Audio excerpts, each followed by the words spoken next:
Good morning. Good morning, everybody. Good evening, Kevin. Thank you for coming into work today. It's a pleasure to see you. Good afternoon. We got a banger for y'all today, baby. Here's what we got going on. I'm excited for this. We have a little bit of a surprise today, something kind of abnormal, okay? I have the honor and the privilege to be able to co-stream a CDL opening weekend watch party here. So basically today, what we're going to be doing is kind of like I do every day. We're going to spectate and watch stuff. If you're ready for this and you're excited as well, drop a like on this, hit the subscriber button, and ring the bell so you don't miss any of the daily content coming out here. All right, ladies and gentlemen, especially stuff like this. What is CDL? The Call of Duty League. So, hang on a second. I just realized this kind of, that's better. So what we got going on today is a Call of Duty League watch party. So basically, Call of Duty League is giving me permission to restream the games today.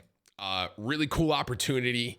As someone that's been in the Call of Duty scene for a very long time, it's kind of cool to have them be like, hey, Tim, we want you and your community to watch as well, and you have permission to do so. So it's kind of a rare thing, what we're doing here. So it's a pretty cool opportunity, and I'm very grateful for it. So thank you, Call of Duty League, for the opportunity. Big W spam in the chat for that. So now, what we're going to do is hopefully today.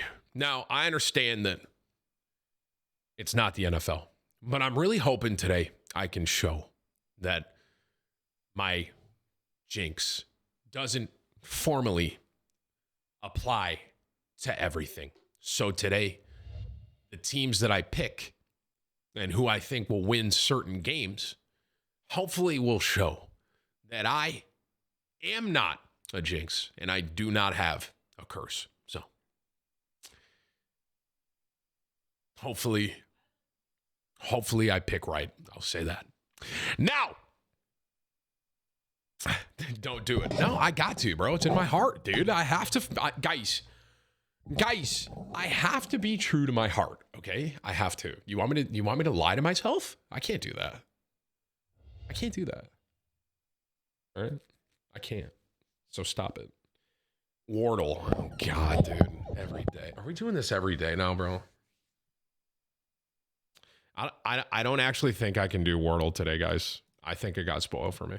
Whips, can you DM me Wordle? I'm going to try the word that I think it is, because I was looking on Twitter randomly, and I was just kind of scrolling through my timeline, and I think I saw it. So I can't do it. I don't want to lie to you guys, you know? Because like the other ones, I legitimately had no idea. But this one, I literally think it got spoiled for me. Let me see. Here, I'm just going to. Wordle, ready? Let's see. Let's see if it actually got spoiled.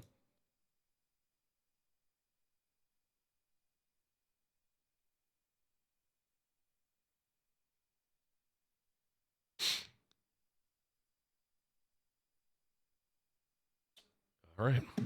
I guess we'll do it then. Whips, it didn't get spoiled for me. Can you put it? Okay, I'm no longer looking at chat. Okay, well, that was terrible. Dude, I literally... Wait, Tim, this isn't a word? Oh, dude. Okay, wait, bro, this isn't a word. Bro, I thought I just got it wrong. Okay, I don't know it. Okay, I thought it got spoiled for me. Wait, dude, how did it... Whatever. Okay, all right, well, I don't know, and I'm not looking at chat. Okay, I guess I didn't get a spoil for me today. All right, let's do it. Okay, right now, so far, I am 1 for 1. No, sorry. I'm 1 for 2. I got the first one wrong with Moist, and I got the second one correct with... Shard. Okay. Let's just get the ball rolling here. All right, let's just get the ball rolling, Tim. Let's get a good word out there. Let's use some vowels. Let's go TIM THETATMAN. That's me. TIM time AEIOU. Timed. Is that timid? I don't know if that's timid or timed. I'm going to go with that. It's definitely a word. Okay, T's in it, E's in it. Huge. Big value. Wrong spots though. Got it. Okay. All right. I'm going to try and do this faster today. It's like embarrassing how fucking long this takes me. Oh, I didn't mean to swear. Sorry. Okay. Okay. E and a T are in it. First thing that just came into my head was rates. R-A-T. The E's not there though, Tim. Is this worth it? I am getting an A option and an R. The only thing I'm not really learning is the E or the, oh, kind of the T. Rates. That's not a bad option, I don't think. I'm going to go with that. 8. Okay. This is good. I'm going to get this today. I'm going to try and get this before. Is it possible to get it before the end, bro? Like, can you imagine, bro? Okay. 8. I have a feeling that it's going to be something, A-T-E, right? So I want to get a word here where I have A-T-E at the end, because I have a feeling that it's just basically going to be like 2 different letters right here. So it's really important to me for this one to get an A-T-E. Let's go fate. Okay.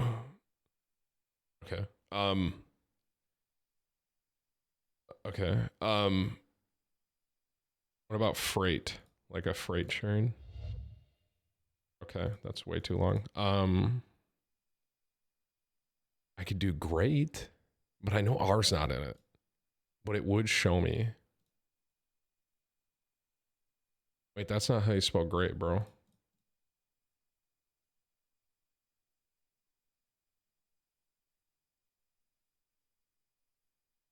That's not how you spell great.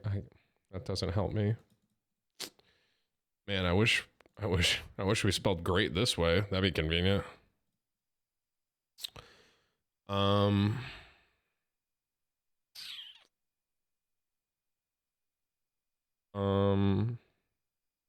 I could do like crate.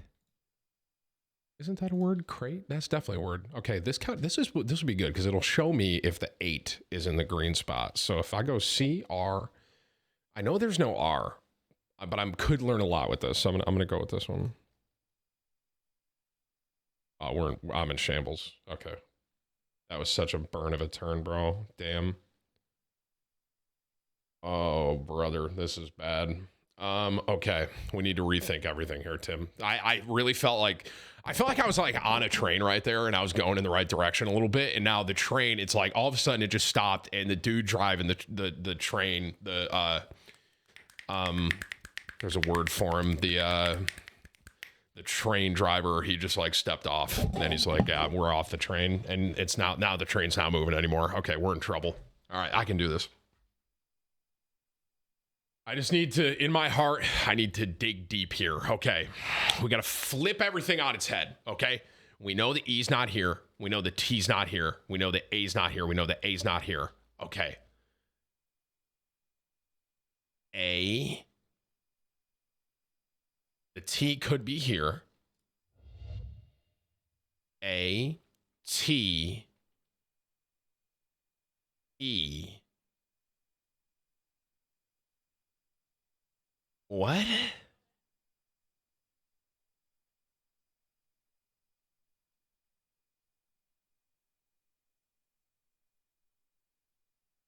Aton. That's definitely a word. Fuck.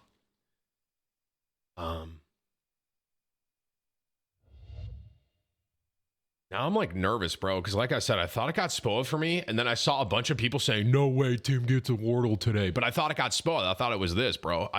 Hey, dude, is this not a word, dude? You're sure? Whatever. A-T. Wait, what was I doing? Okay.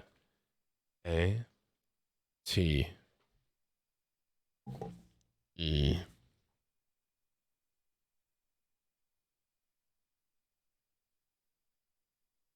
A Tino, of course. I was really just hoping there. Is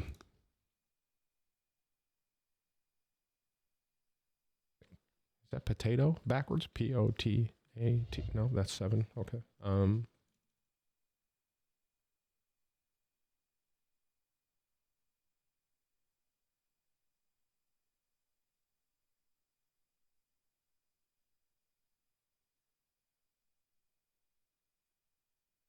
A T low.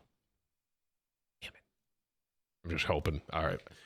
Well, I really want an A at the front to see if that's where the A goes, because it's like, wait, I should be focusing on the T because I know the T's not here. I know the T's not here. I know the T's not here. So the T has to be here or here. Okay, we need something at war. This is a System of a Down song, I think. No? All right. At atone. Atone? Ooh. Ooh. Am I about to do this? I think I'm about to do this before even using all the slots, dude. Atone. I think I got it.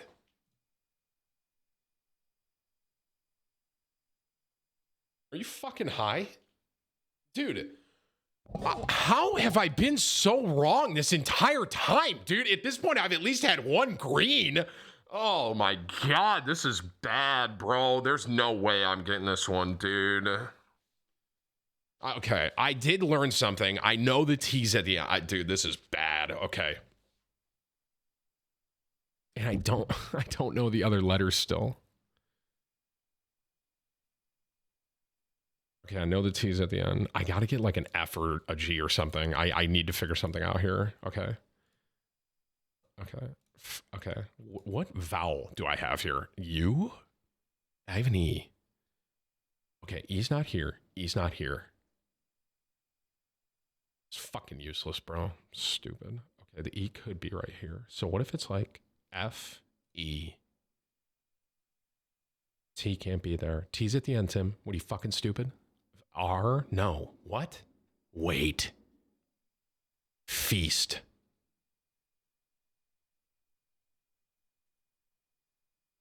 No, the A's not there. No. F-E.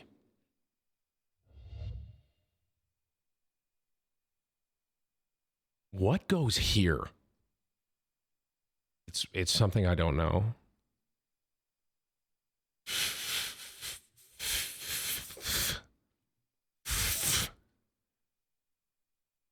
Fell.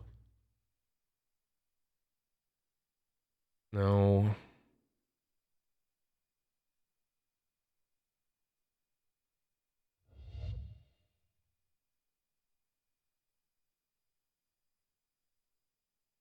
A's not here. A's not here. A's not here.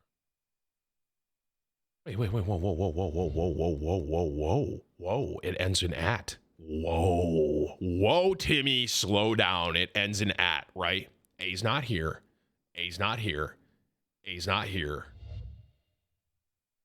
T has to be here because T's not here. T's not here. T's not here. T's not here, right? Wait. Everyone stop. 1, 2.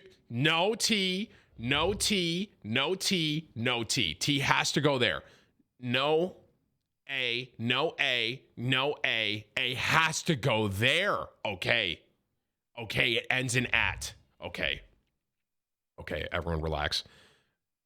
Okay, it ends in at. Okay, something at. Okay. Heat. It's not long enough, Tim. Okay.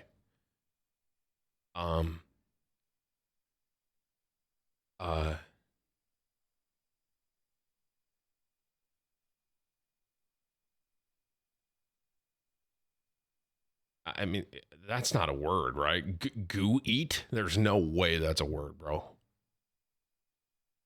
It would help me, though, because I can know if the E's there. Is this a word? Fuck. Come on. Help me out. Maybe, dude, that vowel has to go after the first one. Okay, hang on. G-E...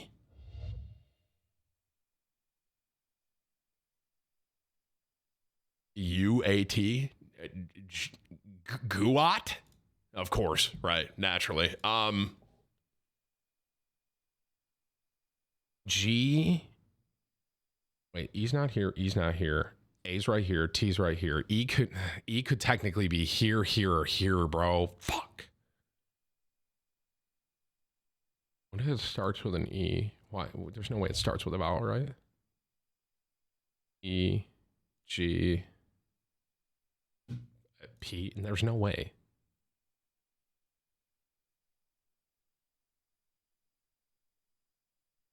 W, E.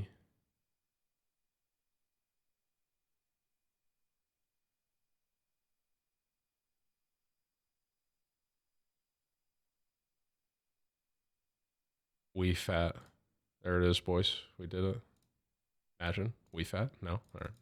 Just for fun. We. P. P-E.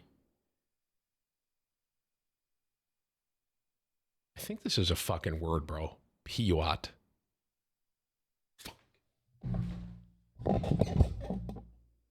Wait, peanut! P. Peanut. P. How do I spell peanut? P-E. P. Nut. Peanut.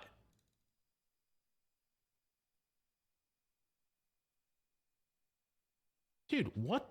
What? Peanut is a word, bro.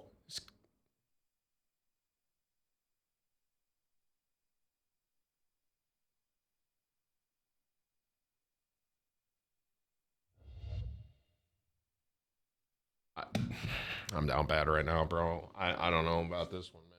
I don't know about this one, guys. I'm feeling really bad about this. All I know is A and the T. If I knew where the E was, it would really help a lot.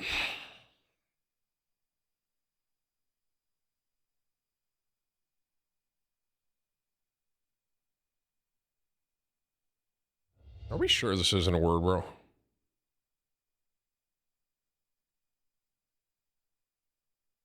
GVOT?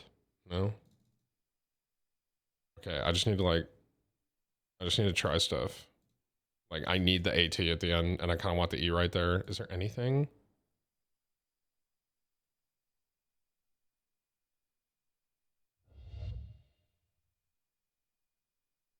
GPAT? No?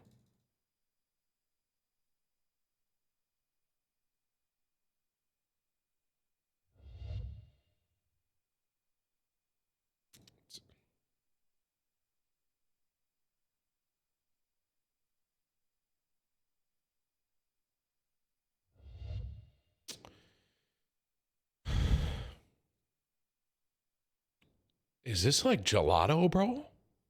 Gelat? Come on! Dude! Frick! Okay, maybe it's not G. B-E. Butte. Oh my God, Butte. What?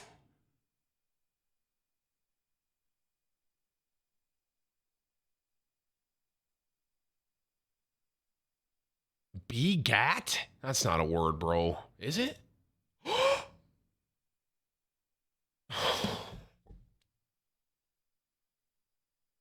I'm not getting this one, boys and girls. I'm not doing it. There's no way.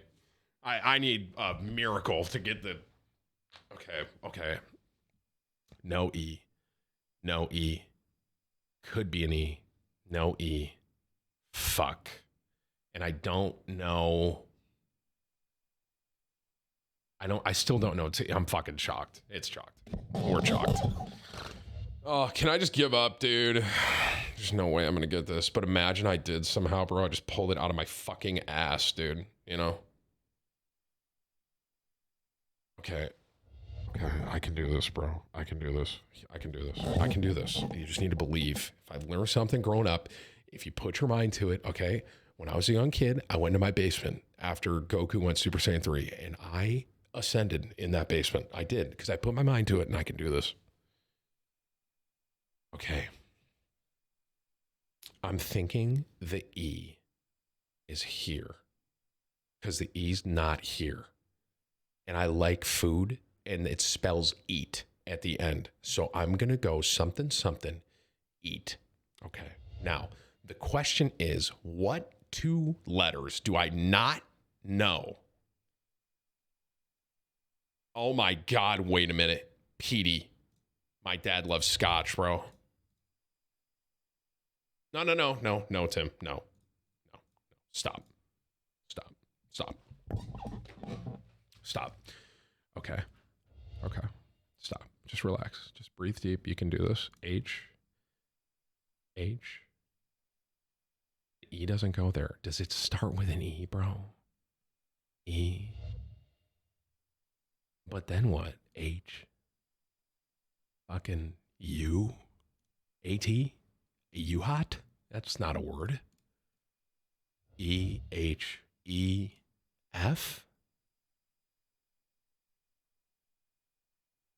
U-A-T? E-fought? F it? Oh, dude, I am so shocked this one, bro.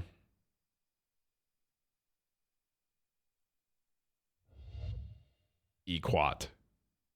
Yeah, that's definitely not. I mean, am I burning my guess on this? Equat? Is it like short for equation? Like what?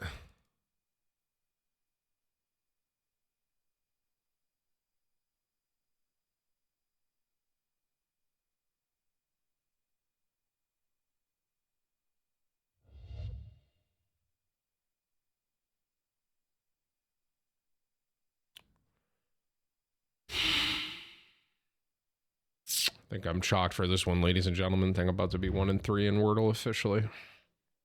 Unless there's a miracle that somehow I can pull this out of my ass.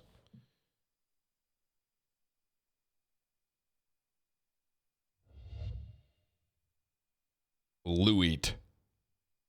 Yep, there it is. There it is, ladies and gentlemen. It probably starts with a fucking Z or some weird shit like that. Like zoo eat.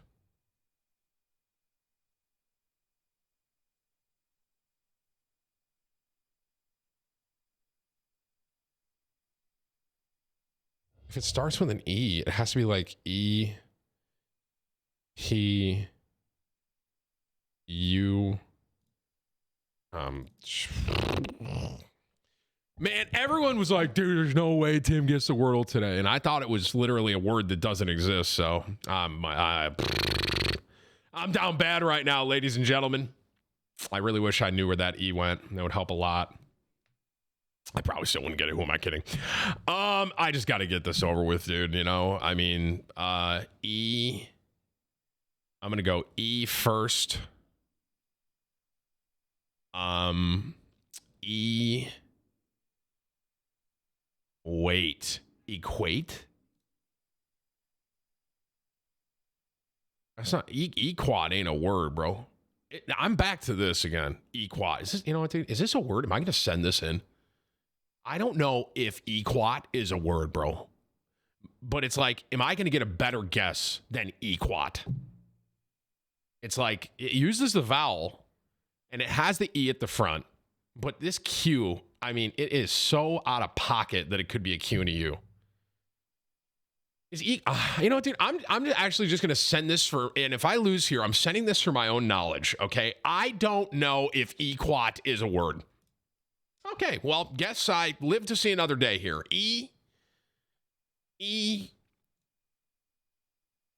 Dude, this is hard. Wow. Looks like everyone was right, bro.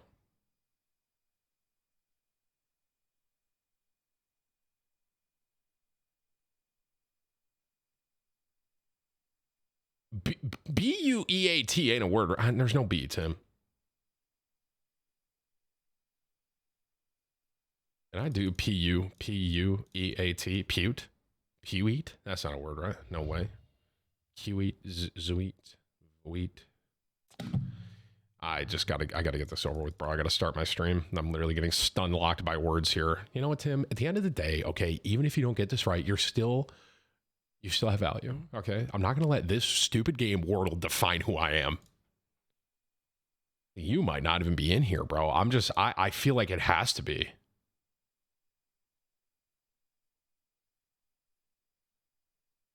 E-fought. I just want a word that I feel confident about. And none of these are making me feel confident.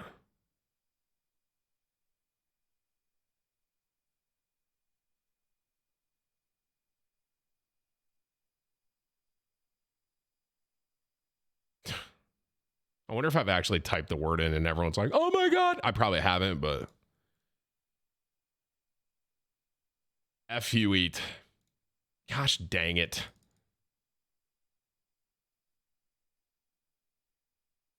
Hewitt. Did I try Peweet, bro? I gotta get this over with, bro. Peweet. Oh my god. I'm ass. Is a Qeat might be a word, bro. I have no idea. Qeat.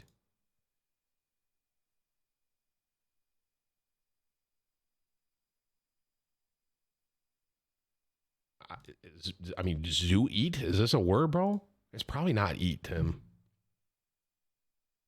Because nothing's really fitting. Nothing's fitting with eat. So maybe it's E, because E can't be here. E can't be. I'm just guessing E can't be here, right? EU. E fought. No. E. F. This is so bad, bro. I need a word to pop into my head right now. Elot. Elot? Elot? I mean, is this a word? No, it ain't, Tim. I'm literally too stupid to even get a word here, bro. Ehot.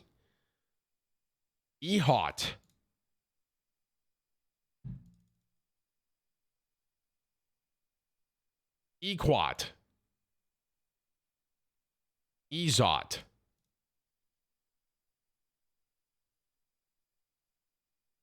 Xwat.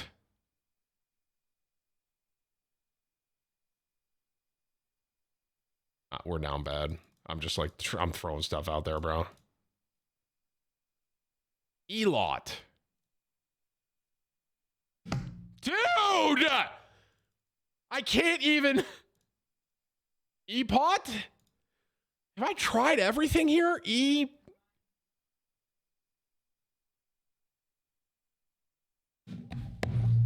Dude, this is the hardest thing I've ever done in my life.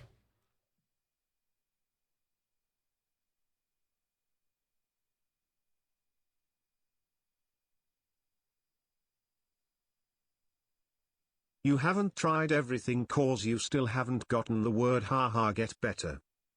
Okay, I'm gonna go back to what my saying was. I'm gonna end this with eat because I like food and I think it's gonna end with eat. So I'm gonna go back to that.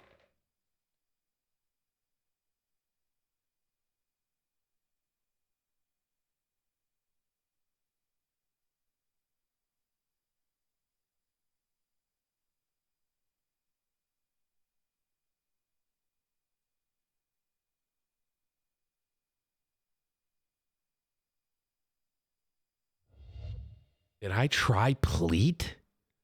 Oh my god, is this it, bro? Oh my god, pleat? This is a word, right? I think I gotta go with it, bro. It's the one word I just created out of nothing. Pleat. I think this is a word, bro. I think it has to do with quilting. Oh my god! Holy shit! I just pulled that out of my fucking ass, dude. I swear to God. 100% no help. I cannot believe I just pulled that out of my ass, dude. Dude, holy shit. Dude, I swear. Not scripted. I swear to God. I looked at chat one time and I for some stupid reason, all I saw was wheat. So in my head, I was like, well, I'm not going to try wheat now because I don't want it to be the word. Holy shit. The comeback I believed, bro. Oh my God. Dude, I don't want to look at chat because I don't want help. And I looked left like for some, like it's just a natural instinct for me. And all I saw was wheat. And I was like, okay, bro, I can't put wheat in there now because I know it's wheat, like it's wheat. And literally when I was typing that in, I was like, bro, this is probably wheat, but I think pleat is a word. Fuck it. Does it have to do with quilting, bro? Pleat, doesn't it? Bro, shout out. I think it does.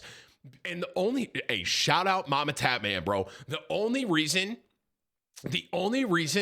I know that word is because my mother used to quilt all the time. And she always would say something about pleat or something. And it was something with my pants, bro. Something with pants or some shit. Dude, I cannot believe I just pulled that off, bro. Everyone's going to think I cheated. Everyone. But I know in my heart I didn't, so it doesn't fucking matter.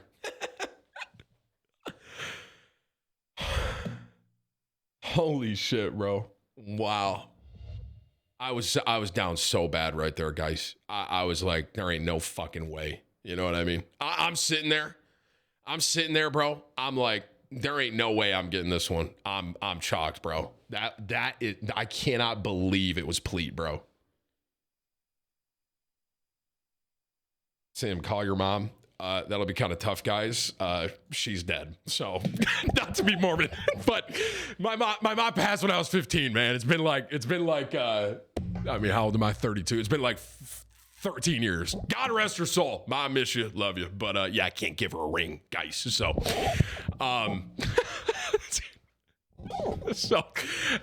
anywho.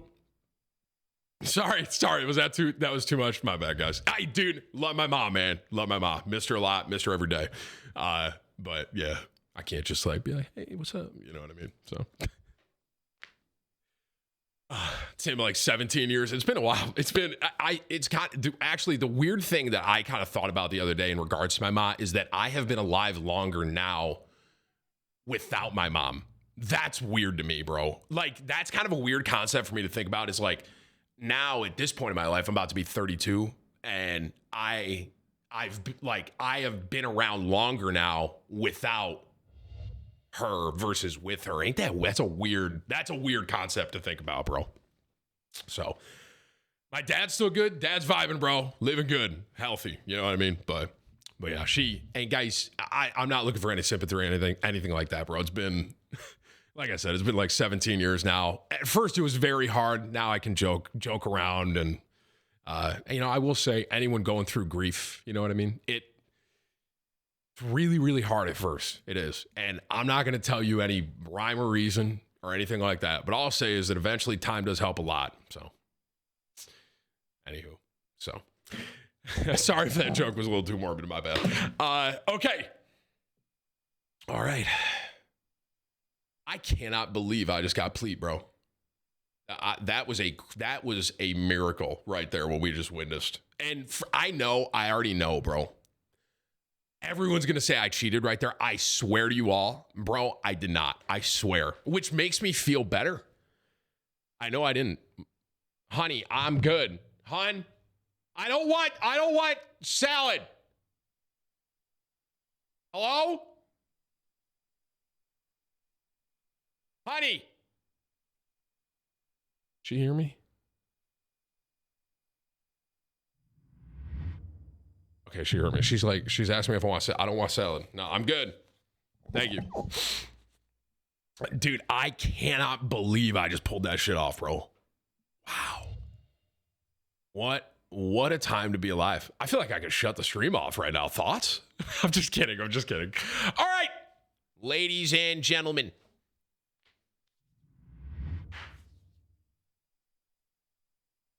I can't believe I did that.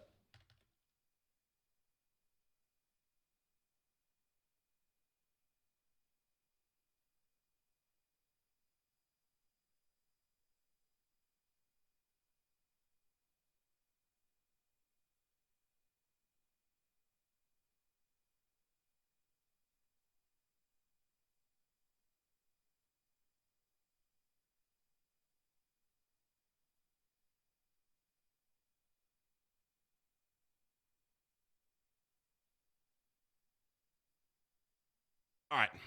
Okay. All right. I can't, dude. Hey, Whips, is Wordle broken, bro? Because peanut is definitely a word. So, like, is that thing broken? Like, I typed peanut in there and it said that it wasn't a word, bro. So, how accurate is Wordle? Tim, you typed P-E-A-U-T? No, I did not, bro. I typed peanut, P-E-N-U-T.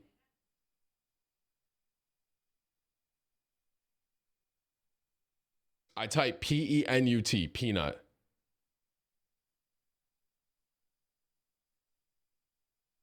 Tim is spelled with an A. What?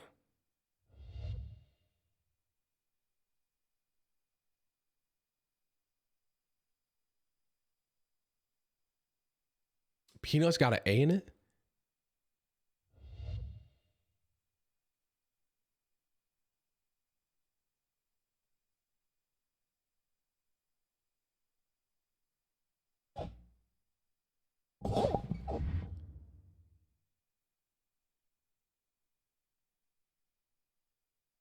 I mean, that's just so extra English language. Like, what do we need the A there for? What do we need the A?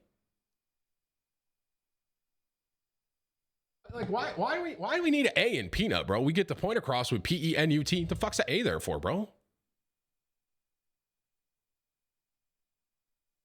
Bro,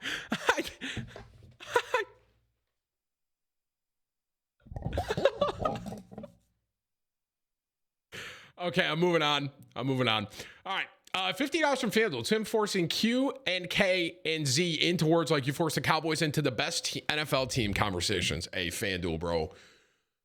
I know that we're a partner here. All right. And I'm very happy to be working with you. Okay. That was fucking out of pocket. All right. Thank you for your $50, dude. That was out of pocket. Okay. Thank you.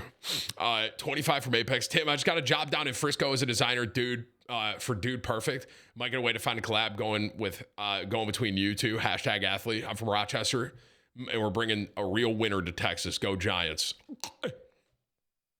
Thank you for your 25, bro. $100 from Agent. Top of the day. Yo, Tim, didn't know you were part of the SEALs team. No DMCA. Whips. It's $100. Whips, can we watch it? Whips says it's quite literally music. Oh, well. Agent Whip says I can't watch it because it's literally music, bro. What you mean no DMCA?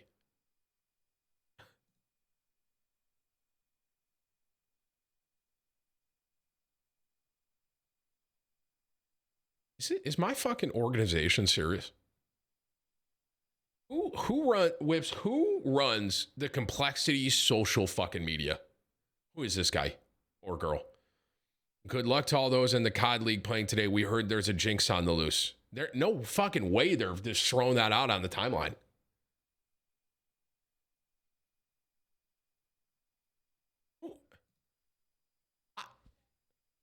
I'm literally owner of that company, and I don't want that social media guy there anymore.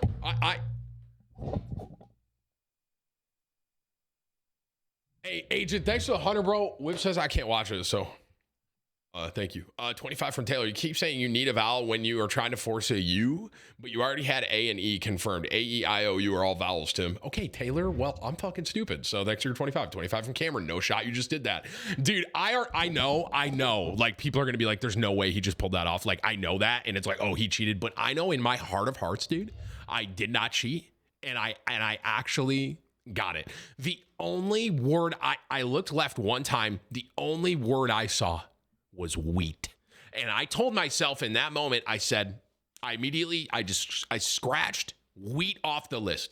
I was like, I can't do wheat now in good conscience. I can't do it. I mean, I was about to not do it at all because I thought someone tweeted a spoiler this morning. It was sure, SHURE, but apparently that's not even a word.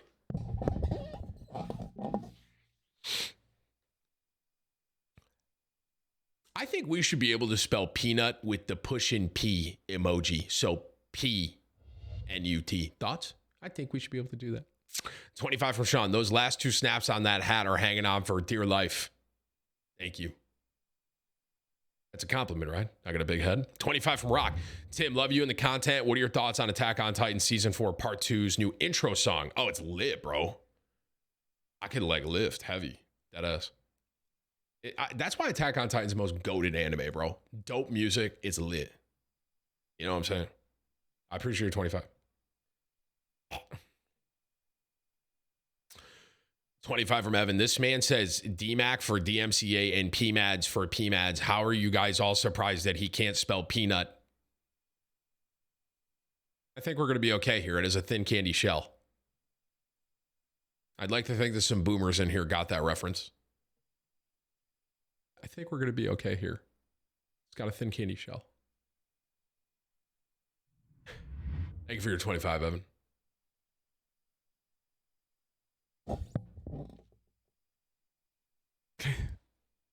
It's Tommy Boy. Nice. 50 from Aiden. Did you know that Waffles Are Better Than Pancakes song is on Apple Music? I did. Yeah. Because waffles are better than pancakes. Waffles are better than pancakes. If you don't like waffles, you better get the heck out. Because waffles are better than pancakes. 25 from Brent. Yo, love the content. Cowboys fan also. McCarthy needs to go. Only 28 days until 6 month badge. Can you just spell peanut like peanut with your logic? PNUT. I'm in. Like the stream. Thanks, Brent, for your 25. 25 from Kevin. How does it feel? This is how chat feels watching Tim play Wordle. Short video and worth it. Whips. Is it from like a movie? I have a gut feeling it's from Billy Madison. Is it the scene from Billy Madison where it's like, we are all now dumber for having watched that? Oh, it's not. It's a TikTok. This is a 1 and 23 second video. Ain't no way, Kevin. Really? No way, bro. Unless Whips tells me it's really worth it. Ain't no way. 25 from Evan. This man says DMAC for DMCA and PMADs for PMADs. How are you surprised he can't spell peanut? Well, Evan, who's really stupid here? Okay, because you don't know that twice. Minus 50. Everyone spam Keck W. No, it's not Billy Madison. That is a Billy Madison reference, but like the video is not Billy Madison, bro. So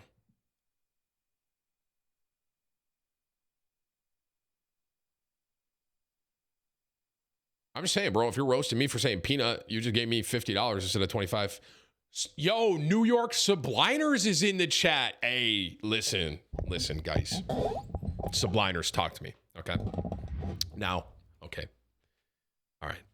I want you to take everything I'm about to say here with a grain of salt, okay? I'm very excited to watch the match today. I'm very excited to watch some Call of Duty League with my community, okay? I am. I like the team, okay? I'm really happy. I'm very actually happy to see Clay and Krim together, all right? All of that being said, New York Subliners, there ain't no way. Especially with Clay and Krim coming back, bro. All right. There ain't no way we're losing to Seattle, right? No way. I mean, no way we're losing to the Surge, right? Guys, you got Clay and you got Krim back. I mean, right? No, they're in the chat, bro. Guys, I'm just talking like generally, dude. I'm just saying, like, right? Like, there's no way that the subliners, like, there ain't no way, bro. Right? Guy, I mean, come on. Dude, Clay and Krim, these dudes are like the godfathers of Call of Duty, bro. Come on. There's no way we're going to lose to Surge. Are you serious? Hey, subliners, bro, I'm telling you, man. I'm telling you. I will be flabbergasted. Literally, I can't even smell that shit. I would be flabbergasted if somehow Surge beats the subliners, bro. I truly. Surge ain't gonna win, bro. Stop. Y'all can. You know what, dude? I'm literally making my predictions right now. All right, so let's look at the lineup today. Here, I'm gonna pull this up. I'll make my predictions right now. We're gonna watch the whole thing. All right, we're gonna watch the whole thing. It starts at 2:00 Central. Okay, I'm gonna make my predictions right now. So this is the whole lineup: Friday, Saturday, and Sunday. Just to be clear here, I am doing Friday. Obviously, it's Friday. Okay, here's who we got. I like. Okay, Royal Ravens or the Mutineers. Now, this honestly, in my opinion, this is one of the games that this could go either way, in my opinion, to be honest with you. The other ones, like, I got a pretty good lock on, you know what I'm saying? But between London and Florida, bro, I'm gonna be honest, dude. Okay, I'm gonna go with my gut here. Okay, I like Florida. I do. I live here. Florida's lit. There's sun. On top of that, you know, I have to go for the home team at this point, right? I mean, I'm living in Florida. I have to. You know what I'm saying? I mean, I would be pretty shocked if the Royal Ravens can take down the Mutineers. I truly would, man. So I'm going to make my predictions right now, bro. I am.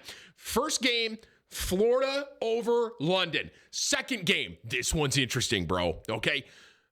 LA Gorillas, Boston Breach. Boston, correct me if I'm wrong here, everyone. Boston new team, right? Like brand new CDL team, like representing New England, correct?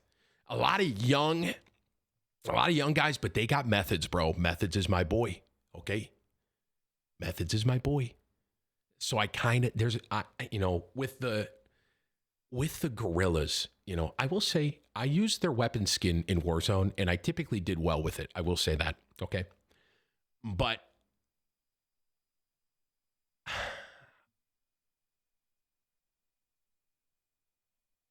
it's hard. This is a hard one for me. I really do think I'm going to do it.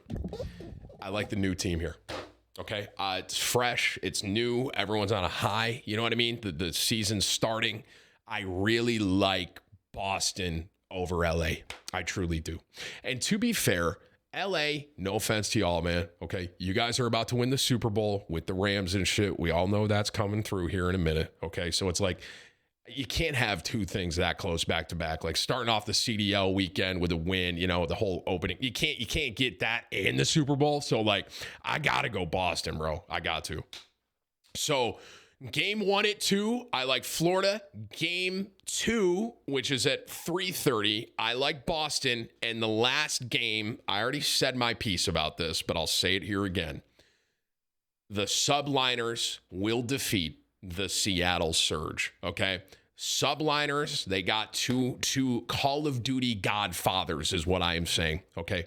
Crim and Clay, they are my boys, bro. There ain't no way, all right? There ain't no way New York's losing to Seattle, bro. Ain't no way.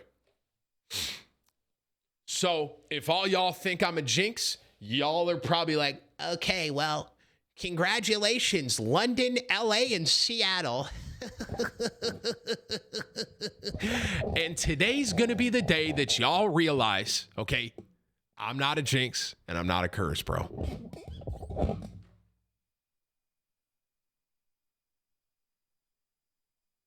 Tim, do the whole weekend? No. So I'm doing today, and I kind of think today is like I think today's like, I don't know if like, here, one thing I'll say, everyone drop a like on the stream and everyone smile in the chat because CDL's probably watching this. I think this isn't the first time CDL's done this, but like this is my first time doing it. So they're probably like looking at us as a community, like, and they're going to look at viewership and shit like that and be like, okay, so the Tatman Army, dude, like, should we do this again with them? Like, is it worth like because this is a sponsor stream with the Call of Duty League, right? So it's like they picked us. They were like, we're going to let you restream it. This is a paid thing. And we're going to do it with you, Tim and the Tatman Army. Okay. And so I need all of you guys to be on your best behavior today. All right. Because if we do very good here and they're like, wow, dude, they got like 50,000 viewers. This is great. Stuff like that. Okay. They might be like, wow, Tatman Army, maybe we should do this again with you all. Okay. So everyone be on your best behavior and smile and share the stream and like take your brother's iPad or some shit or your sister's iPad and open the stream up. Throw me on like the Roku or the television or whatever. Just throw me up there, bro. All right. Like just click the share link. And also on top of that, while I am doing this as well, be sure to subscribe to the CDL for the world's best competitive Call of Duty as they begin the 2022 season. And do me a favor, everyone, click that pinned link in the chat at the top right now. It's a whole thing. I'm not going to try and read it, but yeah, put me on the smart fridge, bro. I don't care. Yeah, throw me up there, bro. Click that link, okay? Because that link kind of shows them, wow, a lot of people came from the Tatman Army. Does that make sense, y'all? Thank you. And maybe they'll look at all the analytics and be like, holy shit, dude, Tatman Army's lit. You know what I mean? Can we at least safely say you're a Subliners fan? Hey, listen. I got to go with New York at the end of the day, bro. I was born in Syracuse, right? There's no way in my heart I can cheer for Seattle. I have to. Like, I have to cheer for New York. I'm from Syracuse. On top of that, this is no offense to anyone that lives in Seattle. I don't like Seattle, bro. I swear to God, I went there twice. I've been there 2 times in my life. I went inside, bright, sunny, beautiful day. I went outside, fucking downpour. I don't know what happened. Hey, Whips, no way that Nightbot just rocked the subliners in the chat, did he? Oh, shit. Oh, you said, I think, too many like letters one after the other. Sorry, subliners. My bad. Anywho, I got to go with New York, bro. Got to.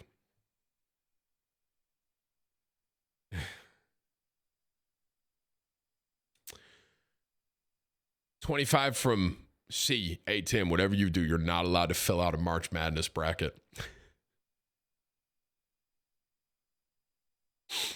Why not, bro? Thank you for 25. 25 from Dilla. When are you getting a jinx tattoo? I'm not, because I ain't a jinx. And today, if I go 0 for 3 on my picks today, truly, in this CDL thing today, if I go 0 for 3, all right, I will admit something's up. Okay. But I'm not changing my pick for the Rams. Oh, dude, I forgot I had to put that TikTok out there. Hang on. I didn't officially make a statement on TikTok about my choice for the Super Bowl, and I actually recorded it the other day. I got to do this. Hang on, guys.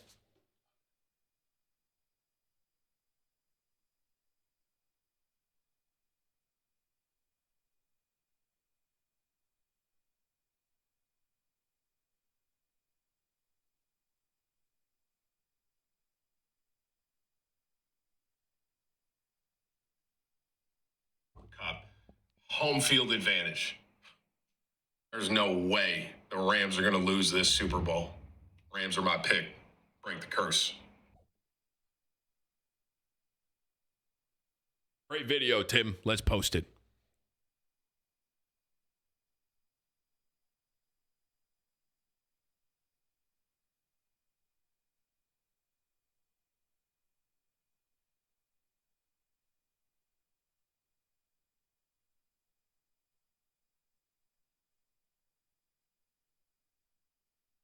Sorry.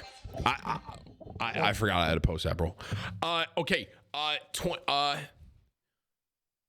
25 from Spyro. Do you ever plan to do some events like the Tatman tailgate in Europe? A flight to Texas is like $1,000. Maybe. It depends on how the Tatman tailgate goes. That could be something that travels for sure. We'll see how it all plays out. I appreciate your 25, man. Tim, I just did my first Wordle after yours. Look what I got for a word. Wait, everyone doesn't get the same word with a Wordle? Wait, doesn't everyone universally get the same word for Wordle, bro? So, like, wouldn't this guy, is this safe? Wouldn't this guy have gotten pleat today? He did. Oh, he's acting like he got it right after me. Yeah, sure. Coincidence, huh? 25 from Cameron. My roommate just got pleat on the second try. I didn't ask, Cameron, okay? I'm just happy that I got pleat myself. 25 from Lupo. Don't jinx the Cowboys next year. DC4L. I don't think that's actually Lupe. Wait, I don't think. Yeah, he's streaming. Okay, thanks for your 25, Lupo. He kind of threw me off there. 25 from Halvey. Send a friend a gif of you, and she replies, "Is that what he looks like? I thought he had hair." I told her to drop a like. Hey, I appreciate you doing God's work there, Halvey. For real, man. Thank you. Thank you.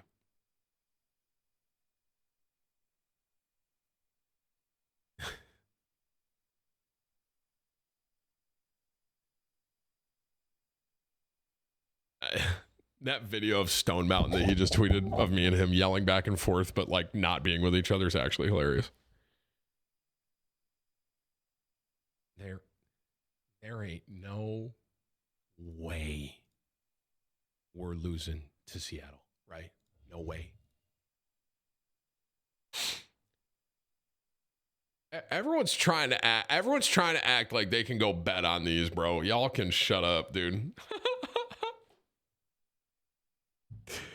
Okay. All the teams are tweeting at me, bro. New York, Florida, LA.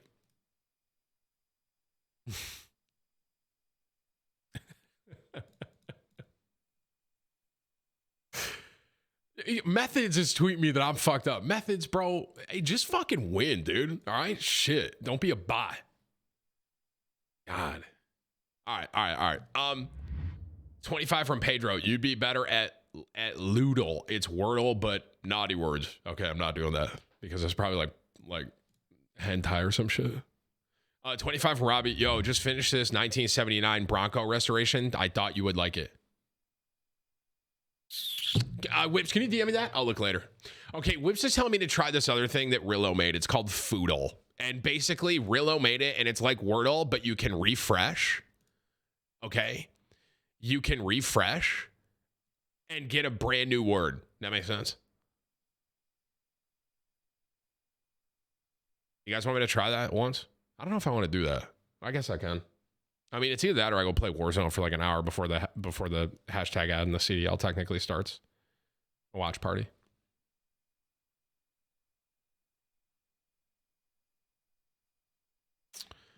I mean, here's what I will say about Foodle. There's no real way to cheat, right? Okay, Whips, DM me.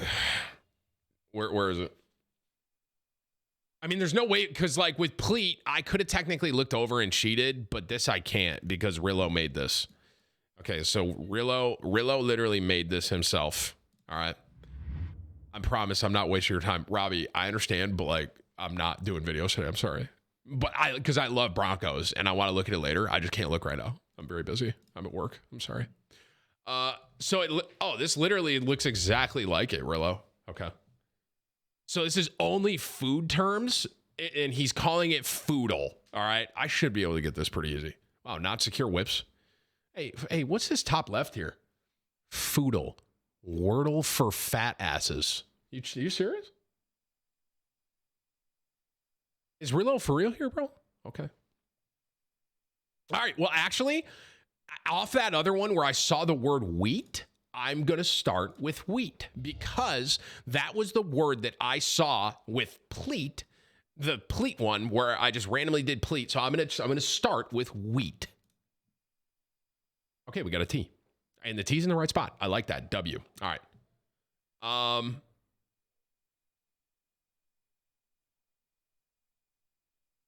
Hang on a sec, guys. Oh, my food's here. Okay, I'm really hungry. I'll get it after this. All right. Food. All right, what? Okay, I know the T is in that word, right? Right there. Let's go. Okay, food only terms, bro. Food.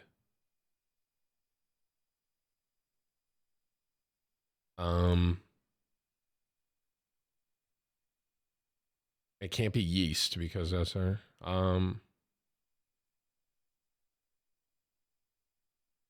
I need more info here. I need a vowel. So maybe it's a U. Oh, dude, donut. Donut? Imagine I get this right there. This would actually be so funny. And everybody be like, of course, this fat ass can get food words fast. Damn. Okay, there is a U, wrong spot. All right. Donut. You guys think it's peanut?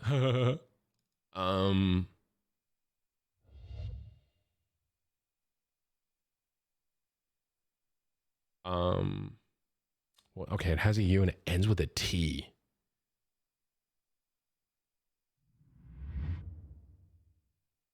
I looked over and everyone's spamming fruit, bro. You guys spoiled this, dude. You might have ruined this, chat. You guys just ruined this? Oh, shit. You guys didn't ruin it. Okay, I can't look at chat anymore. Okay. I've such a bad, I mean, it's because I'm streaming and I just, even when I'm playing games offline, I have a habit of like looking over. Okay, I can't look anymore. Okay, I know it's something R-U, something T.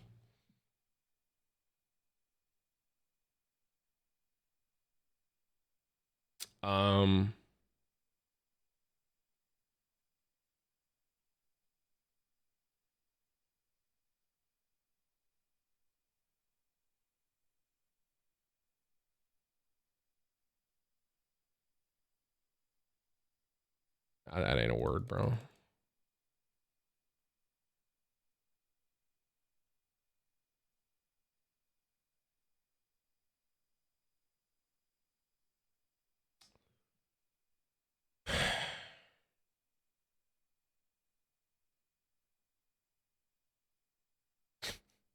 That ain't a word, right? No.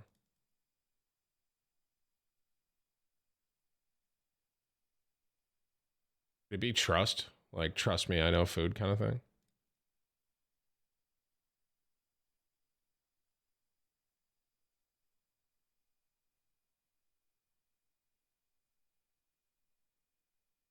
I could get a little more info here and try. I mean, I'm in a really good spot right now because I know where 3 of them are. So I can kind of like burn a word here, maybe. Maybe I burn a word and see if I can get another letter.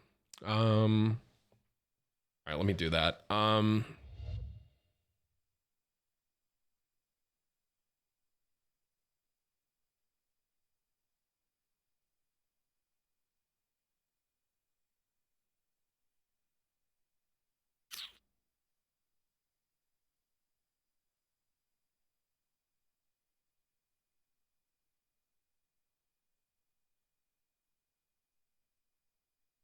What can I figure out here if I did this? I know the U's there. I could figure out, I know there's no A. I don't know if there's an S. And I don't know if there's a C. So this could actually be kind of value. Let's do this. Sauce. Okay. There is a, whoa, whoa, whoa, whoa, whoa. Whoa, whoa, whoa, whoa, whoa. I got them all. Wait. C, U, R, S, T, C. So, okay, hang on. R, U's here. C's not here. S is in here. T's here. Wait.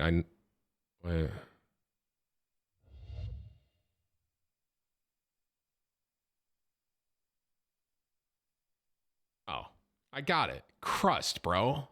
W. There we go, baby. I'm 1 for 1. There. Of course I do the food one well, huh? I'm about to do one more. I'm about to do one more here. Crust. Okay. Hang on. I'm about to do one more. Una mas. All right. Crust. All right. Next. I'm gonna start with toast. What? Okay.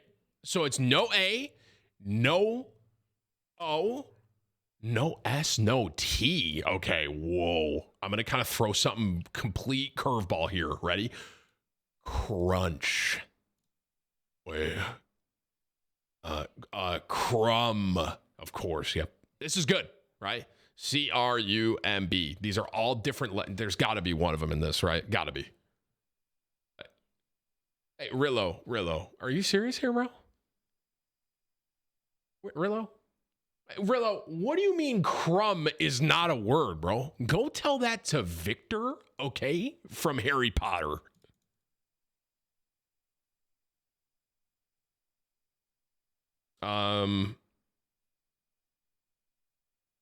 Is crumb a food item? Yes, I will eat a crumb, Whips. Hey, Whips, no fucking way you're trying to defend Rillo here, bro, okay? A crumb I will eat, okay? Yes. Goodness gracious. Is a crumb a food item? Serious? Where do you think a crumb comes from, Whips?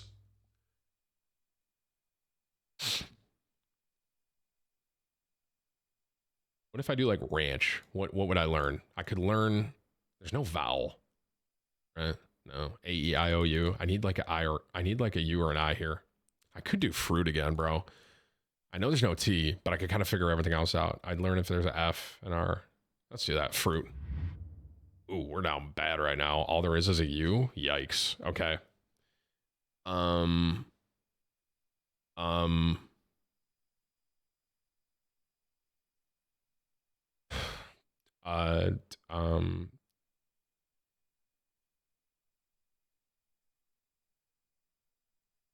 I could do donut again, but that doesn't really help me because I know there's no O. I gotta kind of lock it in here. Okay, this is bad. G U.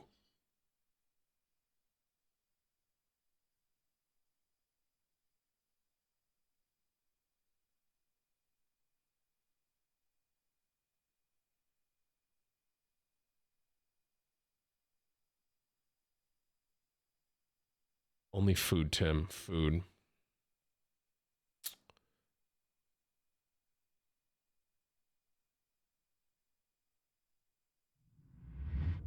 Wait, I could do honey, right? H-O.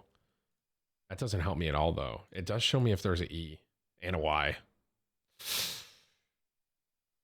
I should probably get a U in here somewhere to help me.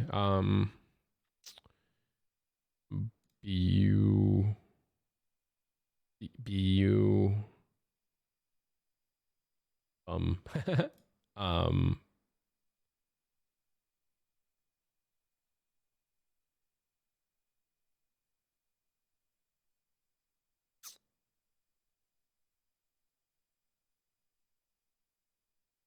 Why can't I think of any food words with a U in it right now, bro? W-H-E.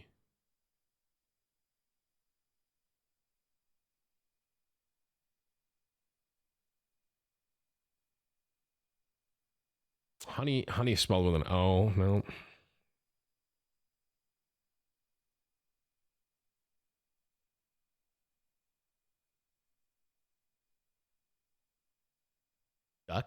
Ducky?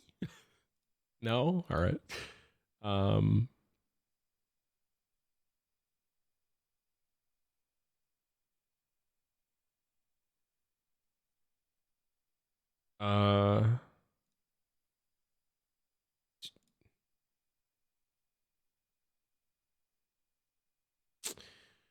what has a dude? I don't want to look at chat. What has a U in it, bro? Like,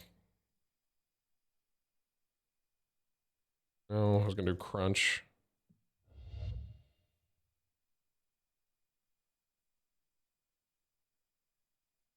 Wait, lunch. L-U-N-C-H. I'm about to eat lunch, and I'm about to eat it myself. Whoa! Big value on the Foodle, baby! Okay, this is huge. Okay, I got this, bro. Ain't no way I'm losing. Okay. Q-U-N-C-H.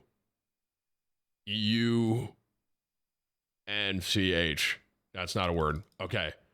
W-U-N-C-H. Wunch. No. E-U-Y-U-U-U. Punch, bro. Punch? Got it. I can't lie. This is a lot easier because I know it's food related. I know it's like related to food, so I'm kind of like locked in.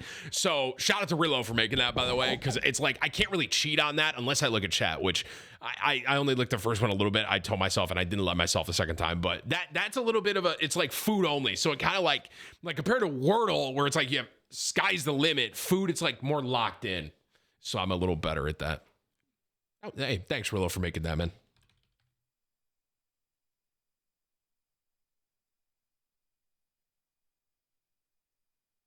Okay. I gotta get my food, bro. My stomach's like turning. I'll be right back.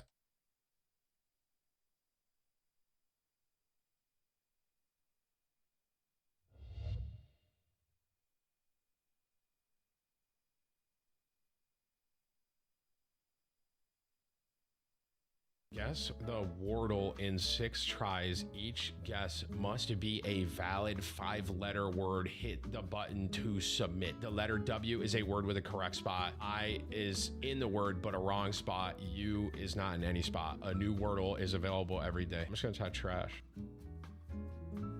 So T's in it, but it's in the wrong spot. S is in the right spot. Wait. So I'm only trying to guess one word? Oh, okay. Okay, there's an I.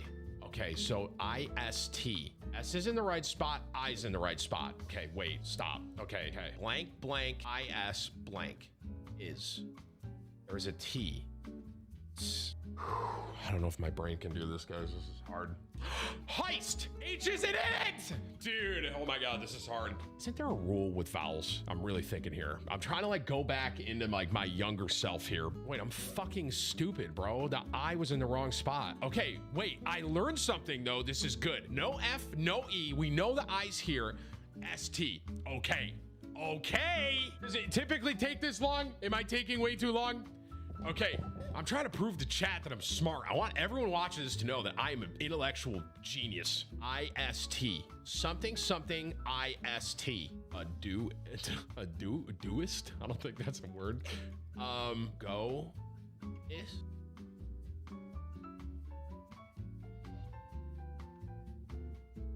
Moist? Qist, bro. Is this a word? Damn it! I mean, this could be a word, bro, but I'm a zoist. I don't know. Joist. All I have to do, a joist? Joist. Oh my God, a joist. Dude, I got it. What the Moist! Moist! Oh my God, did I fucking write that? Dude! What, dude, I swear to God, I think I put that in. Did I put that in? But I think I read it wrong. Oh my God, dude. Oh my God. Oh my God.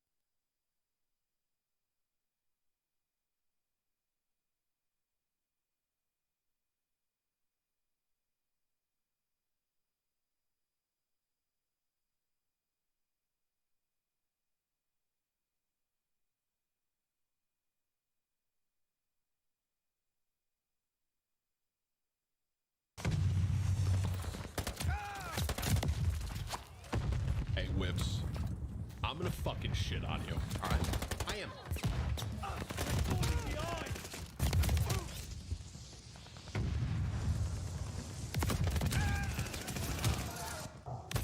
Am I gonna fire Whips? Hey, no fucking way you're alive down there, bro. Shit on Whips, fucking bitch.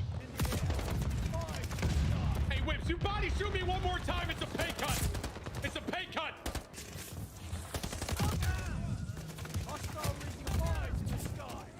Wait, Whips has 32 right now. Cat, why are you cheering for Whips against me? What happened in this community?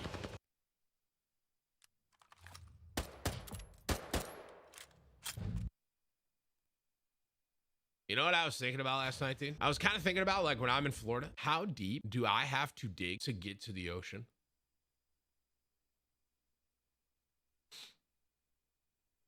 I was laying in my bed last night thinking about that, bro. Like, if I just, like, took a shovel and I just started to dig into my grass, I wonder when I'd hit the ocean, bro. I'm stupid? Guys, what are you talking about? Dude, the panhandle is, like, right next to the ocean, bro. So if I dig, like, 5 feet, I may see the ocean. You know what I'm saying? Tim, that's not how that works. What? The ocean is under the ground, bro, right? What are you guys talking about, bro? Chat, dude, listen. No? Dude, no, I'm serious. Like, Hawaii. If you're on Hawaii and if someone dug 500 feet, I don't know how far they gotta go, but eventually you could hit the ocean, right?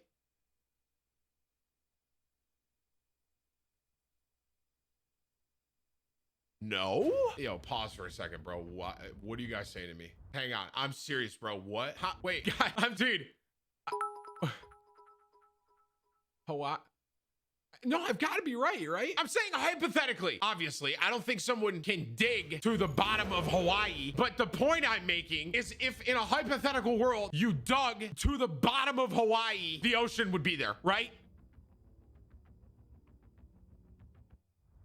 Are you guys serious? What would be there? What? Do I think islands are floating? Sort of. The Earth's core is down there, bro. Okay, that's enough. Thank you. 25 from Doctor. What? That's enough. Thank you. Okay, that's enough. Thank you. Don't homeschool your kids, bro, because thank you. Tim always has no time for food videos because always at work. Yeah, here we are. We're giving him likes and views. A lot of you at work right now, okay? Be sure you're getting your work done. Thank you for your 25. 25 from Justin. If you ever saw Cloaksy on the street and you never met him, would you think he was homeless? No. I don't think so. Thank you for your 25. I mean, he has a McLaren, so. He is pretty fucking stupid, though. I mean, no, because he'd probably be in his McLaren, right? Because if you see him on the street, he's probably in the McLaren. I'd be like, there's no way that guy's homeless. You know what I mean? 25 from AZ. Although he might be homeless because he like doesn't pay his rent. You know what I'm saying? Like something as simple as that. He's stupid enough to not have like an auto pay. Does that make sense? Where it's like, there's you know how a lot of you adults out there, you have auto pay set up on like your mortgage or your rent or something like that. I could definitely see him becoming homeless because he doesn't have an auto pay set up. I could definitely see that. Yep. Actual. 25 from AZ. Yo, much love. Been here forever. Don't worry about Foodle being spoiled. I know, AZ, but like they can just give me words. Does that make sense? And I didn't want them to give me words that I could like see and like think of. That makes sense? Thank you for your 25. 25 from Jay, hey, did you try the new Pokemon open world game? I saw how you like it. I haven't played it because honestly, I've heard not great stuff about it. I appreciate your 25, man. Sorry, dude. Is it good though? Should I give it a shot? 50 from Ken. Love the content. Keep up the great work. Thanks, Ken. I appreciate that, man. Thank you, dude.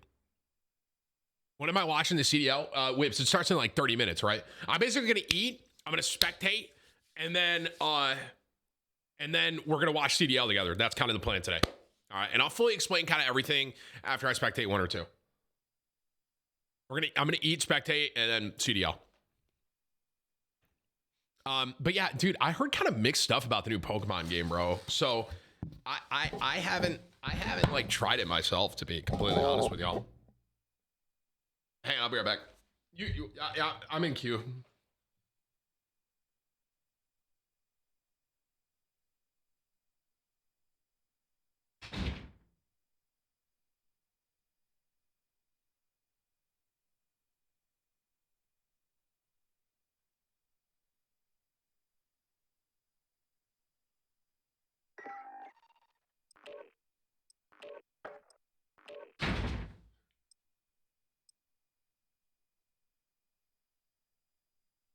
Okay. Yeah, Pokemon, I have it. I literally bought, not only did I buy the game, I bought a Switch to play it, and I still didn't play it. I don't know.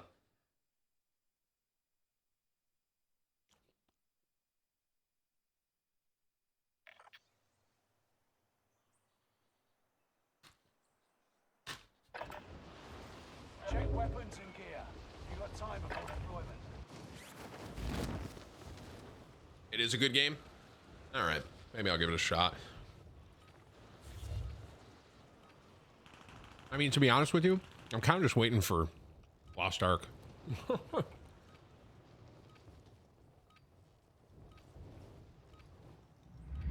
So this guy Dylan goes, can we talk about how pussy is a word in Foodle but not crumb? Whips, you can see my tweet. I mean, in Rillo's defense, he was doing it by himself, so. That's actually funny, though.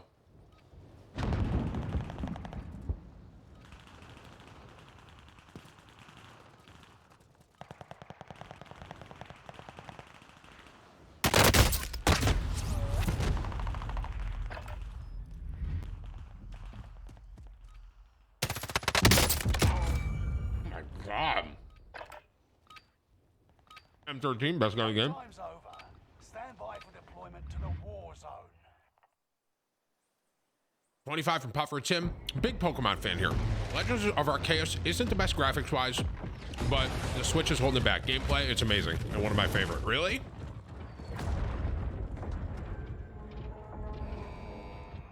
All right, maybe I'll try it. You do like it, Puffer? You caught up with AOT without spoilers. What do you think so far? I read the manga. I'm so excited for the next episode. That's all I can really say. I opened the stream and Tim's eating. Yep.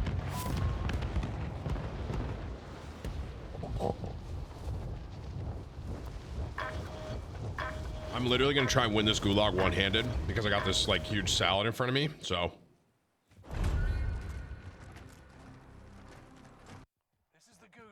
Survive this, and you get to redeploy. One-handed auto run win. See if we can pull it off.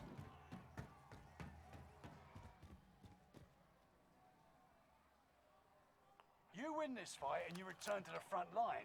But if you lose, you're done. Prove you can still fight, soldier.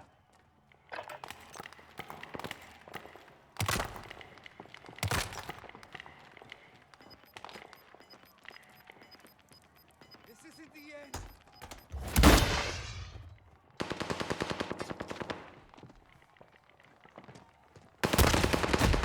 Damn it! Dude. I should have on ADS to like swing around faster. I probably could have killed this guy. I got killed by the bait bucket. Nice.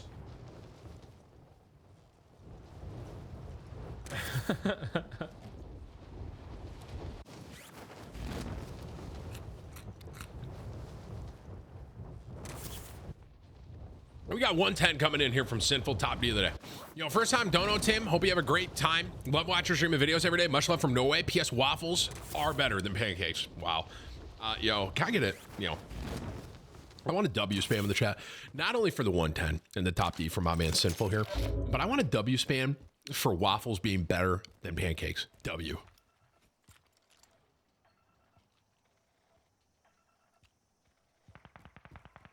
Love that, bro. Thank you, Sinful. Waffles are better than pancakes. That is true.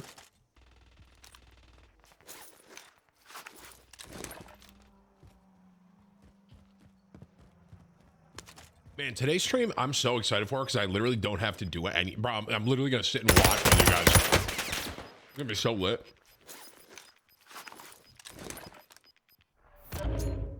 Peak content.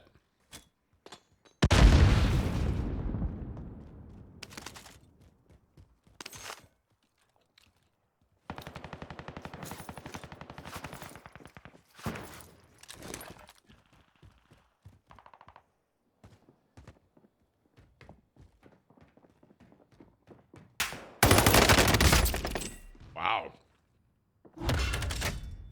I really appreciate this guy landing Peak. Because Peak's usually the most entertaining to watch. It's like the new Super Sore.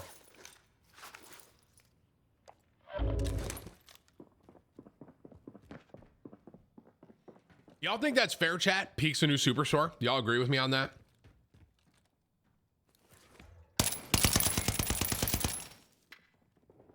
How'd he... Okay, that was a weird... Okay, I'm not saying this guy's cheating. I'm not. But that was a weird pre-aim, bro. Maybe it's just coincidence.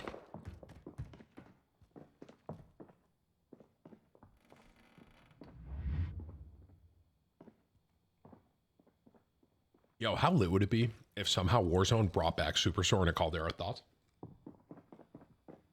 I'd be so down. This guy... Why is this guy pre-nading?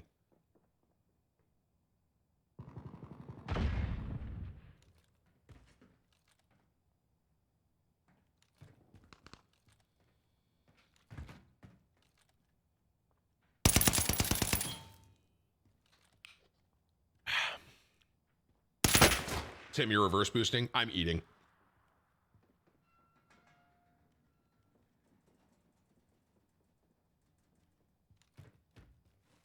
You know, this guy's playing this really careful. I kind of respect it.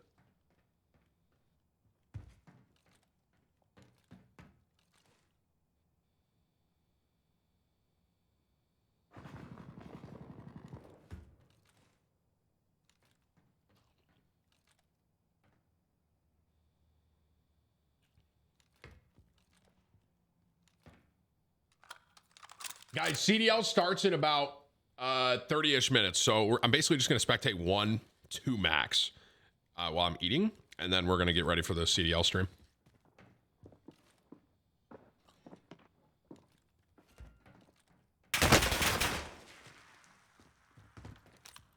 Hey, Whips, can you just ping Jeffrey? I feel like my viewer count is fluctuating way more today.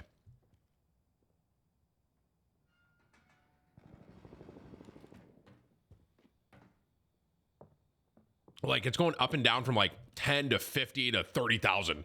Like, what?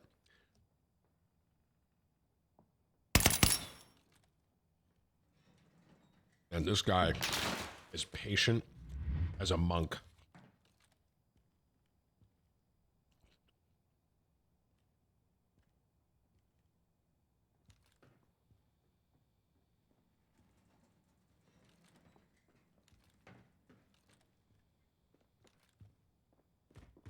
Tim, why is the Scar the fastest to kill but smallest magazine?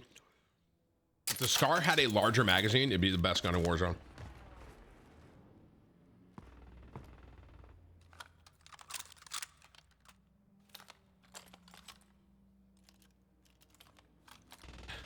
Excuse me, sir, what are we doing?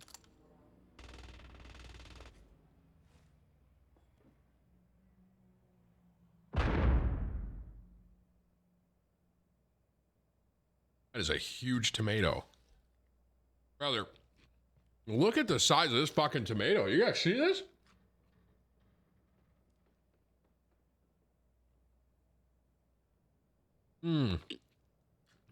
Dude, tomatoes are lit.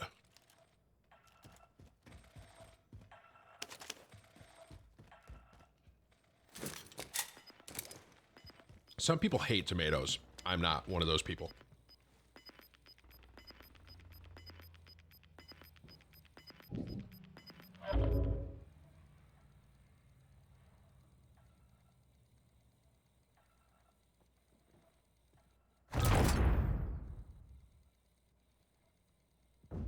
I think this guy's actually a brand new level 38.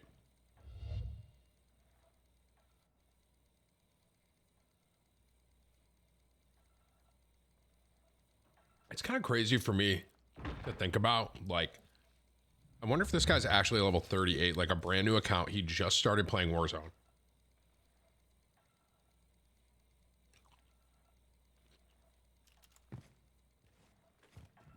I didn't even know this was here.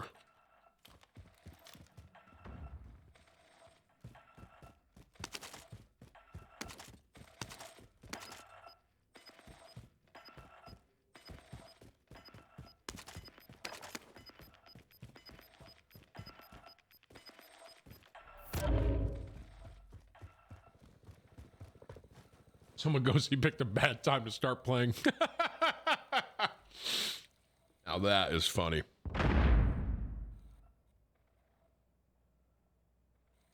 I just got $111 from Dwight, and he just donated one more dollar than Sinful.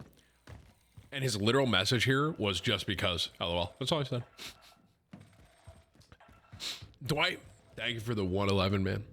I really do appreciate the top D. Sorry about that. Sinful looks like he just wanted to be top D today, bud.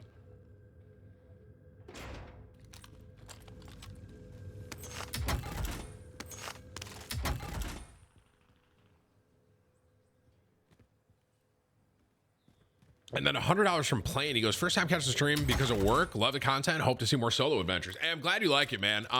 Solo adventures are doing well on YouTube. People seem to like it. It's getting a lot of positive feedback. I probably won't do it today, like I said, because I got to get ready for the CDL co-stream, but I enjoy it. I do. Thank you for the 100, man. And I'm glad you could catch the stream. Is this the CDL? Yeah, this is it right here, Lucas. You like all the production they got going on? Here it is, guys, the Call of Duty League. Wow.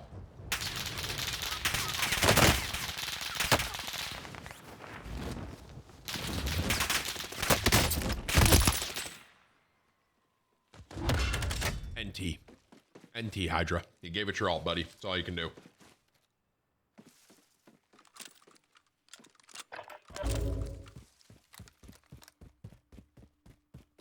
Now, the CDL is a Call of Duty League. We're going to be watching the games here in about, I think it starts in 30 minutes. Yeah, rock on. Woo!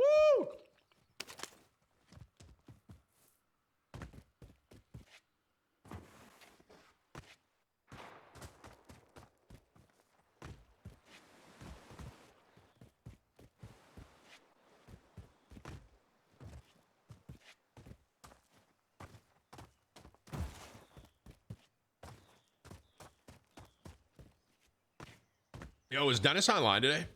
Chat.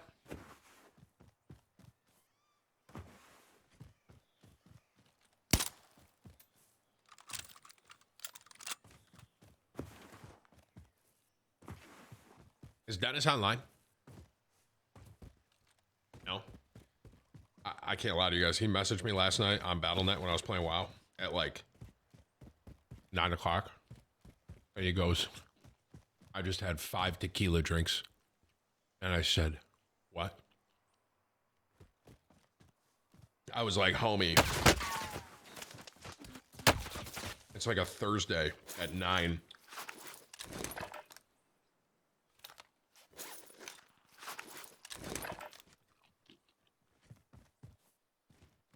So if I had to guess, guys, Dennis probably won't be online today.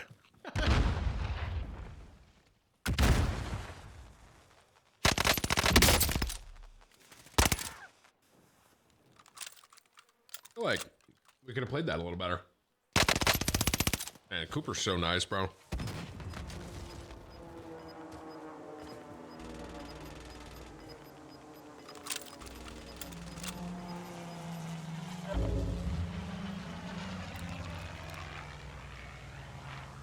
What the hell is this gun?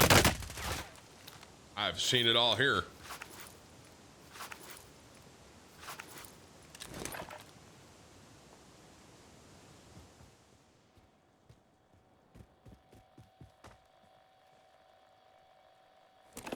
Recon is coming in. Bro, this gun looks like a... never mind.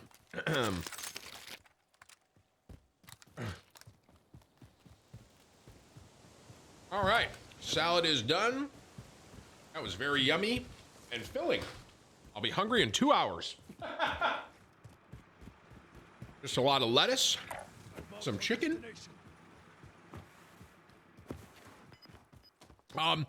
We got 112 from Cross now coming in, a new top D. And he goes, this is justice for Sinful.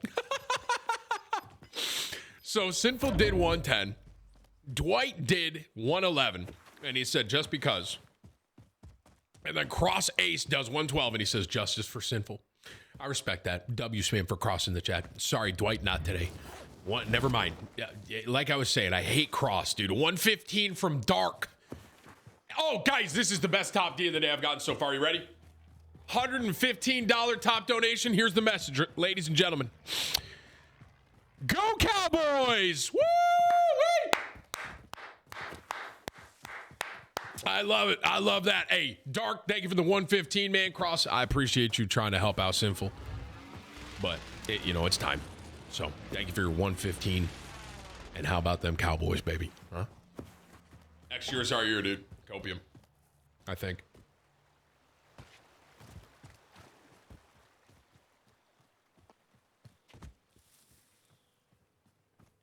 Man, I was just so hungry. My stomach was like turning. Y'all ever have that?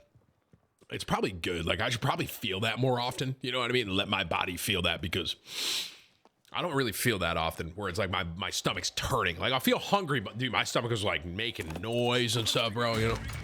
What's the best loadout in Warzone right now, in my personal opinion? Blame, thanks for the 50, man. Honestly, bro, if you use a Cold War or Modern Warfare gun, you're in a good spot.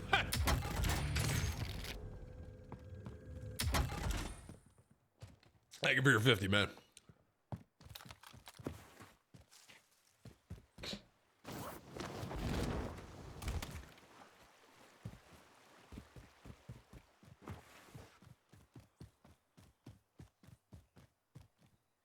Setting rally point.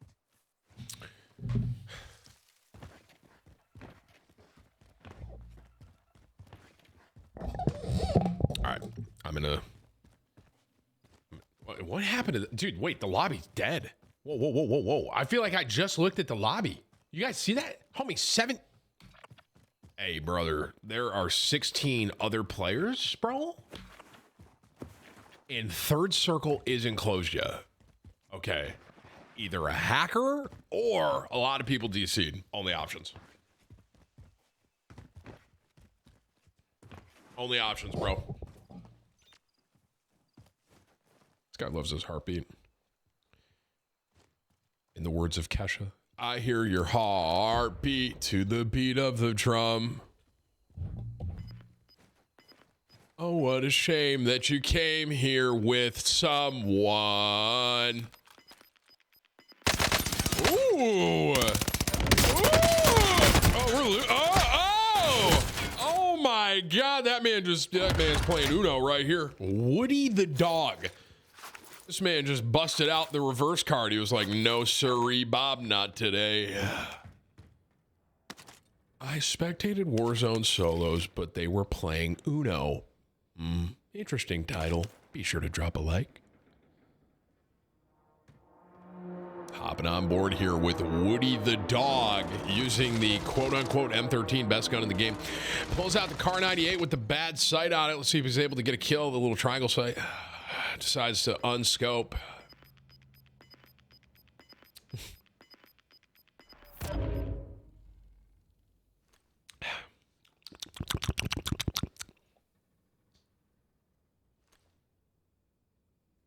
Tim, that's the Gra. Like I said, guys, the Gra. Glass on your left, Woody! What? You heard the glass. On your left. On your right now. On your right. On your right. On your right. On your right. On your right. on your right. Okay, there we go. There was glass this way. Someone rotated that way. Yeah, yeah. Yeah, yeah. You saw him. You saw him, right? Excuse Woody? You know, dude, I always knew Buzz Lightyear was better. You guys ever watch, what was that one Toy Story? I was so sad, bro. They were on like a conveyor belt. I was like, bro, how is this in this movie? Is that Toy Story 3? Might have been.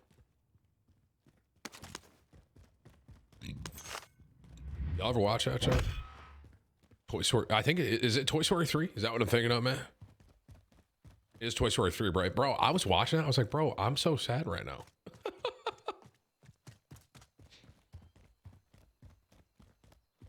25 from Hertz, and he goes, the Cowboys were good when my mom had a job. Are you saying those two things correlate? Because if that's the case, tell her to get back to work. Thanks for your 25. What's this guy? Did that guy not have a gun? Who's this guy? Did you guys see? It didn't look like he didn't have a... Hey, Seth, no way we got this kind of movement in this lobby. We're on 8, right? This whole lobby had to have DC'd. This is probably a console lobby because I don't know if y'all knew there's like a glitch in console where you just disconnect, bro. You saw that guy, right? Everyone here in this lobby sucks. Hey, Tim, I was watching food reactions. You said mushrooms. You hate mushrooms, but like truffle. Truffle's a mushroom. I know it's the one exception to my rule, bro. One. I have one exception. It's truffle. Tim, do you know your tweet is on ESPN? Yeah. Glass. Oh my God. Seth just got shit on, bro. Wow. Wow. That was actually kind of lit. I can't believe he got gunned like that. He had first shot too, bro. XM4 OTS. Nice.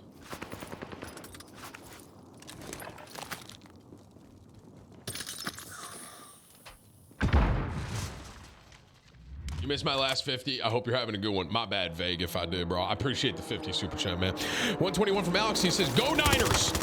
$6 more than 115 because that's how much the Niners beat the Cowboys by. Yeah, well, guess what, Alex? You're not my top dono. You Pepe G. Thanks for your 121. Minus 121 over Spam Cack W, dude. He did it through super chat, not a dono. Everyone can Spam Cack W. This guy's cheating. Right. You're right. Yep. Huge stun.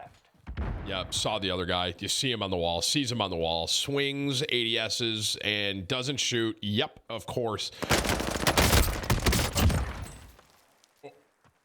How did we just die? Did they just trade? Bro, you can trade in Call of Duty. Wait, how did he just die right there? Bro, how did that guy hop that wall and know where we were? That was kind of wild, dude. What the frick? Any CDL predictions? I already did them, but I'm about to go over them again because I'm about to pull CDL up right after this solo. Tim, it was a fire round. Oh, got it.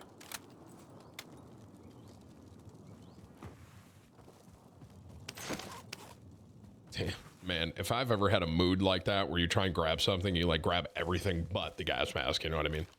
It's like you're trying to pick everything out. You're trying to get the gas mask. It's like armor box. It's like cluster strike ammo. Tim, thank you for inspiring people. Those are streamed from the bottom of my heart. Just want to say thank you from the turtle family. Turtle family, no problem. Drunk sleeping turtle, no problem, man. Good luck with your stream there, bud. All the best, dude. Incendiary bullets, another reason Tim's a bot. Of course your name's Dennis, you know? I've never met a Dennis I like. And yeah, I know what Cloak's name is. I stand by my statement. This is definitely a weird lobby. Everyone had to have DC'd because like I said, there was like 18 with third circle closing. Kind of wild.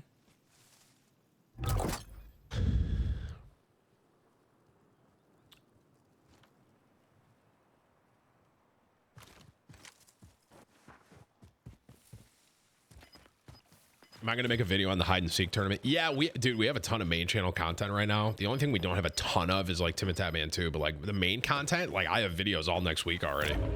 I think it's coming next. I know it's next week at some point. Timmy jinx the Cowboys. I'm literally going to prove today with the CDL matches that I don't have a curse and I'm not a jinx, bro. I'll show y'all. Is Kesha still making music, bro? What? Wait, this lobby's going. He's about to get run over by that. Oh.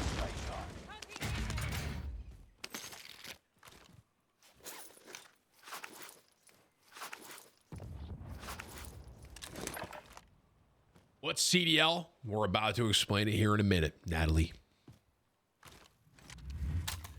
Sam, how often do you fart on stream? Have you ever thought about selling your farts? Yeah, I thought about it. Yeah. I could like bottle them up and sell them for like $5,000 a pop or some shit. If money gets tight, I'll do that. 125 from Dr. Evans. Ever since you switched to YouTube, I missed Seth Drum's promos. So here's a reminder to go to Twitch and check out Seth Drums, everyone. Thank you, Dr. Evans, for your 125. Shout out to Seth Drums. Thanks, buddy. Yeah, I can't really listen to Seth's stuff anymore because of all the music shit, but I hope Seth's doing well, bro. I appreciate your 125, Doc. When are we going to watch CDL? Like, literally after 3 more people die in this lobby. Recon inbound on my grid.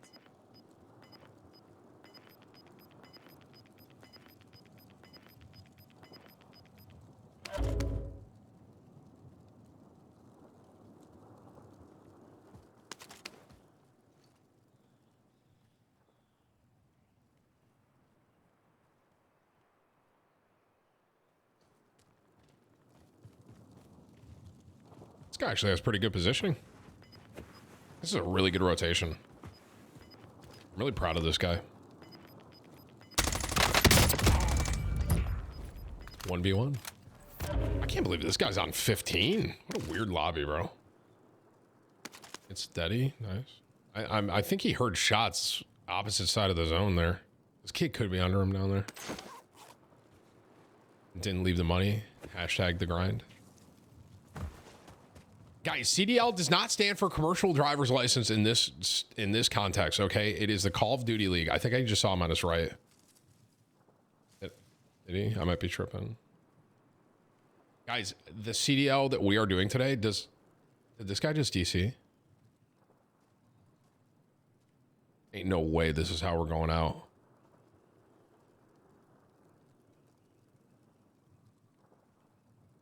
This whole lobby disconnected. Is this how we're going out? Where's the other guy? Can you imagine? He timed out. That entire lobby, when 18 people were left, bro, that guy timed out, literally. And this guy won. This guy's like, like, dude, when there were 18 people left, third zone, I was like, what is happening? That whole lobby disconnected, literally. It's like, that was just proof at the end there. Tim, you jinxed it? Oh, we're not doing this again, bro. Guys, please, okay? We're not doing this again, all right? Okay, well, that's about the only game you're going to see today. Now it's time for some actual good Call of Duty. Everyone type poggers.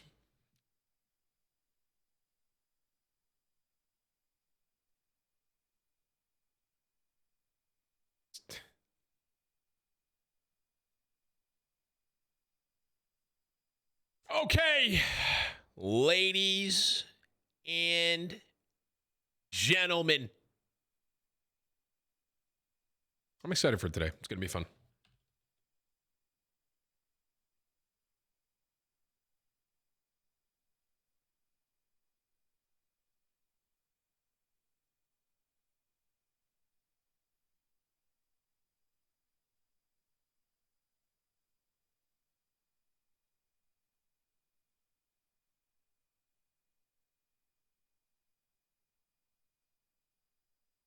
All right.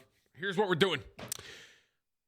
Everyone, smile in the chat, please. Be on your best behavior today. Okay, everybody? Here's what we're doing today. So, today, we are having a watch party, and we are co-streaming the CDL opening weekend. All right. So a lot of you probably know CDL is in its third season. There's a lot of kind of cool stuff that's going to be happening. The games today specifically as well. You got the new Boston team. You got the subliners, got Krim and Clay back. When I was approached this basically, and they were like, hey, do you want to do this with your community? I was like, oh, heck yeah. In my opinion, it's kind of like one of those no-brainers. Like, I want to do this. This is a hashtag ad, just to be clear as well. So this is the opening weekend. And basically, essentially,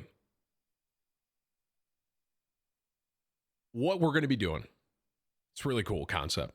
We are going to be watching CDL and the Call of Duty League together. Pretty straightforward, right?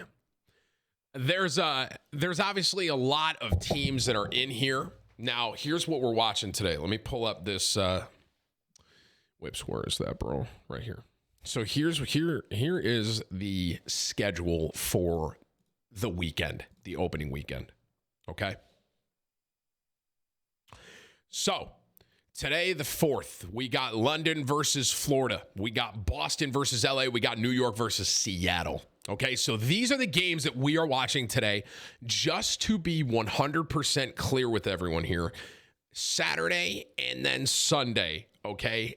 I will not be co-streaming. I will not be having a watch party for those, but you can tune in tomorrow for more of the opening weekend by going to the CDL YouTube channel. That link is in the description, or it is the pinned link at the top that you can go subscribe to and ring the bell so you don't miss any of the CDL stuff coming out this season. Those will be happening this weekend. I'm only here for Friday. Okay. So obviously there's going to be a lot of eyes on, Texas Optic. There's going to be a lot of eyes on that team, I think. Obviously Atlanta FaZe isn't playing today, Paris Legion, but today specifically, Toronto Ultra. I mean, isn't Ultra, didn't they win the kickoff? I think they did. So, we got 48 people watching. Nice, dude. That's great. So today we got, I already made my picks, but I'm going to reiterate this right before we get into watching here together. Okay. In the Royal Ravens versus the Mutineers, I like Florida. I'm living in Florida. It's home field. I got to go for Florida. Okay. So Florida over London. Boston Breach, the new team versus the Los Angeles Gorillas. I said this earlier as well. LA, you're going to win the Super Bowl with the Rams. Okay. So therefore, Boston, new team, Methods, one of my boys. Okay. I got to pull for Boston. I like Boston over LA. All right. Last game of the day, New York Subliners versus Seattle Surge. Krim and Clay, two of my boys, godfathers in the Call of Duty community on the New York Subliners. And on top of that, being born in Syracuse, I have to cheer and I have to say New York will beat Seattle. Okay, so my picks, Florida, Boston, New York. Those are the 3 picks that I'm making. And I understand a lot of you are like, Tim, dude, if you're over 7 on your football picks, well, guess what? CDL is this league right here is going to show you otherwise. Okay. So this is something I'm really excited about. Obviously, like I said, there's a lot of kind of stuff that's moving around in the CDL as far as Boston having a new team. Optic and Dallas kind of merged together at Optic Texas. And then, like I said, Clay and Krim coming back and be reunited on New York. So here's one thing I'm going to say as well. For those, I'm just going to read this so I don't get any of this wrong. For those interested to watch more games, be sure to tune into CDL's YouTube channel so you can earn in-game rewards while watching. Here's how you earn those rewards. On the CDL YouTube channel, under a live stream, users can click the rewards button below the live stream and you can follow the prompts. Okay? All right. One thing I'm going to say too, LAN events coming up for the teams. This is actually pretty cool. There's going to be the first major in Dallas, second in Minnesota, third in Toronto, which apparently is the first CDL LAN in the Great White North. And then the fourth, right? Yeah, fourth is in New York. And then it's TBD for champs. So, and then obviously you got mid-season event like the All-Star Weekend. And then there is going to be a Warzone tournament as well with COD pros and CDL pros and COD personalities. like me. And then you got pro versus amateur as well. You got 12 pro teams versus challenger teams. So there's a lot of other stuff as well, not just strictly CDL stuff, if you will. So I don't know why any of you are saying that I'm a jinx, and I'm going to show you otherwise today. So here's what we're doing today. Like I said, we have 10 minutes here. 10 minutes. Whips. Whips, if I just click that thing, I'll go to it. Yeah? Kind of vibes? All right, hopefully this works. We tried to set this up earlier. Play. Whips, I think it's still the test thing. Whips, hey! Whips, can you get on? Whips, help. Whips, help. Hang on. Hang on, guys. Hang on, everyone. Tim, do you see... Tim, do you see that their NFL is not allowing teams to play in the Super Bowl in home stadiums next year? So they're just going to have the Super Bowl at AT&T Stadium from now on.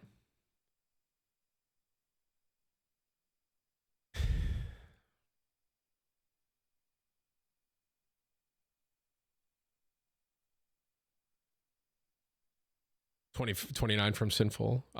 Thanks for Justice, Ace. Love you, bro. And Dwight, no one asked, bro. Whole lobby was weird, Tim. Can't wait for the CDL. Go subliners. My man Sinful, thank you for your 29, bro.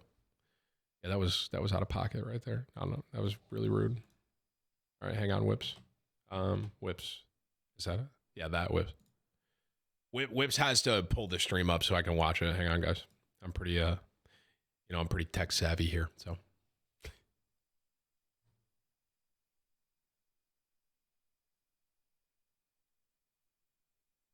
Everyone, please hold. Is the stream actually live right now?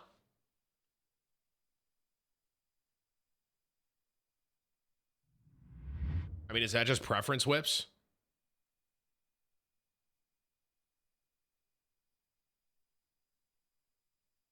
Where'd you go? Hello? Do it with. Yeah, with.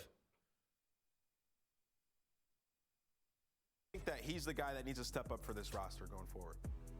I think he is very much like sort of the odd man out. You guys hear that, right, chat? Try to make sure. It is just an SMG dominant league. If your SMG duo fries, your team is you hear that? a great deal of success. And we have seen that there is an absurd level of competition this year. So we've seen enough flashes from you guys hear that? Right? It's kind of quiet. Hang on. There. If he can start matching with this team, I mean, these guys absolutely have the potential to do what. So if I didn't make this clear enough, I'm going to say this one more time. This stream is sponsored by the Call of Duty League. Be sure to subscribe to CDL, the world's best competitive Call of Duty, as they begin their 2022 season. And if you click the link at the top, and if you click the link in the description, you can get all the info with that. And like I said, I'm here today. Obviously, I have the honor and the privilege to co-stream this today. But this weekend, there will be games going on. I won't be co-streaming. So 25 for Fluffy. He says, hi. Hello. It's good to see you. All right. So game number one, we got, where is it? I need my list. Game number one, we got, okay, it's Florida, the Mutineers versus the Royal Ravens, bro. Who do you guys like in this chat? Talk to me. Talk to me. I made my picks, but I'm curious what you all think. If all these teams lose, bro, I will say I will be beside myself. Florida, I mean, I got to pick Florida too, bro. Home field, 25 from HI. Whoever made the donut from AT&T can suck my ass. I hope to meet them at the tailgate. Yeah, that's true, H. Thank you for your 25, man. Thank you. The opposite of you, Tim. Yeah, right. Omega Law. Also, make sure you guys tune in all weekend. We're going to bring you some fantastic matches. But for now, we're going to go to a quick break. Check out the top 5 plays from the Kickoff Classic. And when we return, we'll be closer to that first match. Nameless is on the desk today, bro. Let's go, baby.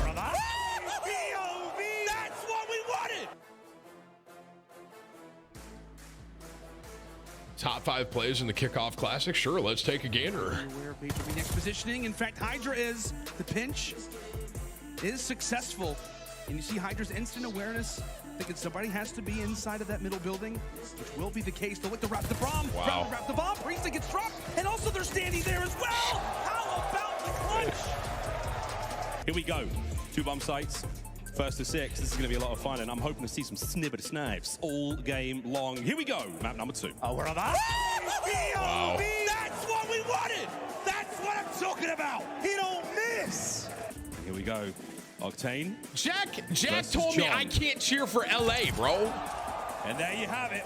How much small talk is from every single player. They're consistently calling out everything that they need to do as Celium is hitting shots like that. 24-15 on a 4, making a 5. Has the potential to go for the 6. On to Pred.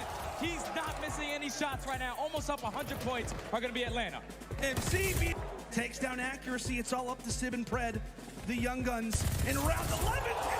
Oh my God, bro. Takes down 2. It's all on. Now to the 1v1. Arcees hops on the defuse. Sid, is he going to try to challenge? Can he come around the corner in time? And you bet he will! It's now 16-9 and forcing the issue on the flank. He's inside of their face. And that's going to be 5 in a row. That was dirty. It's 6 for Capsule. He is woken up and erupting right now on the Sunliners. Making 8 in a row. Man, that video gets me hyped. That girl's fun to watch on LAN, Allie. Who would have thought? Oh my gosh, the crowd in the background, hearing it over the clip is like the cherry on top of hearing everybody scream. Every time he just continues to get a kill. It's like, okay, we got 3. Oh, now we have 4. Oh, That was that Boston team, bro. And 8. What a debut out of Cap. Absolutely. Now let's bring Miles and Chance back in, and let's talk a little bit about our first match that we have going on today. We have Florida versus the London Royal Ravens. Welcome back, gentlemen. And hello. I want to ask you, Chance. I'll move here. Florida Mutineers. Now, they won their first match. A lot of people were writing them off a bit, but they come out guns blazing, and they look pretty good. What'd you make of that? Well, I mean, I think the biggest questions I had for the team, right, is they had like 3 ARs on their team. We have to see Big Awakening run that second sub. He did fantastic. Another concern we had for the team is their communication was not the best last year. Dave Patty, the guy that they brought in, is a rookie, came from Challengers. Is he going to have that great of communications? Yes, he did. So I think like 2 of the biggest questions they had to answer, they answered in a positive fashion.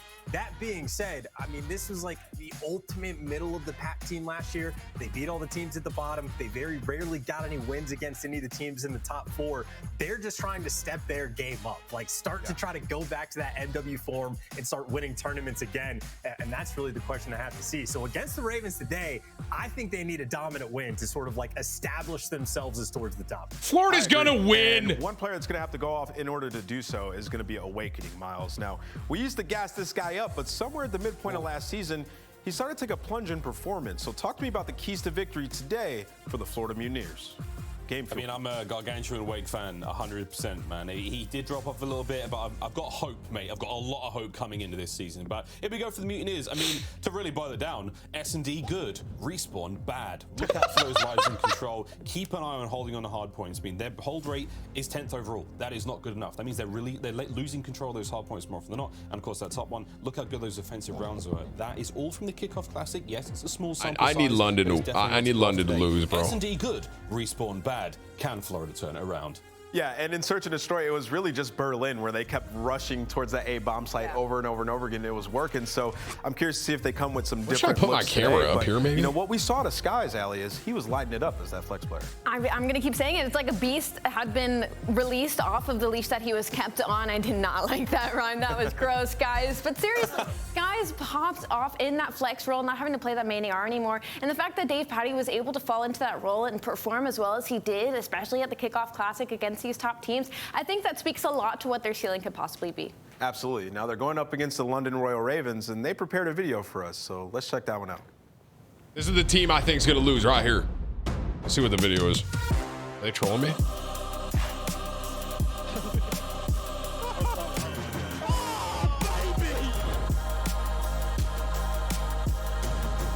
got players in every single corner of the map right now, too. London is out for Oh, damn, bro.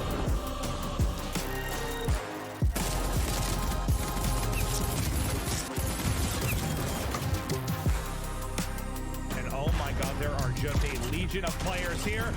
Peekaboo, I've been here the whole time. I like Florida. And the game field keys to victory for the London Royal Ravens. Allie, what are they going to be? Well, they got to convert their first bloods in S&D. Florida's been winning 41% of their first bloods, but have been able to win 68% of their 3v4. So even when they're down a man, they've been coming back. So they need to convert those first bloods in S&D on top of Florida Mutineers and play loose. You know, they got those first land jitters out of the way. 0.92 KD overall, and that's not so bad, even though they got swept versus Seattle. Yeah. And they need to get Zero going after a long year. He had a 0.79 KD versus Seattle, and overall team is 0.92. So really, it's just him kind of bringing it down. Again, he's coming off of a year of sitting on the bench. So we can only put so much expectation on his head, but he's got to step it up for this team. A 0.79. Zero stepping up today. I think he absolutely is going to step up today, yes. I mean, this is one of the greatest European players of all 0.79 time. He has like pro a dent league, in right? his career, but like because of like visa issues, right? Because of COVID, like screwing him over in a sense. Yes, it was a tough first series, but against Seattle, who goes on to get second overall at the event, I don't think we're going to see Zero have a series like this. Potentially for the rest of the year, man. Again, one of the best European, if not the best European player everyone in of chat all sitting there time. like Zero 0.79. can I have a absolutely better be the KD. five-man, Smile, be a guys. It's flex, 0.79 be an in the AR. And he's CDL, one of like the pro incredibly league, smart bro. Player. He is literally Mr. Do It All. He is. Not expecting the 0.79, but he also needs to be there because that's the back of his chair. I've got to say, man, And Miles. I got to say, like, if he's the weakest link on the team statistically, like, that is not a bad sign for the Ravens whatsoever all season. Like, I'm going to be as biased as hell right now because we're not quite in the game yet. If that's the problem we're facing right now, when you've got 3 hot rookies and Afro, he's the beast. He's the best the West Midlands has got, man. He really is the real deal. London are in a good spot. I want to see some Raven fans honestly popping off. And your social media has been non-stop all for the last like 2 years. I expect this year to be T1. Padman, I'm looking at you. There's a lot of wins under your belt, mate. We want to go deep into that meme folder. Give us the goods. Yeah, and they finally have a roster now that they're comfortable with, right? And for a lot of the newer CDL fans, if you don't know who Zero is, this guy was one of the best European players for a few years in a row. So for sitting out for a year and coming back, he's trying to be a leader for these guys and pop off, and that's what we're looking for today. Now let's talk a little bit about pick'ems. And I'm going to start with the pick'em goddess herself, who gets most of them right. Are they going to bring mine up? Oh, God, I Miles, hope not. I love you so much, and I love the European players so much coming up from challengers, but a 0.79, you should absolutely be worried about that if that's a low statistic on your team. I'm going with Florida Mutineers. Okay, fair enough. Miles, who do you have?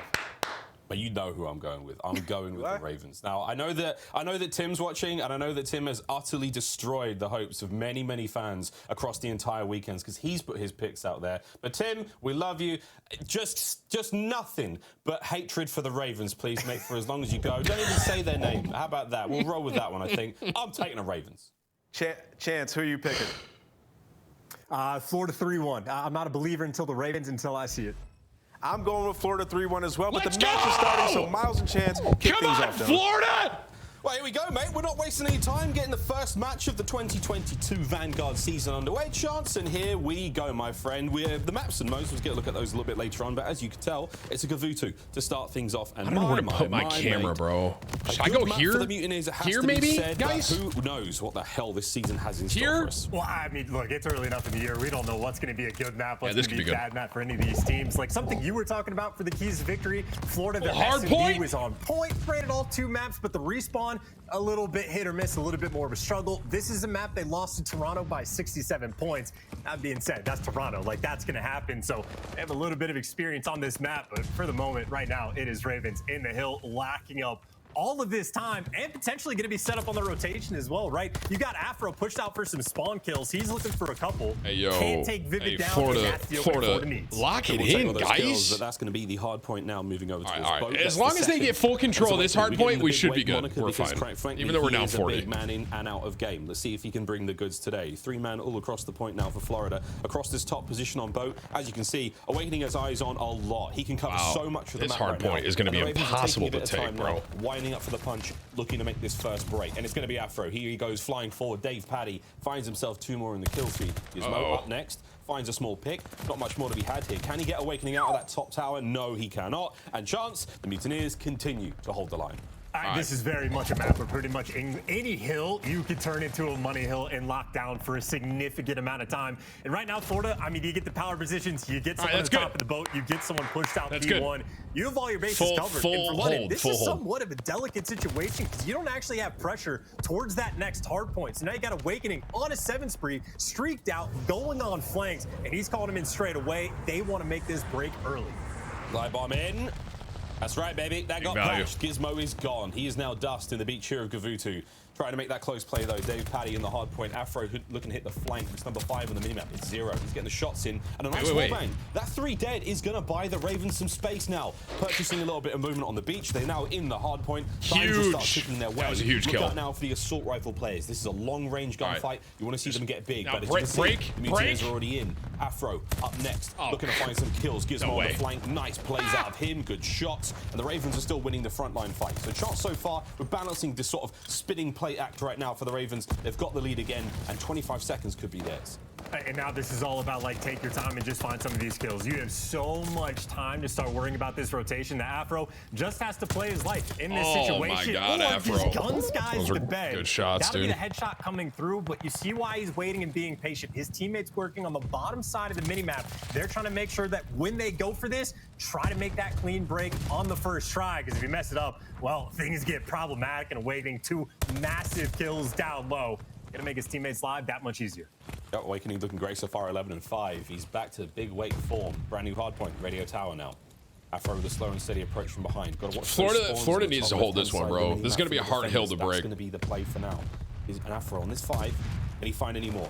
Stuns up. Here comes the hit. Oh, God. That's going to be number 5 into the hard point. Skies. Thank God, Skies. Gets the kill. Oh, come on! Try to find a few more. 0, though, as the Ravens players keep flooding through. The kills are there. The break is good. Mutineers spawn out. London has the hard point. Oh, beautifully done, dude. Love the patience out of Afro, too, right? He's at, like, the front of the hill waiting for his teammates and all of that just for 0 to deliver the 2-piece for the actual break. But that is clean and efficient work. And, well, for the Ravens after this hill, they're going to have, what, a 30-second lead.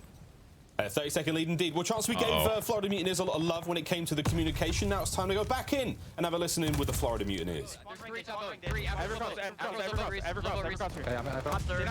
your front green. Yeah. Have your front. Yeah. Mid-pinch. Yeah. Yeah, they're coming. Nice. Come on! Yeah, they're going bottom cages. Stay alive. Just stay down. Cages, Afro. Done. One more. Staying on a hill. I need top boat. Top green above me. Top green pre-fired me. Yeah, He's top green right now. Yeah, he's above me now. I got naded. I hit on hill. He's top green, just maintaining hill. Oh, nice shot. That was actually a great shot by him. We're on the rock, okay. We can smoke Gizmo. You can tell him.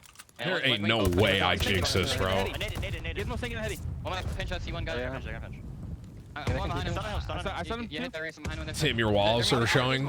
Oh, right. Sorry, I forgot. I don't see him out here. No, he went hill. Gizmo. Dude. Inside the ring, I think. I'm hard watching. Got a whole pinch. Outer, they double watch outer. Yeah, there's like 3 of them. I got one. Just stay out. Outer, he done. Yeah, I'm Ravens starting to soar forward, the lead working out, kills all going their way, and chance again, all things considered. I think the comms were fine out of the Mutineers, but they are not able to capitalize on the kills here. Yeah, you know, comms are fine. The small talk is good. The problem is they cannot step foot inside the hill. They cannot successfully flip the spawn. They weren't able to do anything. Awakening now working through the middle. You see his teammates still trying to fight inside the point. No one's winning the gunfights except for Big Wake, or maybe Skies actually had his help. Now for the 1v1 inside the hill. Afro is here. This is his home. Oh my God. This is where he's meant to be, but turns out just a bunch of contest time. And Oh even my God. Through, it is still London inside alive. That was, and I think this is that dude's twisted, bro. Afro, holy shit. Domination. And now Afro going. He's a cutoff man. He can find No all way. of this information. Oh, brother. There's number 5. Yeah, okay there, bud. Dave was up next, and he was going to eat him alive if not for those shots. Good work out of the Ravens, and once again, you've got Afro going on a tear. Watch Bro, did I those player jinx cams this, as well. You bro? get a live look at the player faces. I'm telling you, Afro is living in the game right now. The man is on fire. Second hard point now in our second set. Back to the boat we go. P1 was a bit of a bloodbath. And look at that scoreline, friends. It is 200 to 94. The Mutineers have got a little bit of work to do because currently they're looking a little lost at sea. Over to 0. Lying down bottom side of the hard point will be taken out. And again, the kills keep on flowing. Chance it's a clean and easy break as the Mutineers, they've managed to capsize London's ship. Well, this is deja vu all over again, right? He had London the first go around. P1, they outright dominated it. The only hill that Florida has really had any sort of success on has been this P2 hill. It's the similar situation from the first go around. They're locking it down once again. You get the player's top boat, but even still, this time's a little bit different because London, they have that rotation just nice and secure. They got the P1 control. Awakening, though, maybe he's found this opening to try to cause a bit of a ruckus. And well, you see all the spawns, his teammates right on top of him. Just like that, Vanguard, they have given Florida a gift. Yeah, they've given it to him. Here comes Zero from behind, though. Finds one. Tags Come him on. with a second. Skies, Come on, Florida, we can bring this back. The Ravens, they are flooding forward. Gizmo will be the last I'm not man a up. jinx. No problem. Now turns his eyes to the spawns. But that's going to be the Mutineers still low right. They're able to contest this point of the Ravens. They gambled on the other side of the map. Not this game, friends. They're spawning much closer than you think.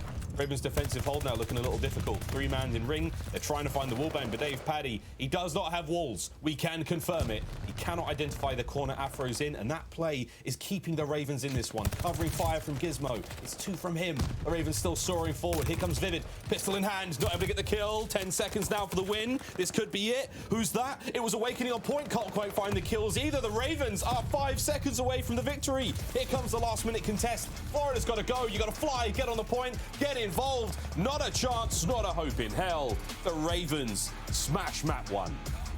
Smash indeed. That is an outright stomping of a Gavoot. It's a best of 3. It's a best of 3. Okay. It's okay if they fall map. It's okay. It's best of 3. Nice way to start stage 1 for the Ravens. Again, 0-3 in map count at the kickoff, but a dominant win there for map number 1. And I think Gizmo especially just had an absolute field day. 24-14, 2,500 damage. I mean, that's as good as it gets, and even 0. Well, guys, I'm sorry. It's a best of 5. I mean, best of 5. Did I say 3? It's a best of 5. Everyone relax. Yeah, nice look at the stats. Relax! We got plenty of time. There's plenty of games left. Playing the island role alone, but look at Ravens. Okay, it's all right. All right, if Florida drops one map, that's totally fine. Going, 14-14. They winning games. It's totally fine, guys. Relax, everyone. Certainly don't mean everything again. Trey Morris has been around the blocks a few times. He's got himself wins, MVP performances. All that matters, friends, is the W. And the Ravens walk over that first one here as we look across the highlights. And you know, what was the stat that I think we had for the keys to victory? Florida, they were like 10th overall in the kickoff of actually holding hard points. Yeah. Again, this is a map where you can lock down almost every single hill, pretty much all of them. Like even P1, Ravens had a feast, but Florida's inability to hold, it showed up here on this hill where Ravens break through and strip away 30 seconds. In those 30 seconds, I mean, that's a swing point of the game, maybe where Florida could actually build a lead, but instead they can't hold the hill. It got broken down. And even on the P5, just a few hills later, it was the exact same thing. Florida got there first. They utilized streaks to get that early time.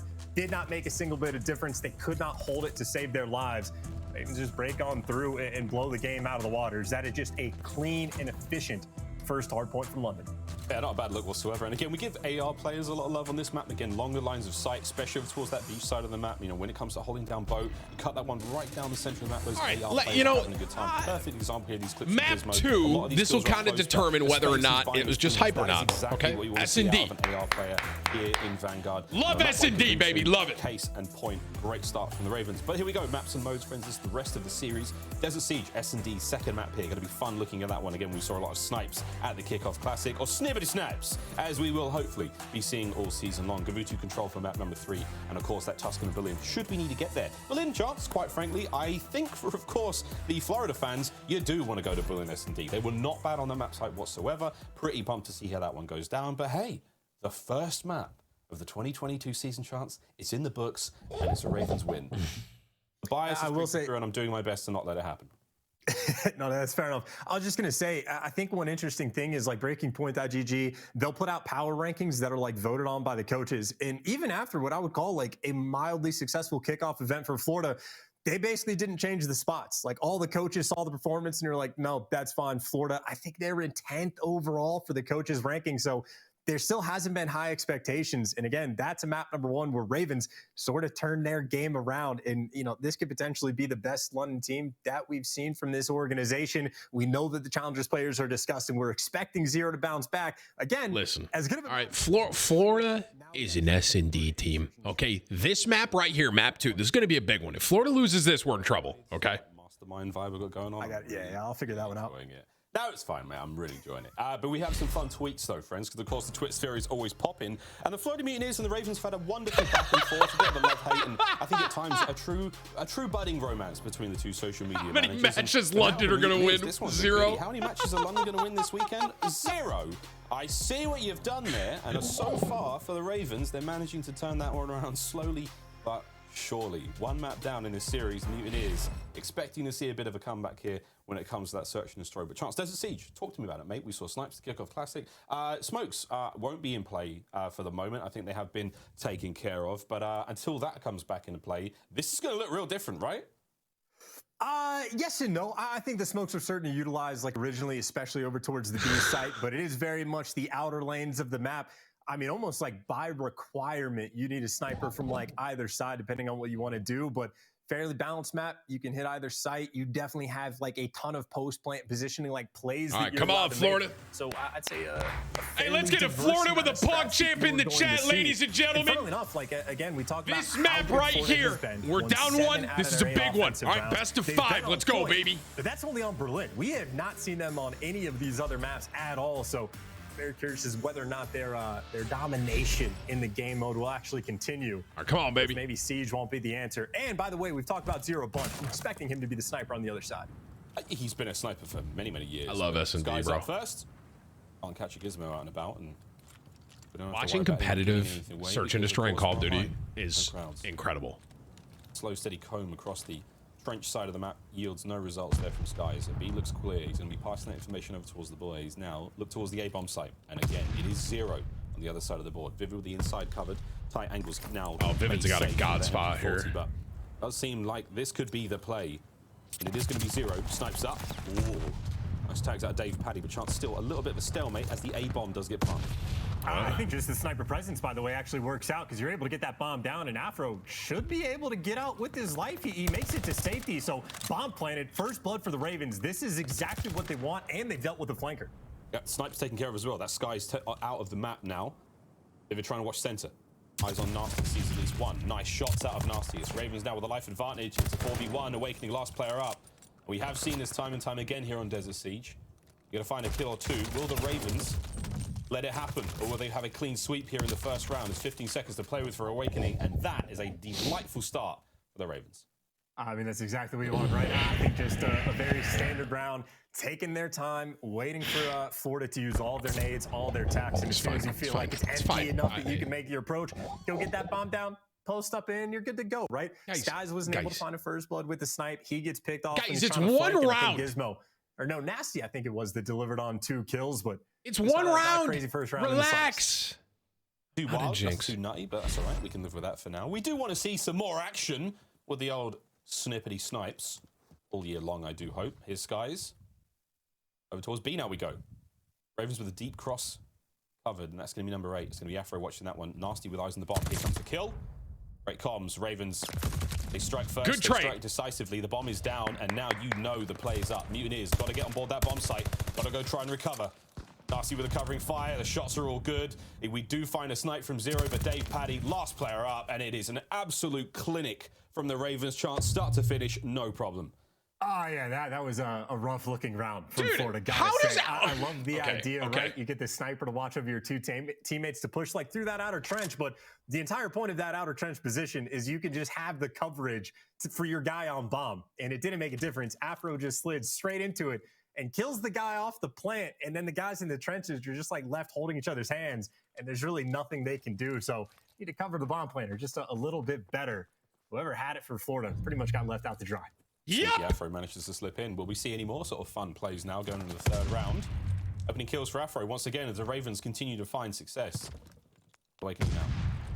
Backing on up, trying to find any form of opening, but it is a horror house on the inside of that minimap. Lots of angles, lots of covers to work with, and a corner for pretty much every engagement. Bomb down at A Chance. An exchange over towards B, and here we go. It's a 4v2 Ravens on defense. And this is already just serious. Yeah, Skies. Oh my God. Yeah. Florida. Skies, do we have a kill yet? He gets beamed. Ravens feeling good. Do we got a kill? Those 3 clinical rounds by these guys on top of the Gabutu they just had for. Dude, I'm trying to like hit tab like I'm playing. Like, do we have 1 elim yet? Funnily enough, I mean, again, I think this is another stat. The keys to victory we saw for Ravens. Carson's doing a fantastic job. Florida had like the 2nd worst first blood rate from the Kickoff Classic. I mean, never finding. They got 1 kill, dude. Berlin 1. Is clutch up almost every single 3v4 please, that they bro. Had. But now the case is they're not Florida, clutching up. Please, dude. Can't find a first blood.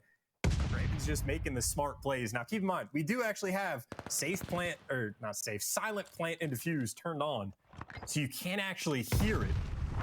It's all about getting the information. They have it, first blood again, going to the Ravens. Sweet nade from Nasty.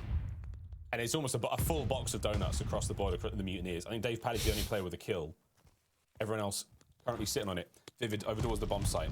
This tight defense is going to keep anyone from the Ravens off it for now. Sky's up. Sky's got a snipe. Some Nasty nice. on a 6 right now. 3-3. Yet to find the success here Let's with that go! snipe. 2-1. Good job, Mutineers now. Surely this is their round. Nasty on a 6. He may play his life here, but he does have those full streaks already. So again, run for it. Maybe don't let anything crazy happen here. Do not feed the Mutineers, but they've done a great job chancing. All right, okay, we got a round. We got a round. See if you can actually find a kill in these final few seconds. Number 4, Awakening might overcommit, and maybe a small moment, but Florida finally able to get on the board. Let's go, baby! No Come one back! Able to slide out and kill the planter in that situation. So Florida sort of making amends for the offensive round that they had just briefly before. I'm still concerned about the first bloods. I think it's like 4-0 for the Ravens. And again, they've been super clean on offense. They have leaned towards this A side every time, but they've taken their time to let the first bloods come through. Florida, again, just needs some sort of adjustment. That adjustment came in that last round, but again, it just allows those little moments where you don't let the Ravens see that you've managed to cross over towards bomb and get the plant. Vivid now, downstairs in the central house. Bags are up. Oh, yeah. It's Afro and Gizmo finding those kills. Dude, the what? MP40s ring out. They find them. They put the team at a massive advantage. 4v2 now. 0 with eyes over towards the A bomb site. Nasty playing this one slow with bomb chance, but again, with the life count as it is, no problem for the Ravens. I mean, they're just patient. They're not in a hurry right now. 0 can have the responsibility of maybe dealing with the flank a little bit more. Skies is almost just useless in this position. You see the glit right there. Dave Patty has to be very careful, but either way, it's a 4v2. Ravens have taken their time to not make any mistakes, and honestly, Nasty, just go plant the bomb. And they're actually wrapping this over. They are making as mistake-free as you possibly can to rotate around this map. And Florida may be a bit too late on this rotation, but still 4 versus 2. You get the bomb down at B. You're feeling Oh, Call of Duty timing. Despite the scoreline, Ravens Okay, showing a huge 2-3. amount of respect towards the Mutineers here. There's a Checking every corner chance. possible. We got a Skies now on the chance. approach. Dave Paddy shot lands 1. It's a big tag from 0. That's the head of Skies clean gone. Dave Paddy 1v3. Looking towards the bomb. Here comes Dave Paddy forward. Rips Nasty. 1v2. 0 still with that long line of sight over towards the bomb. In and out of cover, Dave Paddy goes. Doesn't look like a Stark out here, not running in a straight line. And he's made it a 1v1. 0's last play left up. Got to stay alive for a few more seconds. I don't think he's got the time to get back to bomb either. 0 will be able to. He might do something horrible to him here. He's on the chase. Oh my God. Get it with 0. Where is he? Is he going for the assassination? I think he might have been. Ravens, they play it safe. They play it smart. They get the round. Yeah, no, I don't know about the assassination. I think just making sure you can line up the kill with the pistol. But I mean, either way, again, clinical round. They just have their number when it comes to the first blood. I think Afro and Gizmo both got the kills at the exact same time. You're 5 for 5 with first bloods. I mean, you're pretty much going to have just a cake day on a map like Desert Siege if you're finding those opening picks. So Florida right now, I mean, they're just in the middle of getting picked apart. Someone's got to step up. Maybe Dave can be that guy. 4 and 5, the only player with any sort of success for the team. But to another round we go. Oh, that's good. Dave just died. That's great. Yeah, good. The first blood and a gut shot from Skies through the roof of the train car there. Oh my word, this angle from 0. Look at that. A bomb site, safe for now. Over to the B bomb site. Vivid with bomb in hand, waiting for the move. Ian Afro. Oh, wait a minute. What is 0's face made of? What? Skies lands the shot. Not quite able to get the full kill as again. He hit him, bro. Out there. With Dave Paddy beating. Well, there we go. I was going to say. Okay, 3-3. Come on, Florida. The bomb teetering through middle chance, and no one quite yet able to make a move. Afro, though, he's thinking about it. He's actually found this opening. It depends on where he peeks from. He catches Skies, drops the sniper, and now he's getting hunted down. But there's only 30 seconds left on the clock to actually get this bomb planted. Afro is just going to cause them to turn the attention. Vivid feels forced to make a play, and he can't make a good move. Ravens, again, picking them apart, getting the first bloods, making the plays when you need. And it certainly helps that 0, I don't know, maybe in his time off, put some adamantium in his skull because, I mean, I don't know. I was told snipers are OP. Apparently, headshots don't even take him down. That must have been a pixel or 2 of the train cart there, or that like iron girder that just stops it and allows that bullet penetration to save his life. But But we pick apart pixels here on Vanguard. The Ravens are certainly picking apart the Mutineers. 5-1 now. This is Matt Point to put them at 2-0. And Nasty's had one hell of a game. They can bring this back. They can. Once again. It's possible. It's all mental fortitude, bro. Mental fortitude. They can do this. E-bomb plant now. They got to get the first. Florida needs the first. Awakening cut down on the flank. Here comes the pressure from the front. Afro's found another one. 2 players now left from the Mutineers. Sky's on the approach forwards. Got to check the trenches, and it is trench warfare indeed. 0. The tags are in. Dave, Paddy, not a chance. The Ravens have stunned us all again. That is 2-0 in the series, and a truly clinical performance there on Desert Siege. I am very happy London woke up today and came prepared to play. I cannot say the same for Florida. I mean, I think that's literally 7 for 7 for First Bloods. None of them even seemed overly complicated. I think Florida had one round where they were even trading any kills out. But, I mean, again, a clinical map 1, an absolute clinical map number 2. And there you go for Gizmo, right? The First Bloods obviously are not correct on the data view, but he still had 7 non-traded kills out of 8, like almost across the board. Just no trades from Florida coming through in any sense of the word. And again, 6-1, you know, how much more dominant of a performance could you really ask for? Maybe young Thatcher could show it off. 250 to 119, Gavutu hardpoint goes to the Ravens. 6-1, Desert Siege goes to the Ravens. Now Gavutu Control. This is where things get a little wild and crazy again. Control's a game mode that was so heavily dominated by the guys from Seattle Surge when it came to the Kickoff Classic. Everyone else was playing catch-up. We still got a chance, okay? Guys, I know right now it's a best of 5. We're down 2 maps right now. I know, but Florida, they can still pull this off, okay? Little reverse sweep, right? Come on, baby. Here in this matchup. And something I made a mistake early in the broadcast when we were doing like our picks and who we thought was going to win. Then I was like, Florida's definitely going to win. I forgot Tim picked Florida to win, which means obviously Ravens are going to dominate them. So like, how am I not just making the opposite reads? That's on me. My mistakes. I will learn for the next series. But yeah, this is Ravens again, at least compared to Florida on another level. Yeah, well, indeed. We're going to take a very quick commercial break. During that break, if you're a Ravens fan, you may as well flood Tim's mention and give him a thanks so far because it's working. That's all we know. Let's do a very quick commercial break. We come back. Map number 3.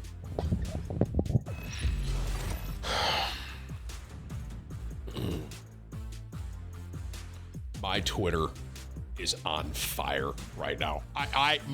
If you were to take my Twitter and you were on an island and you had no way to light flint or any sort of wood or anything, you could use my Twitter underneath the flint and it would set ablaze for days on end. My Twitter right now, it is like a constant moving wave right now, dude. Oh my God, bro. There's no way they're about to get 3-0'd. Team's not doing that well, huh? Shut up, Prawn. Thank you for your 25. Tim, my 4-year-old daughter thinks you have the voice of an angel. Lobster better than pancakes. Can you give a shout out to Oakley with the saying be a ball bash, go to adults or children welcome. We don't know 100% yet, Chad, on that. Oakley, hope you're having a good day, dude. Your head looks like a watermelon. Thanks, T. Super dope to promote the CDL. Also, thoughts on Krim is the GOAT. Krim is the GOAT. Thoughts? Krim's a beast, man. But right now, I'm kind of down bad right now, bro. I said Florida was going to win this pretty easy, and it's not happening currently. What is happening? What is going on? Is this me? Bro.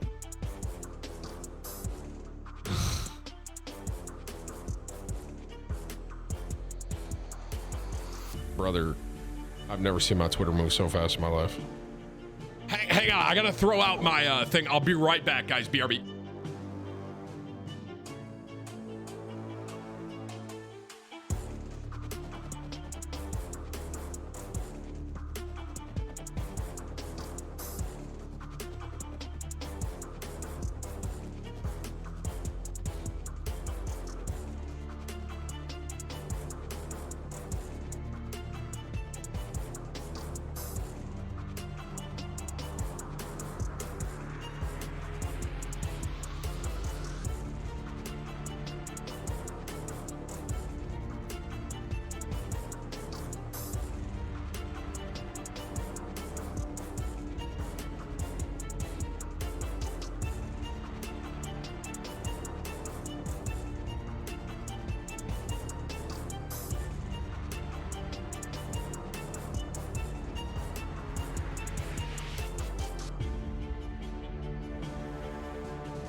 I got some nuts.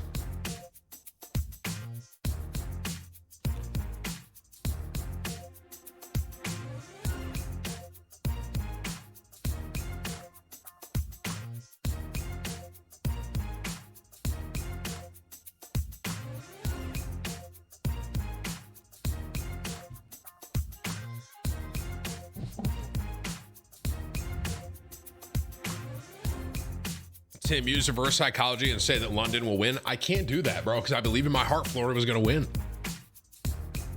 Dude, yo, can I get a big W spam for Call of Duty League and letting us restream this? By the way, this is lit. Brought to you by Game Fuel. Victory in a can.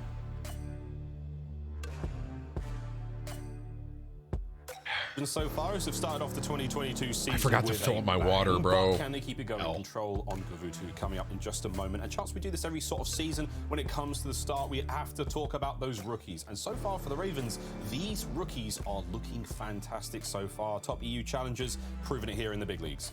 And I think bringing up the EU challenges is like the perfect segue, because like Nasty and Gizmo, they've been playing on Team Vortex for however many of these like past 2 years, and they've basically dominated EU challengers, right? We have guys like Insight. When he was talking about Toronto and going to Europe and scrimming these guys, where they're like top 6, he said some of these teams would be in the league. So I think they have the pressure of EU challengers on their back just to justify all the trash talk that they've had and being like, yes, we're this good. We need more of the European guys in the league. I need Florida to win this next map, bro. To America just to run the challenger scene in Modern Warfare, they only sent like one UT, but they were winning the North American tournaments as well. So like EU, at least as far as challengers go, might actually be greater than NA. I mean, granted, NA still is like a greater talent pool overall, but these guys have been disgusting. Nasty and Gizmo have been lighting up for the past 2 years on top of guys like Vortex. And if they could come into the Pro League and fry, then maybe all that shadow is correct. Well, we'll find out if they can continue the frying, because so far, so good. Ravens now one map away from walking away with 3-0, which honestly, please don't. This is the 3-1. But let's see. Please don't get 3-0, dude. Please. All right, let's go. Come on, Vivid. So it is first to kill 30 players, or first to capture 2 zones, adding a minute if you do manage to capture that zone. So there we go. Control, nice. Off the rip, nice kills going the way of the Mutineers. Chance they managed to get themselves onto A, stop the clock, keep finding those kills. And look, if we learned anything about Gavutu from the Kickoff Classic, it is genuinely in control. Difficult to capture either point, let alone getting 2 of them. So you need to make sure you're winning the defensive rounds. And for both teams, whether on offense or defense, you are looking for dominance, you're looking for kills. 30 kills or get both the points. You need to make sure that your defense correct, as well. chat, correct. As it stands now, so far so good for both teams, but obviously London being on defense, a little bit of map control, they're in a much better spot. Yeah, this is looking great so far. Starting to flood on through. Defender's now on point, trying to overwhelm the ship. Vivid cut down. You've got Awakening up next. Here he comes. Making footstep after footstep inside of that zone. On Awakening. Gonna find a couple more here. Waiting for the teammates to push on up. Watch out for Afro on the flank though. He's already dealing some damage. He's found those kills. Skies is now going to pick up the pieces. And Ravens, it's a clean sweep. They cut them all down. That's a lot of kills. It's 15 in the life count. It's 10 seconds on the game clock. Mutineers have got to go. But it's your boy Nasty on a 4 spree. Cut down finally, but he bought enough time. Here comes the last minute contest. There's the kill. You've got to get on point. 0.8 seconds.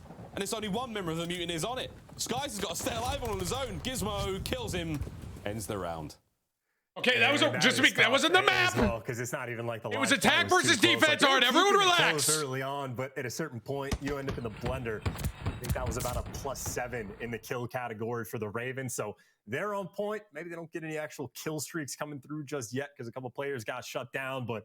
Either way, wheeling and dealing on offense, they have not lost a single step from the past 2 matches. Guys, this is a defensive-sided map and play type. Okay, relax. At the edge. The question for me, though, can they actually find a way Florida's to win an offensive brother, round? they got to win this, You bro. need a strong offensive break. Honestly, probably need a nade kill or 2 as well. Well, you heard the nades get cooked. They're out and about now. Ravens have already managed to get themselves onto A. First blood from Zero is going to help out as the trades now come through. But again, the priority here, capture that A zone. 3 segments on it. Getting players on the point will get that far. More players on point equals a faster capture. So far, it's all relatively quiet. Sky is trying to push those players in spawn. In a spot like this, he can find a lot of kills chance. He can buy his team some time, but he doesn't manage to get anything, and the Ravens are still capturing A.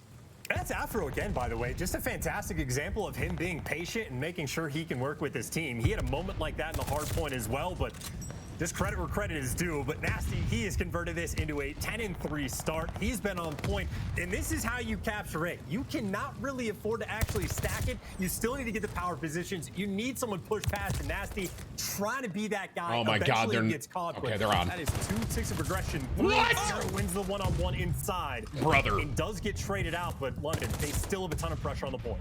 Yeah, pressure's still good. It's going to be Afro once again. They get off point for a moment. 2 segments are gone. There's only 1 remaining. Here comes the hits from Dave Paddy. Shots are in from, once again, the spawns of London, starting to wear a little thin, but they have a 2-life lead for now.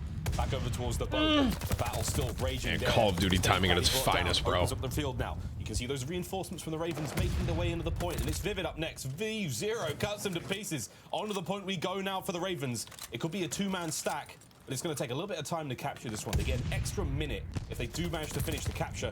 0 can't win the fight, but A's gone. Well, that is step number 1 and step number 2. And keep in mind, if you're up in the kills column on offense, you're having a blast. And they're going to keep that kill life lead. +5 advantage, minute and 20 seconds to work with. And they even have someone that's snuck through. Gizmo is behind enemy lines. But frankly, he's going to have to take down at least 2 with them to open things up for his teammates, because everyone else from London, they are stuck in their spawn. This is Vivid, the front man. What the Mutineers can't get anything done. Nasty just brought him down. An easy kill indeed. Gizmo's still on the flank, so trying to relay that information. 1 minute now left to work with. Here comes the play. Gizmo gets it started with a big kill. Now, Nasty from the front. Here comes the pinch. Ravens, they're flying across Gavutu with such ease. Kills all over the place. Vivid last up. He's going to get 1 with him. But here comes the push right onto the B zone. You're going to stop the clock in a moment, and you have a great looking setup right now for the Ravens. You just have to stay alive, and it's Big Wake with the 2 kills. That nade gets the player off point, keeps the clock flowing. Good job, Awakening. Actual. And Florida Huge. needs to slow things down. They can't let anybody actually stop the clock, but they are so heavily down on lives. They need to be very careful. It's 11 to about the 6 with gunfights they lives take. remaining. Is Oh my waiting God. for a kill to fall in his lap. But the pressure is on London to actually push forward. They got 4 players grouped up. They're starting to make their move.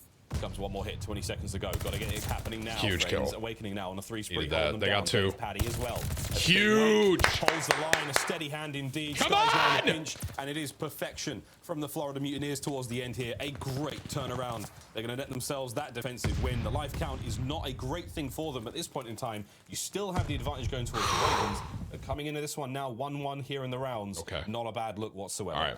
I mean, yeah, you give the round to Florida for sure, but in my mind, that is absolutely a win for London, right? They keep that life lead. They actually expand it. I think they go up now like +9 or +10 in kills overall. They actually had success Saved. on 1-1. offense, so they're certainly putting in the work. And if it wasn't for Florida being able to actually take care of Gizmo in their back spawns, you'd take an L on a round on offense from Gavutu.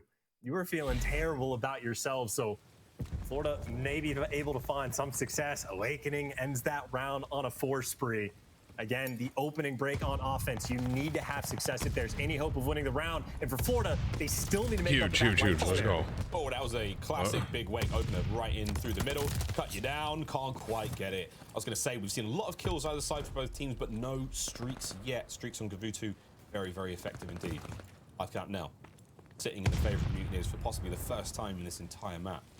Capturing the A zone, starting to get a little bit aggressive. You love to see this. 2 players going over towards B now. Oh dear, Afro. Can't get both of them. Cuts down Big Wake for now. To the other side, back onto the A side for the attack. This is the defender here. Gizmo can't quite land the hook. Vivid's going to cut him down once again. And Nasty's doing everything he can here on the point. But you've got players for the Mutineers. Let's go, Florida! Come on! That A zone, it should be captured relatively. Oh my God, they're up in kills. Let's go. Well, they just lost it. They might have had a bit of map control for a moment, but Scott ends up by himself. He's not even towards the top of the boat, and he's going to be spotted. So he might get hunted down. There's a lot of pressure up top. Skies can't find the first. Afro's there. London up. Go, Vivid. Huge. Yeah. Vivid right now, the hero potentially for the team. Oh, nice try. As he's been their metric for success in this round. But, I mean, Florida, again, just struggling to try to have any semblance of success. Awakening gets chopped. Anytime someone's able to push past the 50-yard line, Florida still gets cut down. 35 seconds left on the clock. Trades are just back and forth for both of these teams, but even still, that second tick of progression has not come through. Florida still have that was kind of nice, Dave. Dave Paddy staying alive as best he possibly could, but it's time for his teammates to get forward. Have to get on that A zone and stop it. 20 seconds on the dot. Now the Ravens starting to look towards that defense. Now they go over towards B. They're going to give up on A. This is going to net you an entire minute for the Florida Mutineers. Time to work with. And the life count this round has changed immensely. 19 to the 11 of the Ravens. Florida, this should be huge for them. An additional minute, plenty of lives to work with. Here we go towards B. Yeah, and this is Dave. Dave just can't afford to die, right? If Afro actually gets this kill up P1, that's going to make Florida's lives that much more difficult because all the pressure's coming on the flank. Vivid, he is now sitting inside their spawn. Zero is going to be trying to hunt him down, but these are big gunfights to win. The patience on point. Zero takes care of at least that first flanker. Still that 6 live difference. Maybe Skies will be thinking about putting the pressure. I mean, London right now, they are forced to turtle, but the turtle might not be a big deal because they still have the map control. They still have P1, and even the team kills come through with a stun grenade. Florida, it is still so difficult to win these rounds. They're a snapping turtle right now, chances. They snap their way forward as Gizmo finds the beatdown finally in exactly the same position we saw him last. 30 seconds remaining. But one of our teams here on that point. Afro cut down through mid. Ravens' numbers starting to dwindle, but you've got yourselves still a bit of map presence to work with. Zero loses one on the other side. The trades are still good. They can still, Florida can still win. They can. If he wins this fight, that's going to be huge for his team. Again, no. buying the time with Skies. The rest of the they needed that, now bro. Making their way through mid. Here we go, 10 seconds. If you kill Zero, you got to get Gizmo next and get on the point and try to stop it. 5 seconds now remaining, and it looks like Big Wait last up. They're going to try to play for the kills, and the Ravens, they're being well fed. Life count changed hands again that round, and this is it. Match point Ravens. Again, though, similar to what we saw the round before, not the worst round from Florida. You have a round on offense. You don't go down massively on lives, and I think they were up by 1 towards the end. So overall, they still have their work cut out for them. Florida, they need to have a dominant round on defense. They need to go up like, what, +8, +9 in the This guy just donated $126. His name is Tim is a jinx, and he says fade Tim. Terrible swing of momentum, awakening. Florida's going to win this game, and you're all going to see. So Florida, the gun's starting to heat up just a little bit, but again, in this round, they need dominance. And I think Afro, he's just found the opening for a free first kill. Oh, he's in. There's the first. A wonderful opener. Stun grenade's going to slow him down, but certainly not going to kill him. Still holding that line, trying to bring the time now for his teammates to get up map. Afro continues the spree. It's 3 before being brought down. And again, straight away now from Zero. Oh, he got on the beat for a second there. Different look now out of the Ravens in what could be the last round of the map. Mutineers are going to hold this one for as long as they possibly can. Florida dig deep, baby. Gizmo from top boat, finding those kills again. Time and time again, chance. We're finding those Raven kills, but you haven't really got anywhere on the zone progression right now. And we've got just about 40 seconds to play with. Mutineers are doing a good job. And keep in mind, kill streaks actually kill now. We didn't have it at kickoff, but now Gizmo, he's going to be able to rack them up. He's got both at his disposal. And again, London are very much in the situation where as long as they have a decent job in the slaying category, oh my God, outslayed, they're good to go. So Gizmo, you do not need to leave. You can stay up there for as long as you want, or maybe he wants to be the objective player as well. You see his teammates, they got a body out in B. They got 2 players pushed up to P5. What's happening? What is happening? They capturing both points at the same time for a moment there. Life count is getting out of control. 24 to 17 now. Bear in mind, you still have full streaks to work with for Gizmo. A's about to be captured at 36 seconds remaining. We have to see a decisive hit from the Mutineers. Try not to let any of their players drop out, and that's going to be a big problem. Gizmo is on a killing spree right now, bro. Here we go. Oh, no. The approach onto B. Gizmo full dude, he has streaks, dude. A bomb to start the party with a bang, and it could well be what we see. We're waiting for it. He's teasing us. He's truly teasing us as the approach to B continues, Chance. And he's got through as well. Right now, Florida, they have no idea that there's an extra man behind enemy lines. So again, this is a situation where if he just gets 1 or 2 kills, that is just the opening for his team. Oh my God. Florida actually do have a ton of map pressure. On the flip side, Vivid is all the way pushed up on the beachside spawn. They're dealing with the pressure up towards P1, and they're able to get both of those kills. So the next players from London, they're just in the back. They know he's back here now. They're just in a spot where spawns are going to get real weird. Yep, weird indeed. Gizmo's still alive. He's still being a distraction. Guy's up next. Good shots, not enough to get it done. Ravens now coming through the dock side of the map, looking to reinforce Gizmo. He's been here a long time. It's saving Private Gizmo. That's the operation right now for the Ravens. Forget B for the time being. Gizmo flies forward. He drops on the beach. Now to 0, 6, almost to make it a 7. He's got himself a strafe run as well. So you've got streaks for days right now for the Ravens. 10 lives for the Mutineers. 17 for London. 30 seconds on the clock. That's another kill their way. There, you got number 5. You got 0 in the back. He just picked up a glide bomb. Come on, Dave! Dave, he needs to fly to find this kill to take care of 0. Dave, please, and dude. He's able to at least get in with the glide bomb getting called in. You got pressure on the point. 2 bodies in the hill for the Ravens. Oh my God, dude. It is a 9-life lead they're running out of time, but at least it's frozen. 23 on the clock. Ravens, they might be able to get this done. Afro staying alive in the zone, alone right now. Zero now calling in the strafing one right behind them. It's going to hit the spawners there of the members of the Mutineers as they come on out. Shots from Zero, tags up from Nasty. It's all down to Awakening. Can he get up off the point? He cannot. It is a 3-0 to start the season for the Ravens, and in what an emphatic fashion as well. I don't want to say it. Tim might have cursed him. I mean, there is no might about it. That is as cursed as you could possibly get. Losing rounds of Gavutu when you're on defense. But I gotta say, I mean, that is how you win on offense. That is get inside their spawn, L trigger, and just post up and play for kills and just slow the game down as much as you can. It is a battle for positioning, and you just never want to let it go. But either way, that is 4 players for Ravens all the way across the board going positive. The damage on point as well. Ravens, that is the best possible start to stage 1 they could have had. Well, welcome back, guys. First of all, fantastic cast, Miles and Chance. That was an epic series. And Allie, you were not expecting London to come out and look like that. Miles was, but you certainly weren't. I'm mind blown. I mean, the fact that London came out so hot. I mean, a 3-0 to start off the season on the official boards. And the fact that I saw every single player step up their game from what we initially saw from them, it was a complete turnaround. My pick'ems are destroyed. I had Florida 3-0, and it's like completely flopped. It was London 3-0ing Florida. Yeah, it's kind of scary for the Florida fans because it seems like it's starting off sort of how their last season was. If you remember last season, they won their first big series at kickoff, and then after that, they sort of fell off a little bit. Miles, talk to me about the London boys, my friend. Like, how are you feeling after seeing them catch the first W? It was exciting. It was really good to watch. You know, again, all the concerns that I think Ravens fans have had. I mean, this is an exciting team. There's a lot of young talent here, and you've got a good leader in the form of Zero. And, I mean, that just, it paid off in a great, great way for them. That's a nice start indeed. I mean, I want to give a lot of props to Gizmo as well. I mean, we saw him, especially on that Gavutu control. He was on the flank time and time again. I gotta tweet something, when bro. it came to the hard point as well. I mean, Gizmo's map awareness on this map in Gavutu in general just seems to be on point. You know, they've certainly done their homework. I mean, it wasn't the best showing at Kickoff Classic for the Ravens, and I think a lot of the fans really felt that one. And again, you know, Reddit was on fire. Everyone's saying their piece. I know that, you know, everyone's got an opinion these days, as they should. But at the end of the day, that was a great performance from the Ravens. A wonderful bit of homework being done. And a kickoff. I mean, they played Seattle, who, you know, took they were on fire to task in that finals. They were on fire, so not a bad way to start the series.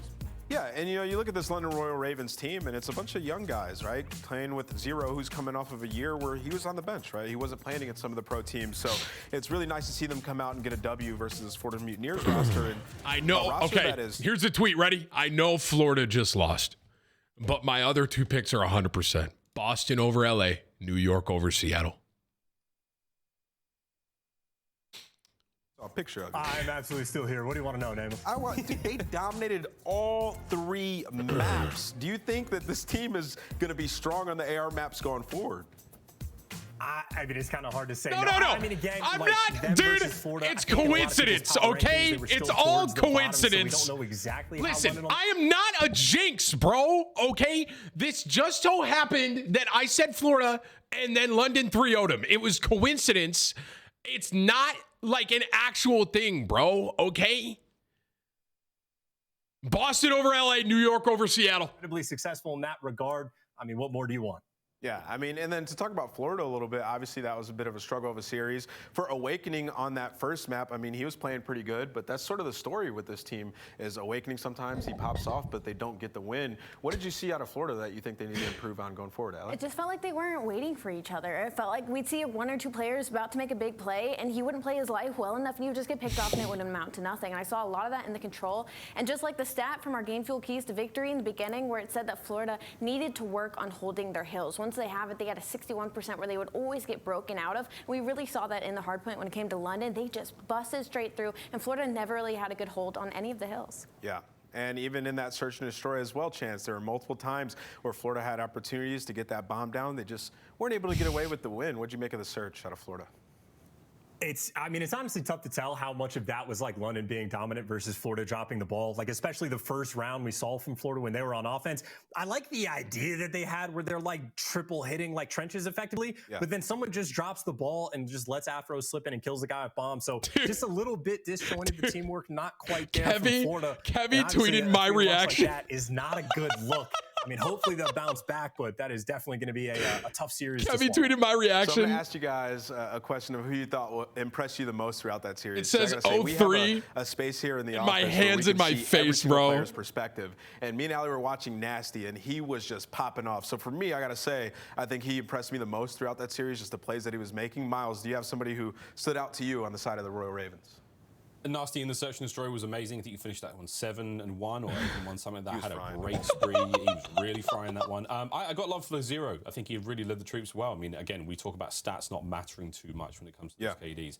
Perfect example of that, man. Like, he didn't get a lot of kills in the Search and Destroy. The snipes he get are very influential. His even presence on the map at those A-bomb sites, looking down that train line, allows his boys to get in there, allows Afro to get in and plant their bomb. He's playing it smart. He's playing himself. He's staying alive in great situations. Nothing but love for Trey Morris. Gizmo as well. Great debut, you know, here in the CDL, especially in an official match now. Points are on the board for the Ravens. I think everyone handled themselves really well. Afro, I'm not even surprised, mate. He's an absolute unit. He really is. But for Gizmo, I was super impressed by his performance today. This was a wonderful starting point to work from. He did really good. It looks like he's ready for action. He's ready to square up in that picture. Ali, talk to me about Gizmo. Was he the guy who stood out for you? Yeah, actually he was. I was going to take a point to Nasty as well, being coming up from the EU Challenger side. He's up for argument of Rookie of the Year, but Gizmo, man, in my little special book of notes here, every single map in the series, he was popping off. You know, map 1, it was Afro and Gizmo popping off in the Gavutu. In the Search and Destroy, it was Gizmo and Nasty popping off. I know what it looks like here.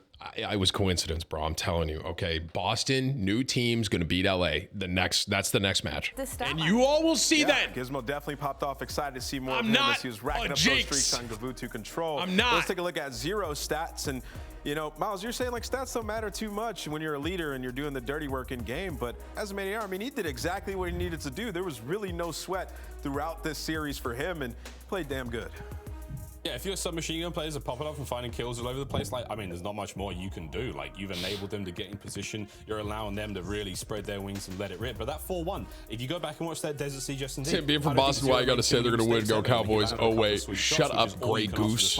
And he dies once. That is a tremendous stat line for a player who's sitting in that kind of position. Yeah, sure, if he gets like 7 snipes, we'll be freaking out and, you know, putting a montage together. But at that point in time, he's done everything right. Dude, Kevy's tweet is so funny on that. Ali has a stat for us. What does that say in your paper? Well, it's the one on our screen. 86% non-traded kills for Zero in Gavutu control. I think that's insane because when I was watching him, he was just getting behind people. So that means every single time he went on a flank, he succeeded with maybe 2 or 3 kills under his belt. So that's insane to me. Well, let's say hello to Zero. We actually have him here for our Game Fuel Victory Spotlight. Let's bring him on in and talk to him a little bit. My boy Trey, man, how you been, buddy? I'm good. How are you? I'm good, man. I want to talk to you a little bit about your team. You guys get that first W. I know that feels good. How's it feel to be playing with sort of 3 young players on the rise in Call of Duty? I mean, it's just what I wanted, really. Like, when I got benched last year, well, you know, forcefully, like, benched because of COVID, I said to Dom this year, like, you know, let's go after some talent.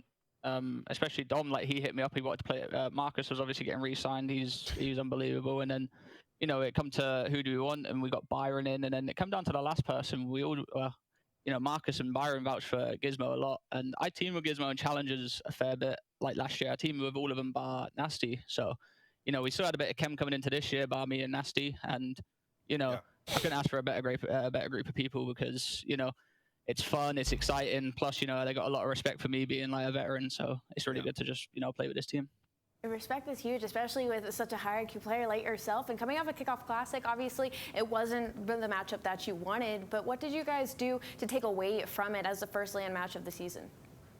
I mean, there just wasn't much to the Kickoff Classic for us. You know, it was just going there and seeing how we were. You know, after that event, I had screams to get benched, and I think we all know I'm not that bad. You know, you know, we just came back and just started working a bit harder, and you know, we trolled a bit, and you know, we just try and have fun whilst taking it serious. And, you know, what I said about me being a veteran, like, it's hard to keep them under control sometimes, but, you know, they're a great group of people with some, like, the ceiling on this team is crazy. And, you know, this is not even part of it. Like, I'm excited. So, Zero, I mean, you know, your name sort of has been getting dragged through the mud a little bit. It seems like people forgot, you know, who you are, right? Like, you were playing great, and then you had to go sit on the bench for a bit. So, for you, where do you feel like you stand personally amongst the main ARs in the league? I mean, come on, Nan, you played against me. Like, you know, I was away for 1.5 years and people thought I was a Warzone pro. You know, it's a joke. I I've said it before, you know, I've won an event MVP, like that just doesn't leave you. You know, I got the passion to compete, and you know, I've been on a top 4 team at the end of every year, like for like, you know, I'm always been there. So, you know, it's kind of, I don't care about other people's opinions, but, you know, just, just don't need to say anything about me, you know? Absolutely, man. Well, good luck to you. Good luck to the squad going forward. It's nice to see you guys get that first W. I'm excited for the future. But that's going to do it for our Game Field Victory Spotlight. Everybody say goodbye to Zero. And we got to talk a little bit about our next match coming up here in a bit. We're going to have LAG and Boston Breach.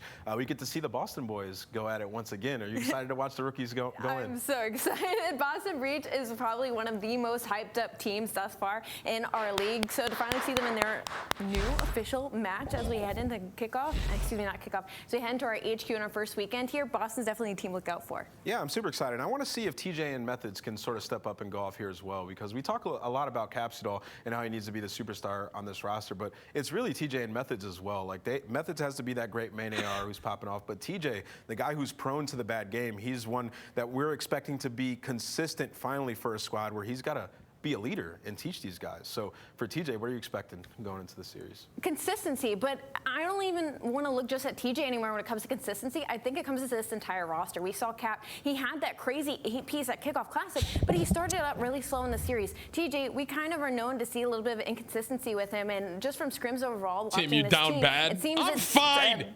Thing that goes across every single player. So I'm wondering if maybe it's just a team chem issue or if they're still just kind of finding pace with each other. But I definitely think it's going to be consistency. Yeah, it's going to take some time, and I don't really want to jump the gun and rate them a Listen, little bit dude, too Florida high yet, choked, from scrims okay? alone, people had them top It's not 4, my top 5. fault. I think we need to see a little bit more. But for Los Angeles Guerrillas, they didn't have a great showing at the Kickoff Classic. And this is a team I personally thought was going to be top 6 all year long. What did you attribute most of that to? Because you're somebody who doesn't really fancy the Los Angeles Guerrillas. Why is that? My brain is sitting here like, no, no, no. Again, it's nothing against the players. I think every single player is so individually talented. I just think together, this team doesn't make sense to me. Okay, Asim and Kyler, I yet to see them find their chemistry. Yes, that's very true. The team doesn't make sense, and Boston's going to win. Simp, you know, and that's kind of the phase meta that we're heading into here into this season. And with a full veteran roster, with all these challenges, if I go 0 for 3 today, I'm going to be 0-10, including football. Wonderful. We'll see if this is LAG bad. can prove Allie wrong. Please, but God, for now, we're going to go to a dude. quick commercial break.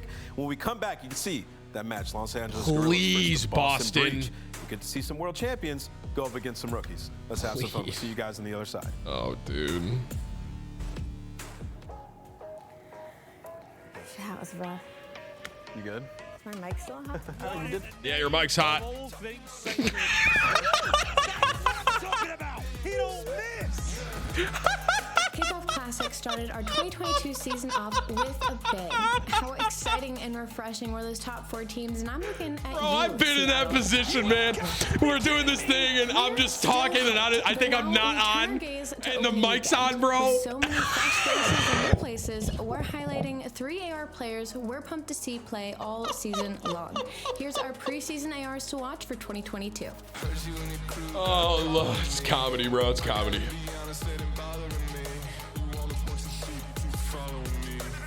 Starting our list is the one bright spot from Optic Texas this weekend, Dashy. Dashy's so good, bro. Actual. Optic Texas wanted. God, Optic is such a good team. That's all I'm going to say. I'm not saying anything else. One thing that's clear, Dashy is back to slay out the league. Big Bruce, the biggest of Bruce's finds too. A third kill from Dashy. That is obscene. In his one series versus the LA Thieves, Dashy was the only player on either team to net a positive KD on all 4 maps. He also had the highest. Guys, all I'm saying is Optic is a good team, okay? That's it. I'm not saying anything about the game tomorrow. We know KD isn't everything, especially in this current title, but it should still instill hope for Greenwald fans seeing Bruce playing in top form as a main AR. We're excited to see the adjustments Optic Texas makes for Major 1, and if Dashy can get his first chip in over 3 years. Little bit of magic from Dashy still flowing through the veins. Up next, after a fantastic land debut for the LA Thieves, we have to highlight the human turret, Octane. What a weekend it was for Sam LaRue, filled with smiles, snipes, and a top 4 finish. All things we've missed associated It's so cool to be able to do this. I just want to pause for a second and say W again for Call of Duty League and letting me do this. Like, I love watching like esports in general, right? But on top of that, Call of Duty, a lot of you probably know, I've been like a Call of Duty content creator for a very long time. I play Warzone, stuff like that. But on top of that, I mean, when I first started streaming, bro, I played Black Ops 2 and I would watch competitive Black Ops 2, stuff like that, dude. Like, and to be able to do this now and like restream with this like with my community is super sick. So big W spam. And I said this before, and I'm just gonna kind of say this periodically. This is obviously a sponsored thing with CDL, and if you click the pin link at the top or in the description, you can watch the other games that are going on this weekend. Because I'm only here today, which is Friday. I'm not going to be here tomorrow, which is Saturday, and then Sunday. Okay, so be sure to go check it all out. They're going to be great games this weekend, even though I'm not going to be here. Y'all should definitely give them a sub and ring the bell so you don't miss it tomorrow. Squad after this great top 4 showing, and we can't wait to watch the evolution of this roster. Our last player to feature goes to the man that's tasted nothing but success since his CDL debut, Toronto Ultra's Insight. The Ultra have formally announced... Hey, bro, much love and respect for the streams and being decent and a funny human. Also, my golfing buddies say suck my ass on the regular. Nice. Thank you for your 25, Adam. That's good. Where'd you get your Jeep done? I'm looking for a texture wrap on mine. I got mine done in Starwood. I think they're out of Texas. Thank you for your 25, brother. Capping his year by taking second at Chase. Hey, Call of Duty League's here. Hey, guys. Everyone. Hey, guys. Everyone. Hey, everyone in the chat, smile and tag at Call of Duty League and say thank you for letting us do this, everybody. Call of Duty League is currently here right now, okay? So smile, okay? I want everyone on your best behavior. I want you to say smile, a smiley face, and say hello, Call of Duty League. And thank you for letting us do this, everyone, and partnering up and sponsoring this stream and working with the Tatman Army. Thank you. We very much appreciate it. Katie. Hey, how about these picks, bro? Listen, Call of Duty League. Okay, listen, I'm gonna mute so you can hear me fully. I understand what it looks like, okay? To from the outside in, on my last 8 picks, including the NFL, and now going into the CDL, I am wrong. I am 0 for 8. And I understand what that looks like, okay? I'm telling you, it's just a coincidence, okay? And this next one's going to show you, all right? Boston against LA. I understand what this looks like. I get it. You're thinking 0 for 9 for sure, okay? The new team, Boston, you know what I'm saying? New, it's a lot of electricity, you know what I'm saying? New CDL team.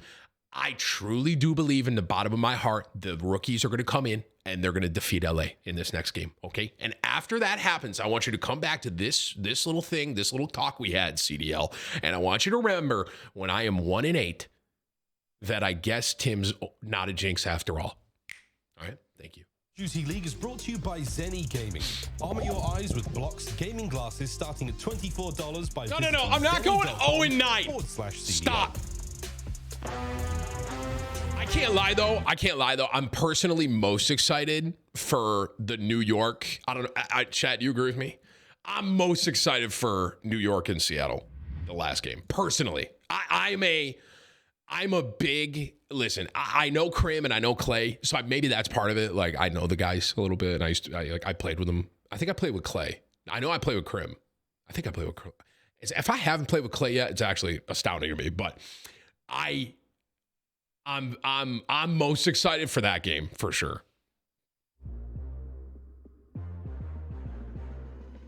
Tim, you excited to go 0-10? If I go 0-10 after this, I'm not streaming Monday. Pretty awesome, Thomas. Hey, Tim, how you doing? You having a good day? Yep, Thomas, sure am, buddy. Thanks for asking. Okay, I'm gonna go get my water really quick. And just so you guys know, because this is like a sponsored thing, Whips isn't gonna play anything over this. We're just gonna we're letting the broadcast run. I gotta fill my water. I'll be right back. There's 2, there's 3.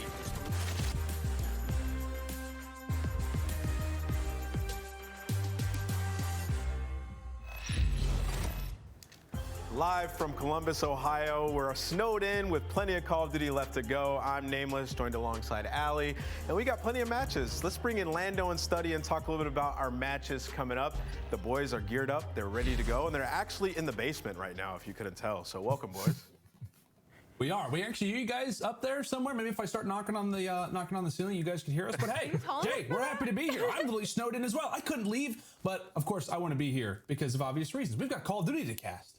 Absolutely. Yeah, I'm in New York, so snow is exactly what happens here. But I'm excited for the season to actually start. We saw an insane first matchup between the last two rosters. Ravens were able to walk away in a clean 3-0. And now we have a great matchup between two teams that took an early exit in the kickoff. This one's going to be a good one. Absolutely. We got LAG versus Boston. They both faced instant defeat at the kickoff. Boston looked pretty good. LAG not so much. Now, Jay, talking about Los Angeles Guerrillas a little bit, coming into the season, do you think they were overrated, underrated? Like, what do you think about this roster? I think it was overrated because you have a bunch of talented veteran kind of players, but like Ali said, it just doesn't gel well together with their teamwork, as we saw at kickoff. Like their SMGs, they look like they've never played Call of Duty before, and that's hard to say when you talk about players like Asem and Hook. These guys are world champions in Hook, and then Asem, he was doing a lot of the success stories for NYSL last year, but just based off the kickoff, they were both sitting at bottom of the list, and when it came to the players that got the KDs in hardpoint, they were like 45th and 47th. That's not good. That's just unacceptable with just a veteran roster that they have here. Yeah, so talk to me a little bit about the Mountain Dew Game Fuel keys to victory for LAG, Allie. So someone needs to get a trade. 22% of the teams that resulted in a trade. 12th overall in hardpoint versus Florida. Again, we have to go easy on them. It was just the kickoff classic in their first series we've seen of them on the main stage for the year, but seriously. And get the SMG duo going.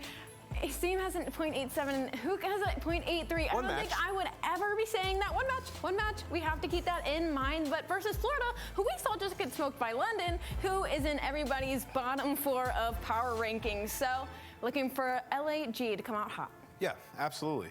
Lando, talk to me about Asem and Hook as an SMG duo. It's kind of an interesting one. I don't think we'd ever think we would have seen these two come together as a unit, but what did you make of them, or what do you think about them going forward? Yeah, I mean, to be honest with you, I really like the pairing of the two. I think when we talk about a player like Asem specifically and what he was able to do last year with the New York Subliners, being a guy who wasn't originally on the team, and then I think it's fair to say it was kind of the glue to that roster throughout the entirety of the season. And then you have somebody like Hook who, granted didn't have a great last season going from Dallas to LA Thieves, and then obviously we know what ended up happening there. But I mean, the talent is undeniable. I think, like Jay said, and as Ali has brought up it as well, it's a matter of I'm back. You can get these four players, but specifically that SMG duo to really level up or to perform the way that we know that they can. I mean, the ceiling for this team is unbelievable. It's just a matter of actually getting them to work, which will be the biggest talking point around the team. No, I totally agree. I think really it's like Hook, he's the superstar on the team, and you need him to be feeling comfortable on the map. I think, on top of the show, we talked about, do they build the system around him? And I'm more on the side of, yeah, you do. I think you build the system around him, let him go out and slay, and then Asem goes out there and does the dirty work. I mean, Asem's coming off of the best year of his entire career, right? So he's sort of a leader on these when they have issues and problems in the game, he can help them ladies and gentlemen. So I'm excited for the future of that duo. And then talking about Boston a little bit, I think the AR battle here is really what we need to be looking out for, Jay, when we look at... What did Optic just tweet? One thing spot from Optic Texas this weekend, Dashy. Dashy's so good, bro. Actual. God, Optic is such a good team. That's all I'm going to say. I'm not saying anything else. One thing that's clear, Dashy is back to slay at the league. Optic Texas this weekend. Be consistent, especially TJ, since he's going to be that player that's running that flex, running that third submachine gun, or the third AR. He needs to be the guy that's stepping up to a whole different level. He's no longer a young gun. Now he has to be teaching these young players how to step up and be that player for this team. And on the opposite side for Methods, you just have to continue to be the leader for this roster. Yep, and now Jay, I'm gonna come right back at you, kid. Tell me what the game fuel keys to victory are for the Boston Breach. Yeah, so right off the rip, you have to value your life more in hardpoint. 62% of kills were non-traded. Please, Boston! And they I beg of thee, bro. Someone's got to go out there and get a trade. And then they also have to rotate. They won 44% of their rotations versus NYSL. Just not really good. It's 10th overall. Hardpoint is the thing that needs to improve for this Boston team. Yeah. And then TJ, like we said, man, he needs to be the consistent X factor for this team. You can no longer be the young gun. You have to always be putting up at least a 1.1 to 1.2 to be able to slay with the best teams in the game. Absolutely, man. They have a great Let's roster. go, Boston, baby! Come on, Methods. Too much about him, but I don't think that. You already know, kid. Let's get it. Pop off. Yeah. We'll be talking about him as well, and they also have fantastic coaching staff. Yo, I'm just observationally saying this, bro. Okay, I gunned Methods one time. Okay, just so everyone knows. I did. We got into a random match together because, and I gunned him. I did. Talked about Nero. It felt like he wasn't doing as much as we were expecting for him to do. I'm just letting you know, dude. Stat-wise, he's still observational statement, bro. Okay. I'm looking at him to really elevate his gameplay. What you mean, Cap? Dude, it's in my VODs. Go look. Lines, and I think if he can match that pacing up with the likes of Cap, it could be a very scary duo. Yeah, team has a high ceiling. He wasn't AFK. I gunned him, bro. Twisted and turn up for this match. And I talked with Methods a little bit after their first showing, and he was like, we didn't expect to win. Like, we came here just hoping to get some reps in, make these guys comfortable on land, and when the season begins, we'll be prepared. So they've been putting in a ton of work, and I think they will come out and show us something today. But you know what time it is, Lando? We have the two best pick'ems here. We have Ali and Lando. They're the best at picking the wins. So CDL pick'em time. Lando, who are you taking in this series? Oh, God. Well, I'll be honest with you. Coming into this match, I had a prediction, and then I was taking a look at the good old YouTubes, and I saw that Tim actually had the same prediction as me. So I love you, Tim, but I might be changing it up a little bit. I was originally going to be going with the Boston Breach, but now I might be thinking LA Gorillas. I don't know. My pick'ems are already destroyed. We've only had one match, and mine was totally opposite. But Ali, on your end, I know you were talking about pick'ems, and obviously your predictions are amazing. What are your thoughts? Are you changing alongside myself, given the Tim curse that we have? Nope. I'm gonna go with no on that one, but I will say mine are destroyed too. Y'all gotta stop looking at me, man. I predicted Florida 3-0 and London sweep them under the floor, but Boston, I hope this is not a jinx. Knock on any wood that's near me. I'm taking Boston. There's no such thing as a jinx. I think I'm actually going to go opposite of both of them. I think I'm going to take LAG 3-1 in this series. Really? I feel like what we saw out of ASIM and what we saw out of Hook at the Kickoff Classic is not the players that they are, not the team that they want to be, and I feel like they're going to improve here today in their hardpoint game drastically. I haven't seen Study in a while, bro. Yep, I'm going to go ahead and pick the Boston Breach. I think they're going to take this one 3-2. What would Miles say? It's going to be a humdinger. We're going to go all the way to the very end, and it's going to be around. Come on, Boston! I think we have the map. Shut up, Kevin! And let's pull those ones up and see what we're working with throughout this series. All right, never mind. Producer's saying we're getting right into it. So Lando and Study, take it away, have some fun, and kill it. Thank you so much, my friends. Yes, indeed, Jay. We know this map quite well. The viewers, if you played public matches in any form, you know this map quite well also. It is time for... Let's go up 1-0 right off rip. Whatever you want Hard point. Let's go, baby. LA Gorillas versus Boston Breach. And Jay, they actually got to watch both of these teams play this at kickoff. Yeah, we saw Boston Breach play this versus NYSL, and this is the map where they started off the series with, where they basically lost like 140 points, and it was a majority comes down to just the inconsistency of slaying. So as long as they're able to keep up their slaying here into this map number one, they should be able to keep themselves a lot closer than they were versus New York. Yeah, and that's really the big conversation in regards to this series. I think it's fair to say, Jay, it's really going to be a matter of that consistency. We talked about it with the Gorillas. This map. Not a great performance from the SMGs. As I much don't know as if that. We loved seeing Big Cap go off. I don't know what you all think, but I do like this map as well. It was all about that consistency. So again, a huge series for both of these teams, considering the schedule that they have coming up in their next few weeks. So a win here would mean a lot. And like we said, Bocage is a great opportunity for your shot to get warm. As we go from P1 now to P2, considered one of the money hills on this map. Gunless trying to make his way around the back, but for the time, it is going to be Boston Breach with control. Yeah, Boston are going to have control of the spawns as Capsule is going to be pushing out towards Kitchen on a 5-3 before he gets taken down, but so much pressure from Boston coming towards the middle of the map. Nero's able to find another 2 on a 3 spree. They're just consistently forcing all of LAG to spawn out towards back tank. Ooh, come on, baby! Trying to get close towards the 3-2. Nice try. How about the plays from Nero up to a 7-3 start? Love that. Love that for Boston. Halfway through this money hill, could have maybe found some sort of a lane, looking everywhere he possibly can, but chooses the wrong corner. Methods there to gun him down. 20 seconds left. Breach still in a great position. Why? Because TJ happens to be on the flank as well. Make it 2.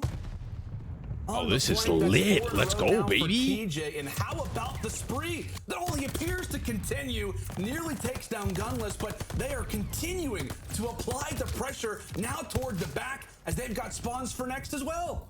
And that was just beautiful work from TJ and Capsule. As TJ was picking up all those kills in towards bottom grandmas, Capsule was able to sneak his way through P4 and flip those spawns for his team. So now Boston have control of P4. Oh, my wall hacks are showing? Oh, shoot, man. My fault. He's influencing these spawns for Boston to start spawning out towards stable. These gunfights in this hill with 40 seconds left are going to be huge for the spawns influence.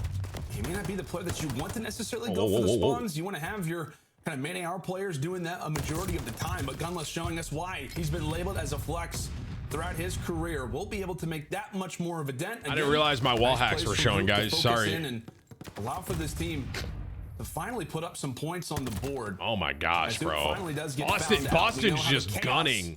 Can be on Bocage, specifically in this hill inside of the house as the breach managed to break on in from the front. TJ, he gets found out as well. 10 seconds left. Behind you. It looks that much better for LAG now.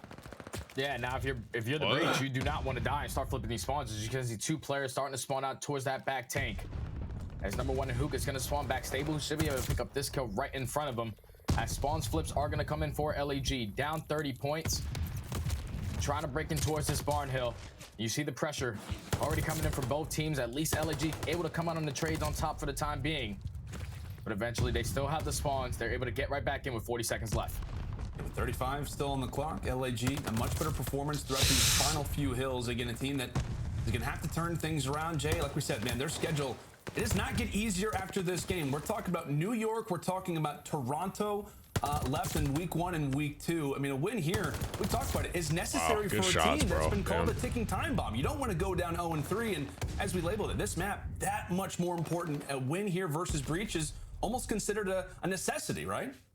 Yeah, it definitely is, man, because for the organization of LAG, they haven't really had a lot of success for these last 2 years. So going into this major one, when you're playing these regular season matches, the schedule gets tougher as you go. So matches like this, where you're playing not one of those top 4 teams, you need to try to come out and win these ones, because it can, obviously all 12 teams make it to the major, but you can definitely get a better seeding. Yeah, and we'll see what LAG can do with it. As we said, every game, every map now, especially with the players that we've got, makes it that much more fun to watch, and that much more stressful, I guess you could say, if you're a player, given how talented the league right now stacks up. 35 more seconds left in our first set of rotations. Dude, Boston is doing so well right now. Let's go, baby. Come on. Boston Breach doubling the score of LAG. I at least want a map. Like, at least give me one map so I can say, His way inside of the hill. Wait. And it looks like his I'm not doing this live right now, am I? Effectively, the Breach, a solid showing off the first set of rotations. Last few seconds are in, and Asim, a nice kill for him to solidify those seconds. I just do that live? And this is good for LAG to get back into this game, because at least based off the first rotations, not either one of these teams on that P1 hardpoint were able to get a majority of that time. So it was all about just focusing on the spawns. Even though right now Boston have control, they are going to be able to set up for this P1 hardpoint early. 24 seconds. All right, Boston needs this next hill bad. Going into the second rotation, huge methods. That's what I'm talking about. Don't forget, I gunned you one time. Don't forget that. See? Yep, I taught him that. Trying to secure these spawns for new, as LAG, specifically Gunless, may have snuck through to potentially swing how this next rotation will go. Trying to stay alive for as long as he can. A big gunfight really just in front of our screens as TJ's able to walk away with it. Let's go and step aside now. Huge, and see how the TJ. comms are sounding for the Boston Breach. Top. Let's go, let's go. Back by river. Look at Cal. He one shot. One's watching the back roof. He's back P2. He's back P2. What's happening? What's happening? One might be 10. Yeah, one might be 10. What's happening? Give me a second. I'll kill the guys. We got it back. Nice win, TJ. Needed that. I'll see. Back roof, I heard that. I got time. Back 10, he's stable. Go river nut. Okay. Starting back river. Look at river cross. I'm on 10 right now. We in barn. I roll left right now. This is huge. Good time. Good time. The back. Watch out.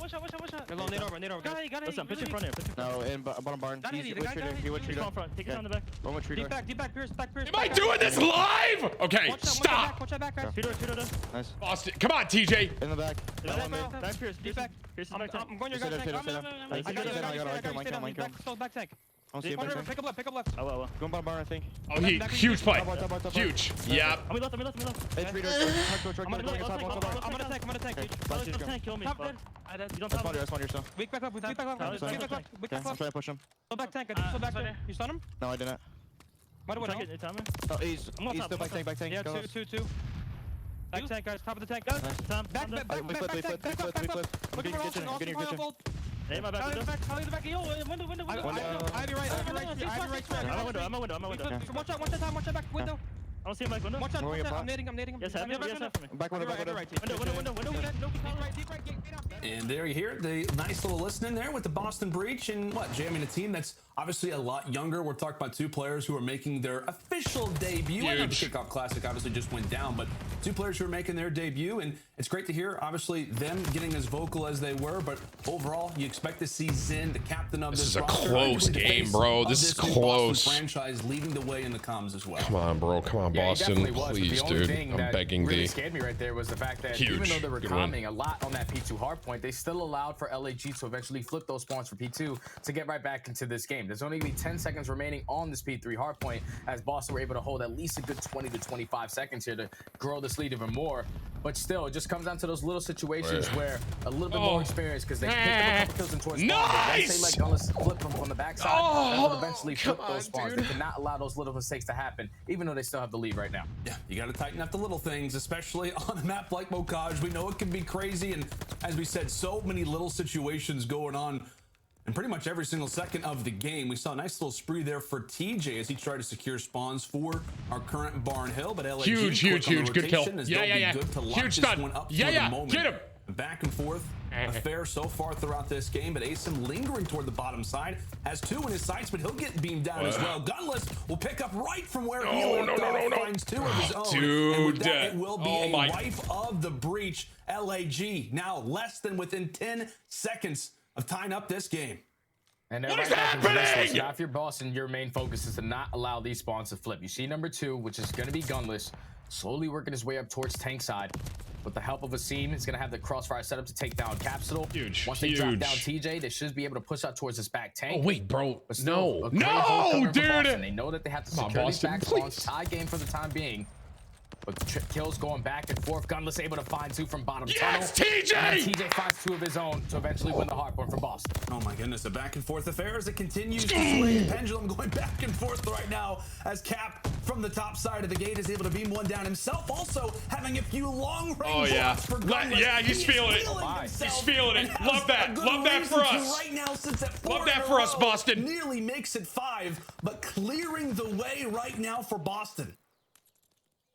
And now Boston, they have not been able to break in towards this P5 hardpoint the entire time. Oh, come on. So this is going to force them to start thinking about that rotation or Team eventually kill. hit that jump Love time. that. You see number 8. Love that out of you, LA. Narrow, already thinking ahead, trying to get those spawns flipped for that P2 if it does get there. This has just been great. It's a close hardpoint, bro. Holy frick. Player and Slasher trying to flip these spawns. Methods is going to get that information when he comes off that spawn. But now, Boston only being 37 points away from closing out this map number 1. If they can get a good chunk of time off of this P1 hardpoint, they can do it here. Yeah, that's when the managing game really comes in for LAG. You've got the time to think about, you've got the spawns to think about, also trying to keep these players off of P1, trying to flip for the next one. So many things right now developing inside of their minds, but player 4 now becomes the focus. So you have to keep in mind, right, Slasher toward the top side lingers inside of 10. Boston still with the spawns, but LAG with the current seconds on the board. Slasher finds that kill, and meanwhile, he's at least bought some time for Gunless to remain back here. Current hill remains vacant as LAG pop right in, but Big P pierced toward the back as Nero's able to shut him down. That will be spawns for next, but at least you like the aggression being shown from LAG. Back and forth. No, I don't, actually. Thank you. Over at Fields to start off. And so far, this has been Breach's money hill. Every single time off the P2 rotation, they've had the spawns. So you see what LG are trying to accomplish. They're trying to push it through the middle of the map. This dude's a rookie, right? Waters. Yeah, baby. So you see number 5 in Capsule is just going to be super aggressive out towards Plat. He's going to spawn all of LAG out towards back tower. Huge play, actual. Back and forth, number 1, which is going to be... Love that for us. That one player, he's going to try to stay alive, which is going to be Hook. Eventually, he's going to get taken down, but Boston, once again, control spawns. Boston continuing to put themselves in the driver's seat. Cap, come on, Cap. Lingering through the middle of the map. Show them why, baby! Pretty much everybody Main stage! Come on! That one-by-one focus toward the tank side as he finally gets ripped apart. Meanwhile, it's Gunless still hanging out toward the tanks. Asim waits for the call, seizes the opportunity, takes one player off of the tank. That being Methods. Now Nero decides to push on up as well. An unfortunate challenge at the time as LAG look to claim the final few seconds in Breach. Their focus, Jay, it's going to be on the spawns. It's TJ versus Asim, and TJ makes the kill happen. 38 and 30 right now for TJ Halley as he gets dropped, but it's Breach with the current spawns. LAG quickly on the contest. Yeah, LAG 230 to 225. They have control of the hard point. All the Breach are starting to spawn in towards the back. You see Hook, he's able to flank one, able to take him down. He spots Nero in towards the back, gonna win that gunfight as well. So now the spawns are gonna be able to flip for LAG, and they keep control. They keep control indeed. Breach still spawning out toward P2. Huge win, Cap. Dude, that kid's a demon, trying to do bro. everything he can. Meanwhile, it's Hook still inside of the hill. Let's go. Choice, but he's still putting it to Come on, Cap. Breach. They managed to break their way on in. It's a 9-point game. LAG with preferred spawns, but you can still get spawn trap back here if you're not careful. Back and forth we go. Breach so close to reclaiming the lead, but it's LAG who break in at the now or never, baby. Now or never. TJ throwing a detonate in as he'll fall as well. 5 more points. LAG, can they claim this map? A slasher, a snap of a finger, say goodbye to half the lobby, and LAG walking away with another crazy hard point. They lost this Bocage at the kickoff classic, but they have changed the game plan up. Now coming in to Major 1, and what a victory it was, Jay.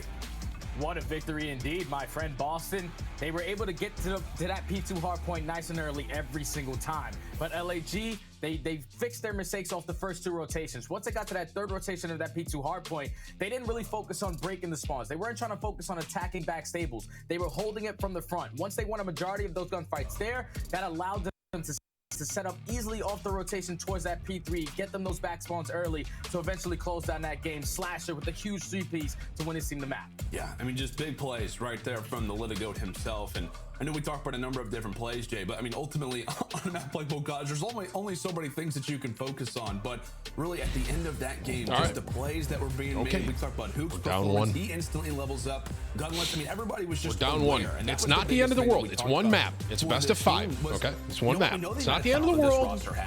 All we need now is mental fortitude. It's the out-of-game things almost that have to bring this roster together. And while it was a very close map versus Boston Breach, very, very well executed toward the later stages, my friend.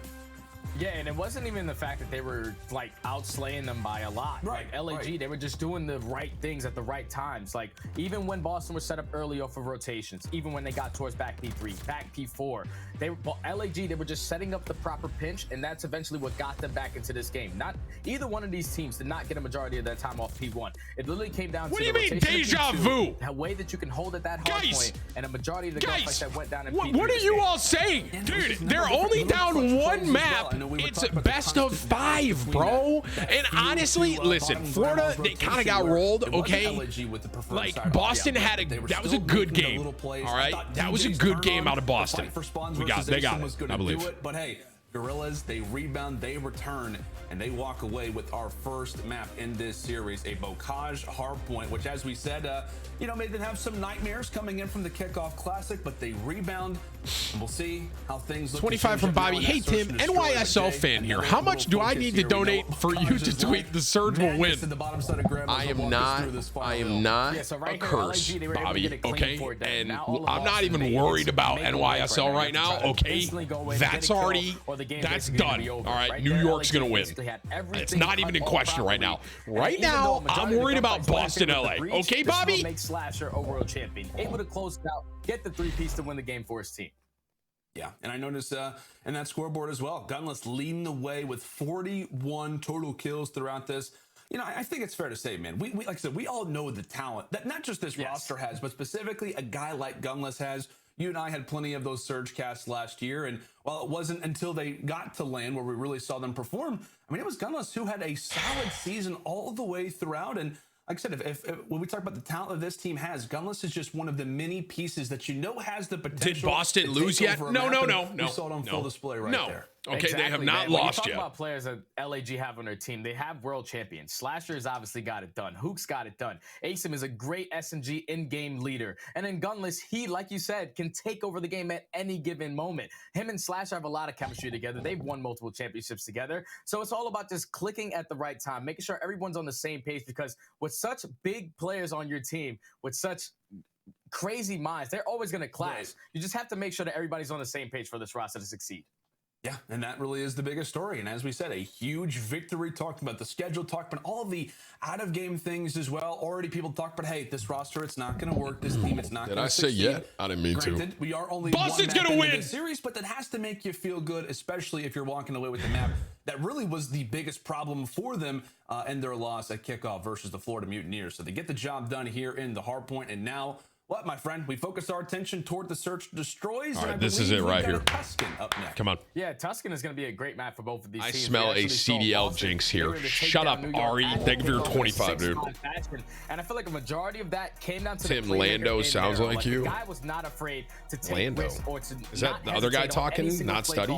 That was being called at the time. Study right there. Clutching of 2v4s left and right. You just have to make sure that you're not going out and just trying to play untradeable kills, because we saw how that came back. Boston needs this S&D actual. They need it. On that game 5, there's just certain situations where you don't always have to play that trade. And as these new SMG players for this Boston team continue to develop as they go on, they have to keep that in the back of their mind that playing your life is such a value in Search and Destroy. Yeah, it absolutely is. And I know you talked about that. Right? You think that guy sounds like me? NYSL, when they played this very map at kickoff. NYSL, they played. Right, that was not a pretty start for the Boston Breach. That was not a pretty start for the Boston Breach. Crazy 2v1 that Clay had. Crazy 2v1 that Clay had. Challenged out. Capsule. You Obviously, think he sounds like me? In that situation no versus way. A true veteran and somebody like Clay. He hops off the defuse. Then what? It was also the amount of first bloods as well that we saw coming through from somebody like Crim6. The names, the weapon was firing off the rip. This team. I would say it kind of sounds like Jack a little bit. When it came down to that particular search and destroy. So we'll see if they can level things up and get back in a good position when we talk about this series. Hey, everyone, who's typically better at S&D, LA or Boston? I'm just asking for a friend. I'm just curious. When you've heard the players talk about the way that this roster composition works, they're confident not just in their team, but also in their development in a mode like Search and Destroy. LA's typically better. That's weird. Because Boston's going to take this one. That's why it's weird. You hear me? So this is their backbone game mode. This is where they need to make sure that they're on point, because this is one that can allow them to compete with the best teams in the game. Now, it all comes down to just those situational plays. Like you said, developing your young SMG players. But it also, I feel like a lot of it falls on the play calling from Methods, as he's going to be the leader for this team. You have to make sure you're setting up your young SMGs for success, allowing them to be in the positions where they're able to pick up a kill, at least get away with their life, but allow them to use their teamwork to make the dream work. I like that. I like it a lot. And we know the Methods has truly embraced that role. He stepped into this position, and obviously he's been the face of this team. We've all been in Method streams, right? Yeah. We've seen how crazy that it can be, and obviously following his development as a player, seeing his rise from from the ashes, if you will, the Toronto Ultra last season. We'll forget about that, but we have to talk about it. He has really embraced this role, and he's leading the charge. He is leading this new franchise and really showing the young guns how to play this game, how to really improve as players. But as you said, that Search and Destroy is where it's going to be almost a game of give and trade, where it's Methods who's going to be giving out the call outs, and really the young guns are going to have to perform and really show off the talent that they have been showing in that challenger side and throughout Search and Destroy tournaments over the past few seasons. Yeah, it's going to be an absolute battle between both of these teams. I feel like on the side of LAG, Slasher being the guy that he is, he's going to be the play caller for that team. He's going to make sure he's allowing ASIM, allowing Hoop to really set up. And with ASIM on their team, this is also huge, because as that SMG, he's going to be playing super aggressive on the map. He's going to be that in-game leader as well, calling adjustments round, because he's going to be their bomb carrier. And that's one thing from ASIM that I definitely need to see improvement here, because pretty sure at the kickoff, he was the only player to drop a donut. I wasn't trying to say he's 48. He's like 48th out of every single player in the CDL in this game mode. So I'm looking at him to have a strong bounce back here. I can't lie, right? Me and you were going over some prep last night. We were talking about LAG specifically, and you're like, oh, ASIM, he's got a 0 KD right now in Search Destroy. That's not okay. You have to see somebody like ASIM, and we know, like I said, could be that end game leader, who could be the difference maker. You can talk about X factors all you want. He absolutely has that potential in a mode like Search Destroy. But he's probably full from that donut. He's looking to really change things up. But I believe, folks, we've got that Tuscan Search Destroy here. Come on. Ready to go. All right. Round Boston's number only down one. LAG. They need this S&D. They need it. What LAG are gonna do. This is not going to go the same way Florida did, bro. Fortunately, get some bad timing there as Capsule opens up with the first, but that's going to be an early 2 kills coming in from Boston as they attack to the middle of the map. Hoop with the trade makes it a 3v2, but my God, this round is going so fast. It is. Boston are already inside of the spawn, it feels like, of LAG off the rip, and now it's all up to Slasher, a 1 versus 3.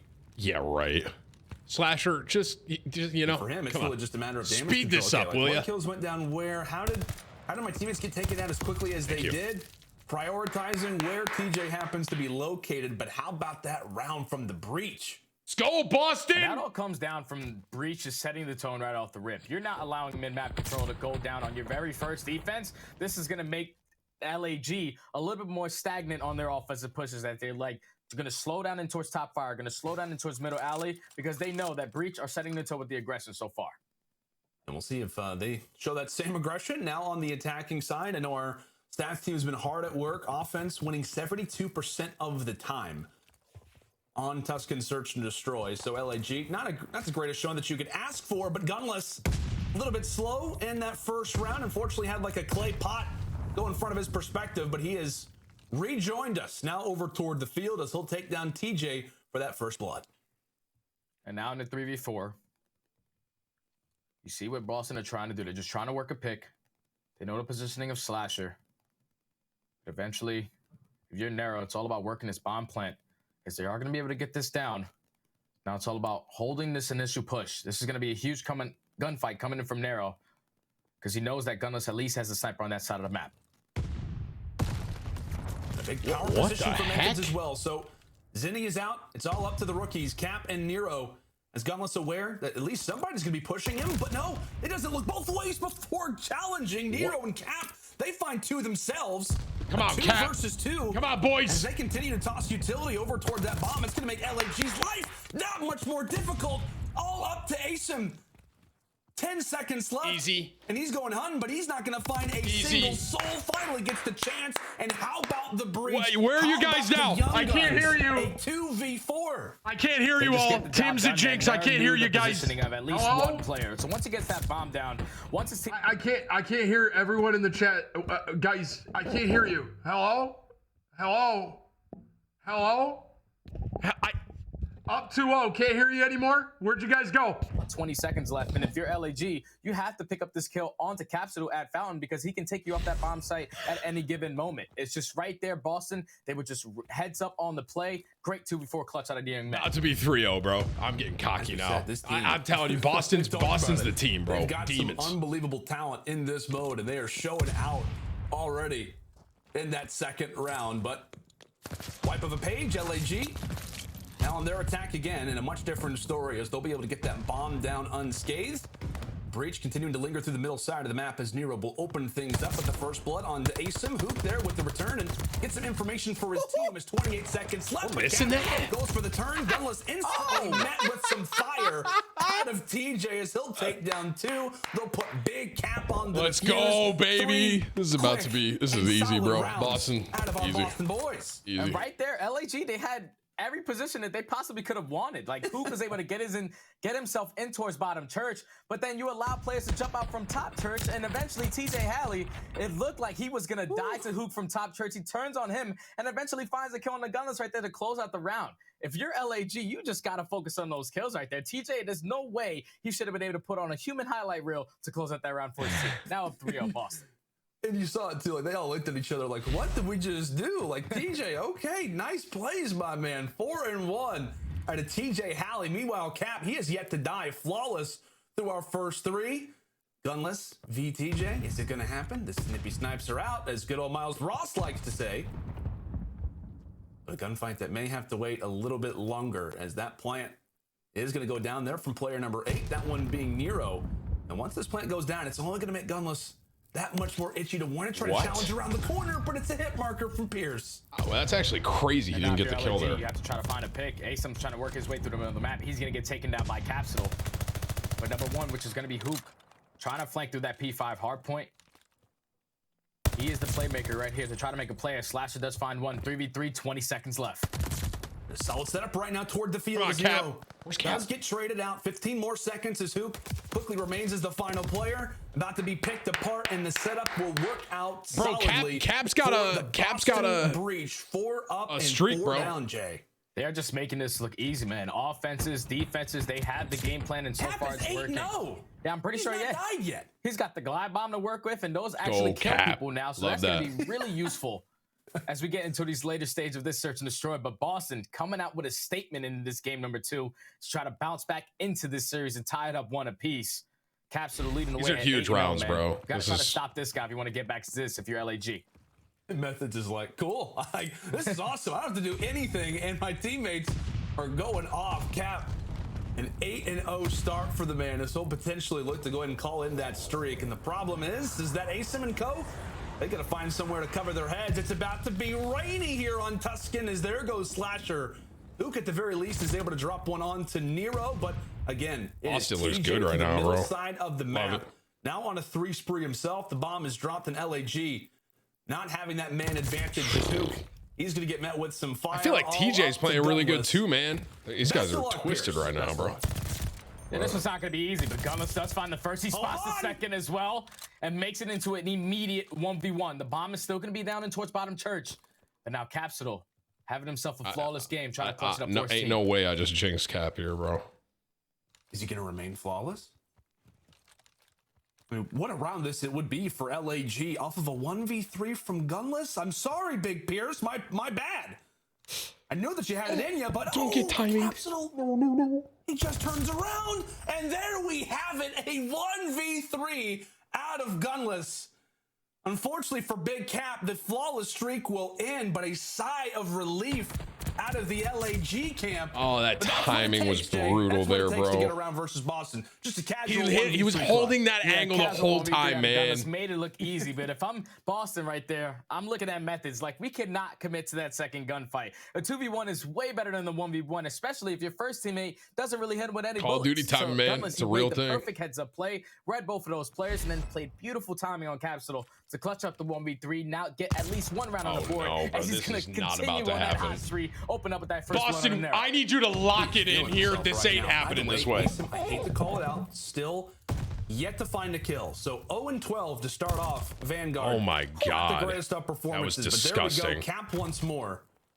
Able to even the score now at a 3 versus 3. And Hook opening up that door at P5. His position, I believe, was known. I'm pretty sure the Methods did have that information out. And TJ will look for the re-challenge. A 2 versus 3 for LAG. All up to Gunless and Asim. And as we said, Asim, he has got to show up. Dropped again. All right. Well, there's That's that. unfortunate. Now it's Gunless left in a 1v3 on a 4 spree. That player's going to drop down right on bomb, but there's also a player right around the corner. He takes him down. He should get immediately traded. Huge. As Capsule's in a great position to close out I the can't round hear for you the guys breach. anymore, dude. As the breach are going to go up 5-1 right there. Jinx, LAG, they try to make a play. You try to get Hugh and Asim to work through P5, but once Hugh committed to that gunfight top 5, loses that. It leaves Asim basically by himself. Got caught with his pants down trying to backpedal to that B bomb site. And unfortunately, still has not picked up his first kill on the map. Boston Preach at game point. This surely is not going to happen. We can't have 2 donuts in a row. Come on, This isn't happening. Asim, you got this. Wait, Asim hasn't had 1 kill on the last map or this one for S&D? I have confidence. Dang, bro. The observers are backing me up on this. Shout out to the Hot Hands Lounge. But here we go. Into the fights. It's going to be up to his SMG brother and Hook. They're trying to level the grenade, score. bro. Unfortunately, he's met with the nade as he'll go flying. Meanwhile, Cap, who's been sitting on these streaks, decides to go ahead and rock out the strafing run. Austin Breach with numbers, and that looks to only continue. There we go. Asim with the kill. I'm not sure if it's going to change everything up, but we're about to find out. Slasher shuts down Methods, or rather, excuse me, shuts down Nero, and it's all going to be up to Methods. Come on, Methods. Show them why, baby. 24 seconds left. A big job for Big Zenny. Big Cap, Big Zenny. Yep, it's a thing now. It's Boston Breach. Everybody's going massive. Runs out of a few shots, but he takes down Asim anyway. Slosher will stay up. No time for a defuse. Let's go! Despite Methods finding that kill, it will be LAG surviving. That's not really good of LAG to just give up 2 free kills like that to Methods, because I'm pretty sure he was able bro, to pick up I didn't the ace realize on the the. round. Hey, So now he's guys, full disclosure, I didn't realize Bomb was down there. My bad. would have able to win that round. Ace picks up that kill. I didn't realize. From the donut. Yeah. Okay, yeah, whatever. Haha. Okay, I didn't realize Bomb was down. Everyone shut up. Have been playing this. They have been shut up. Spam your old mega walls. Get them out of your system. Whatever, bro. So if I'm LAG here, I'm trying to make a play on the flank or just full out attacking towards middle to try to slow down this pressure from Breach.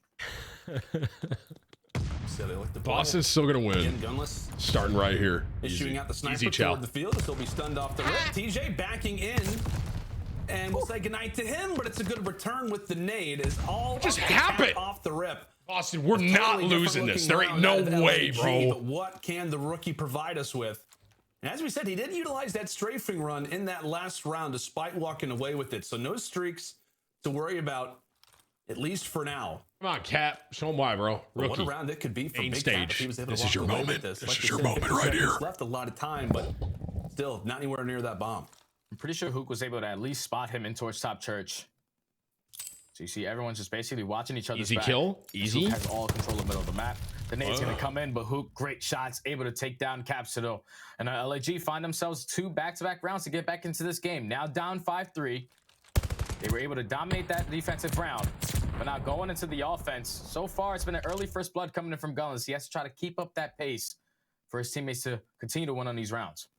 Yeah, like I said, it was Pierce who went huge in that first hard point. Well, I think, like you said, dropped like 41, 42 kills on the Bocage, and now called upon once again to continue to be the difference maker in this search and destroy. LAG, we know, we've seen the scoreline before. The CDL has something to do with 5-3 comebacks. Can LAG provide us with another one? As Asim, some words for Cap in the middle side, as that'll be the first blood and a big one for LAG, as Hook quickly on the reply shuts down Methods, as it's going to be up to TJ and Nero now in a 2v3 as TJ shuts down Slasher. And now in the 2v2. Come on, Boston. Still going to be down towards a bit of a map, but you see Hook able to work his way into a bottom church. He's going to be set up perfectly for this. For Gunners, he's actually going to drop. And Hook, he actually slowed down. He could have been potentially been able to come up behind both of those players, but now left in the 1v2. Let's go! And TJ's able to walk away with it. Boston, I can't hear you guys anymore. Mid-game. Hello? They started off early, dominating into this one. They allowed LG to slowly climb back. Guys, hello, are you there? I can't. Guys, everyone was saying that's so weird. It's 1-1. You see that? Yeah. Y'all see that right there? Out of this Boston team, who again highlighted a lot, Jay, in these hard points, in these preseason scrimmages, even coming into Major 1, a lot of talk about their hard point game, but when we talk about teams who are going to see success in this league, it's about consistency. It's a best of 5. Yeah, you guys are so loud. They come out and look as good as they did, at least off the rip in this search and destroy. Big Cap, who was flawless through his first 9 or 10 engagements. Incredible stuff from this team. I know we talked about it. They let LAG through the back door a few moments here or there, but you've got to be proud of Boston for applying the way that they do. It was not only Cap, by the way. TJ, most kills in the entire lobby, finishes off with 12 of his own. Yeah, they dominated, man. I'm pretty sure they went early up into this game, up 5-1. And that was just clean work coming in from Capsule. We saw TJ, he was able to work his way through the middle of the map, win 2 insane gunfights versus Hook and Gunless.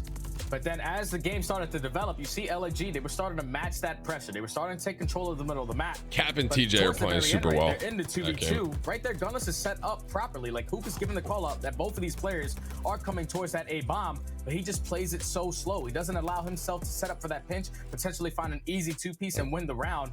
But Boston, once they're able to find that first kill, forcing into a 2v1, use the buddy system to close out the round, and that's exactly what they did to tie the series up. And I want to ask you too, Jay, like, is there any level of concern? And like I said, I know that we are super early into the season, but I mean, one round goes differently. We talk about a 6-1 search and destroy, and LAG already struggled with retakes. They already struggled on Berlin versus that Florida Mutineers team with those A executes on a map like Tuscan, where offense seems to be the key to success. Is there a level of concern given the fact that we've got veterans on this team and given how these early 2 search and destroys have gone for them? Yes, it definitely concerns me a lot because when you have a core roster full of veterans, they've been playing search and destroy for a really long time. Search and destroy has changed up multiple different years. It's either decide if you want to sit back, play for a pick, play super aggressive towards the middle map, 4-man push out one way. But when you have a full veteran roster, at least early into games, it's all about playing a pick. And right there, what Boston were able to do, they just matched the aggression. They put the aggression on them early into the game, and that's why it allowed for eventually Boston able to walk away with that. As LED, it was just slow on their offensive pushes, which allowed Boston to eventually capitalize. Yeah, absolutely. Boston Breach, they come out, they set the tone early in that search and destroy. Big Cap with another big performance. He and TJ are able to elevate this team now to a 1-1 score line as we've got ourselves a great series already. There's a lot of people talking about how this is absolutely going to go 4. There's a lot of people saying it could go 5, and so far it is looking like that could definitely be the case. As like we said, we are 1-1, and when we come back after this quick little break, folks, it is time for some good old Gavutu control. Make sure to stay with us. I'm back. Sorry, guys. Oh, good. Now there's a break. Good timing. Brew came in the room. Sorry.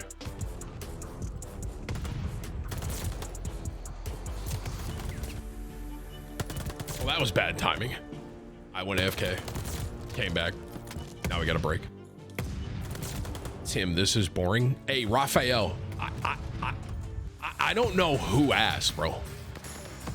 You know what I mean, Raphael? Like, I don't think anyone actually asked your opinion. So... how about you shut up? Thoughts on that, Raphael? Thank you. Because everyone else here is having fun, Raphael. So how about you figure it out with yourself, man? All right?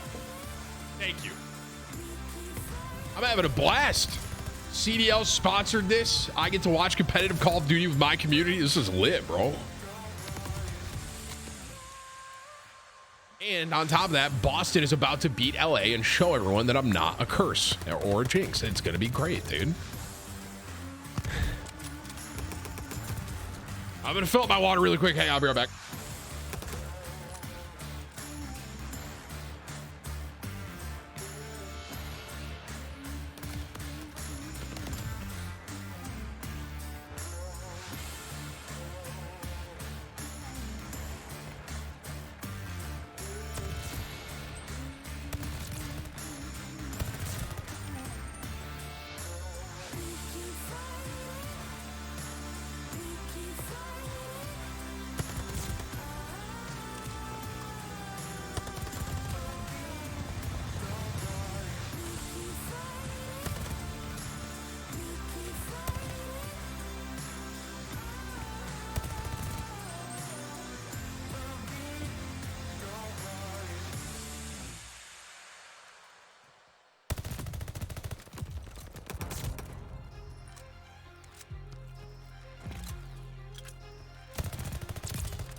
Okay, I'm back. Sorry, guys.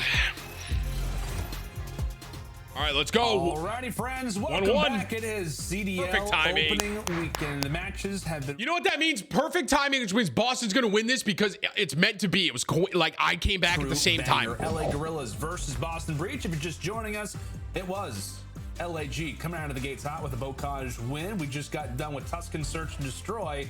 And what, my friend Jay? It was TJ. It was Capsule wiping their hands with the LA Gorillas. They won that one 6-3. And now we've got a good old Gavutu control in our hands. And what I tell you what, we got to cast Boston versus New York on this map. And if we didn't have a restart in that round number 5, Boston looked primed to walk away with this one. Yeah, they definitely did, man. Especially when they started early into that game. I remember they started off on an offense pushing B. Didn't really work out in their favor, but they were able to bounce come on, back baby. the following 2 rounds. Let's go up 2-1, Boston. What do you say, baby, huh? But Breach, they are prepared for this map. So now, if you're LAG on the offensive attack, you want to make sure you take control of this 8 points. You see a lot of pressure coming in towards this side of the map. Ace, I'm able to win a huge one-on-one onto TJ, which is going to open up that B point and allow his teammates to eventually take control of this ring, as he's going to lose that gunfight, but the trade should be here shortly. Yeah, big gunfight already there for Slasher. So Slasher takes down Nero, and he somewhat debates on if he wants to go for B or rather apply some pressure toward the boat. He'll look for the latter. As LAG looking to establish some control toward the boat side. If you're unfamiliar with Gavutu, it somewhat plays similar to a few of our maps last year in Control. Heavily favored toward the defense, at least so far throughout the year. I think what offensive teams only have like a 0.88 KD so far at the Kickoff Classic. So you're looking for those definite defensive wins, but it's all about that early pressure toward the boat. As Boston needs to win this defense for sure. Already going to be grabbed there from the Gorillas as Gunless toward the top side, making quick work of the Breach and pushing up toward their green building as well. Some great plays off the rip from LAG as there goes Cap. Now make it 2 in a row for Big P. And this is a great game mode for LAG, specifically Asum. He hasn't really been having a hot start in the hard point or search and destroy, but at the kickoff, he was sitting at a 1.29 in this game mode. And on your Gavutu, he is going to be running that 3rd AR. So right now, sitting at 3-3, his teammates are going to be able to complete that 8 point. Huge gunfighting towards ring. He's going to lose it. Okay. But now this allows LAG with a 5 as long as Boston can hold B, it's a win. So, and you can just see right now, based off the mini map at the bottom left corner of your screen, Boston Breach fully spread out right now. They're having a great time. They're yelling call-outs across the entire beach for you. Wow. As LAG look to make the attack, of course, toward the flank. In through green they go, and Nero, a great crossfire set up between both of your dedicated ARs out of the Gorillas. Hook as well, able to shut down Methods. So good start from the Gorillas. Like we said, a very spread out setup for the Breach. A solid one in terms of communication, but the issue is that once they start to crumble, what's going on? For LAG to instantly hey, Boston, on the point, guys, come on. Nobody yet to drop as there goes Asen from the top side of the boat. Breach look to try and reposition as they've got somebody coming in from the tower. All right, nice, TJ. Outskirts of the beach side. His teammates doing a great job as that's going to be 4 down. A moment where LAG looked primed and ready to grab that early objective, but Breach a solid retake of their own. Yeah, right there, LAG did a great work of just setting up the spawn kills in the back of their spawn. But TJ, he was the playmaker to make that play happen as he was able to pinch through bottom beach side and get all these players down. Now with 50 seconds left, LAG still have a 5 lab advantage. They basically only have 1 or 2 more good pushes at this because you see the positioning of all of Boston. They have ring control. This they is push them deep to force them all the spawn out towards back cliff. This is such a defense-heavy map in game mode, bro. It's almost impossible to lose on defense. But Methodz finds the trade. Oh, and Methodz again, not only taking down Hook, but Gunless as well. There goes Asim. And with 25 seconds left, LAG, they invested so much in trying to make the long route. Now it's going to have to be an all-out push toward that P1 position. With Methodz holding as well as he is, going to make the lives that much more difficult as Cap takes himself down. Oh, that timing's crazy on Hook, bro. With 8 seconds left for LAG. He's right under him. He doesn't know it. Start, all things considered, specifically from Hook. He's only been in 3 engagements, for God's sake. And with that, they will look to play the lives, as that will be what decides who gets defense for round number 5. LAG, solid off the rip inside a boat, but really outside of that 1 engagement, Jay, that they had toward the beach side, never got anything going after that. Yeah, Boston, they just had the beautiful setup right there to close out that defensive round. Tim, Once let's they hear have your full casting control of voice you ring, thought you were they going to have full use years control ago of as their back in spot. cast a You're all match. the way pushed out towards their spawn, No. allowing all of the opposite team to spoil out towards Cliff. to What make is them up, overextend guys? through Tim the that shit side. Tatman That's here. exactly We are how going you to be wanna set up. hopping And it into almost the got scary there, as CDL LSU was able to Grand break in, but TJ was able Finals. to clutch up. So now, going into the offensive round, Methods is going to be on a 5 spree, potentially some kill streaks to work with, but you see the all-out pressure coming in towards that 8 point. And I'm not like I'm not crazy, right, Jay? That doesn't say 7 and 2 from Hook. That says 1 and 2, right? Yeah, it says 1 and 2. The guy is playing really I just had slow. to make sure. I had to double check. Yeah. Nice, TJ. Asim falls. Nice shots coming in from TJ, but as we said, looking at Hook. Come on, let's get let's get a win on offense, huh, Boston? Let's go, baby. The map throwing a majority of it, but just still only That's a few unfortunate. engagements through that first round as LAG will instantly have to change that up, especially coming in toward the bottom side of the boat. Breach with some solid progression off the start, but it's Asim already recognizing what could be a fold in the setup. Nice too, coming in toward the cliff side as the only straggler will be player number 7. TJ drops, and with that, Boston potentially thinking about making a play for B. Well, Hook's gonna be there, but he falls off the rip, and now the pressure instantly focused toward a few of the farthest players up right now for LAG. We've got Asim in a big spot. We've also got Slasher as he gets taken down. It'll be a 1v1 over at that B point. Anytime they're swapping a Hook, bro, he's just getting gunned right now. Holy frick. At least stops the clock for the time being. It should allow your teammates to eventually open up with a couple kills on that 8 point. As you see, TJ finds the first, finds a second. But now if your Methods, this is when you invest these streaks, you can potentially do a good chunk of time, do a good chunk of work on this B point. That's 2 ticks of projection. Oh, this is huge for Boston, actually, bro. Let's go, baby. They still have a 3 live advantage as well. This can get scary for LAG if they don't stop the bleeding. Oh, Nair's got to be careful. Sitting on that 4 spree. Slasher doing everything he can to try to apply the utility toward the top. Somebody from Gorillas has to They almost got B. and stop the time from ticking away. And it looks like they will at just the right time. No, dude, they almost got that, bro. And deny the full capture. You're still somewhat okay with it if you're the Breach, as long as you'll be able to capture the point over at A, but a big return out of the Gorillas. They hop on in due to that contesting time and now apply the pressure toward the Breach end once more.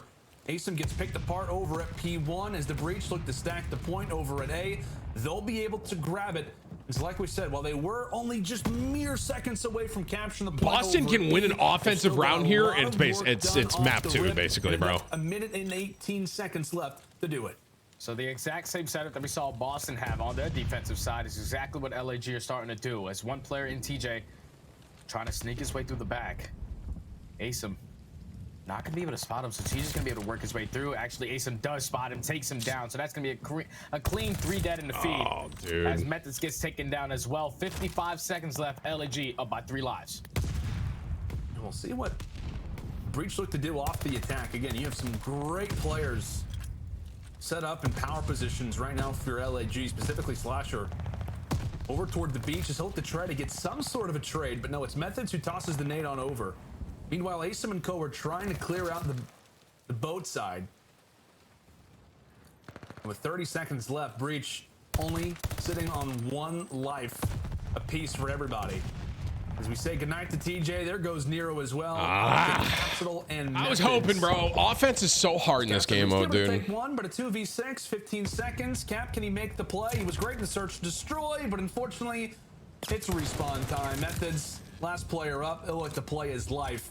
LAG, solid, holding things down here on the defense. And that's great work from LAG. More specifically, getting Methods to invest that glide bomb was huge, because now going into your offensive round, he does not have that in the back pocket to try to take you guys off of that B point. Still does have the straight one to work with, but just good work out of LAG to close out the defense and get the invested streak out of Methods to tie this game up at 1 apiece. So now if I'm LAG, they were able to win a majority of those gunfights, at least off the initial push on their offense. We saw Asim, he was going huge on the left side towards ring. They won a majority of those trades. But they basically set a 2-2 split on both sides. So I would like to see them complete this 8 point early enough to where they could just put a lot of their focus on B, because the way that Boston were able to push out on their defense, you could not allow that to happen here again. That was a great shot, bro. I can't even be mad. And a very split up setup once more out of the Gorillas. As like you said, they'll send 2, at least teasing toward the B side. Well, you got Hook and Gunless over at the ship.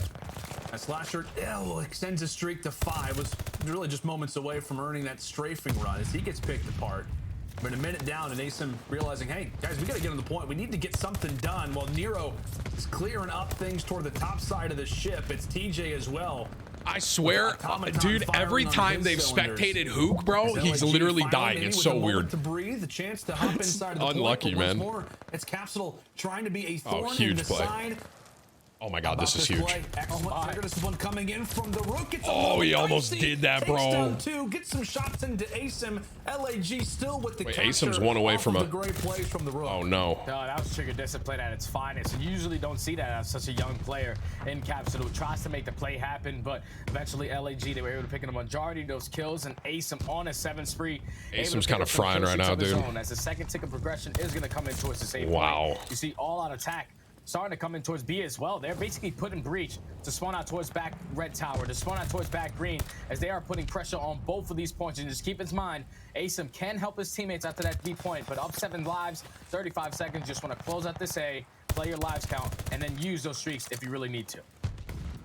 Nice plays coming in from Cap. So that's really just bad timing, if you will, for both sides. Slasher gets taken down, which Asim was hoping that he'd be there. Meanwhile, it's a teammate on the Capsule from the breach in, and Asim not just investing one, he's gonna go and call in his second streak as well. That's 3 dead. As you said, 3 down, an opportunity for LAG as Gauntlet's applying the pressure inside of the spawns. Come on, Boston, don't do this to me, bro. Instantly met. Oh no. With some interesting fire off the rip, they've got to get something done. LAG continuing to be problems as Asim's inside of the base. It is 11 in a row for Asim. Finally gets cut down, but the pressure that he's able to apply out of the Boston side has got to be heartbreaking. 19-4 right now in lives. LAG, obviously you're thinking about trying to capture the B point, but your primary focus has to be on the sliver of lives that exist on the other end, as it's all going to be up to Cap and Methods. There's one more left. Big Cap all by himself. Not a great game so far. 9-23 through our first 3 rounds, and it's LAG now with the advantage. That was dominant from start to finish from LAG. Like I said, the 2-2 split, it usually doesn't work out. But when you're winning a majority of those gunfights, and at least early into the round, it definitely would go in your favor. As they were able to take that 8 point, Asim works that kill streak, and at the same time, it's fine. What do you mean you can't hear me? So they were just putting on do you need me to be louder? To both of the points, allowing. Oh, you guys can't hear me now. Boston is gonna win the best of 5, period. And then eventually they started split pushing, which eventually costed them. But what a dominant round out of LAG to go up 2-1 now. I think I'm learning something, Jay. Asim, not a fan of search destroy, but control. Yeah, this is this guy's playing. This is his mode. This is his mode so far. Exactly right. 26 and 18. Not prone to having the AR in his hands, but boy, does he make it look quite good. 27 and 19 off of, like we said, a slower search destroy performance. He basically did the exact same thing at the kickoff classic, but LAG, as we said, now in the driver's seat for this particular map. As Boston Breach look to send us to a round 5. It's Cap, Methods, who are really doing the dirty work already toward the boat, and they'll look to force the issue inside of green. Meanwhile, it's Nero capping the objective. So you see there's a huge gunfight going in towards ring right now, as Asim is going to be able to take down Capsule at green. You see LAG, they're basically chalking A. They're not going to even attack that. They're not going to allow for any Boston players to potentially pick up some kill streaks, because that can lead them back into this one. As they take control of ring, second ticket progression does come in from Boston, as time is going to get extended by a minute 52, up by 4 lives to break this B point. Yeah, and as you said, Jay, wow, I mean, Methods like just got 3, bro. Nice. LAG. It looked like we were going from P5 to P1, but like I said, LAG just not wanting to allow for anybody to push up toward the beach side. They know that, hey, that boat's not going to go their way, but let's at least clear out this player toward P1. We could even start to make spawns somewhat dicey. By the way, here comes some streaks. Fortunately, not going to do much, and at least gain some information, but at the very least, minute and 30 still left up on the clock. Boston with the overall man advantage, considering how we know this point can be, how difficult it can be to cap. You expect for LAG to at least even those out somewhat. Capsule, as we said, not a great game, but maybe his chance to pick things up. 14 and 24, looking to be a thorn at the backside of LAG. Another opportunity, as that's he's moving, bro. 3 in a row. Oh, he's moving, bro. For Slasher, as that's now going to be 4. Big Cap He loves to make these plays. He loves to be a problem in the back, and so far, he is causing LAG all kinds of headaches. And you can never count the young man out. We saw him bounce back from an insane series versus New York. Even though he's not having a great start to this game, he's trying to close it out with a bang. Before he does eventually get taken out, LAG with 40 seconds are able to control the map, control top ring, and now this is going to force all of Boston to basically commit towards breaking. You know, Cap kind of reminds me of like me at a young age, bro. You know, sometimes when I get moving, especially now, you know, once I get going, I pop off, you know. Give himself away. I was going to say that could be a great opportunity there for Boston got 4. Great call, Jay. That's going to be 3. Now make it 4 down. Let's go, baby. Boston Come on, Boston. Do it. The point and take a look at the top side of your screen. Look how fast that's being captured. It's because of the stack of all the players. Nero, unfortunately, does get sacrificed as Hook decides to invest. Oh my God, they're going to do it. We'll find out if it was worth it or not. As Hook firing away, having to do everything he can. A few of his players, a few of his teammates rather, coming in from P1. The collapse is in, and they will successfully hold them off for the time. Boston Breach, they've got to get onto the point. 17 seconds. Dude, there's no way, they've got bro. to invest something. They've got to try and find the early pick. LAG once more trying to stay alive. Asim, he gets picked apart. Meanwhile, it's Slasher doing the work from the back end. Another engagement as Cap decides to seize on. Come on, baby! Good night to Hoop. Cap making the plays. Gunless, he's hanging out inside of the tank, but it's the rookies. It's the rookies going big. It's a 9v1. Asim doing everything he can to try and hold this one off, but you have to imagine it will be the Breach. Let's go! Sending us to a round 5. And that was such an insane round. I thought once LAG were able to break in at the nick of time to at least stop the initial push from Boston trying to complete that was going to be the game. But Capsule, like I said, the young man is here to play. He's here to stay. He was able to work his way through the middle of the map, finds 2 kills, which eventually allows his other 2 teammates to pick up the other 2. Once they get that 4 down, nice and easy, they just stack that point. They get it going up so fast. Come they on, set up Boston. a nice crossfire. This is it right to here. Force us to go to this round number 5, and now Boston on the offense. Both of these teams were in a very similar spot at kickoff. It was LAG who won the round 5. Granted, it was on Gavutu, but they were able to take it. Boston Breach on this very map. Boston can go up 2-1 here, bro. Secure the round 5. So something to think about when we talk about experience. Oh my God, they could be up 2-1. Versus some rookies. They could be 1 game away from Boston breaking. being on the non-favored side here to start things off curse. in OT. Please, dude. Please, Boston. I beg of things thee. off on attack as they did get close to that first tick. Meanwhile, Hook's trying to make some noise happen in the back of the base. He gets picked apart. But for Breach, you do have to ask yourself that question. How are they going to perform in the big moments versus a veteran team like this?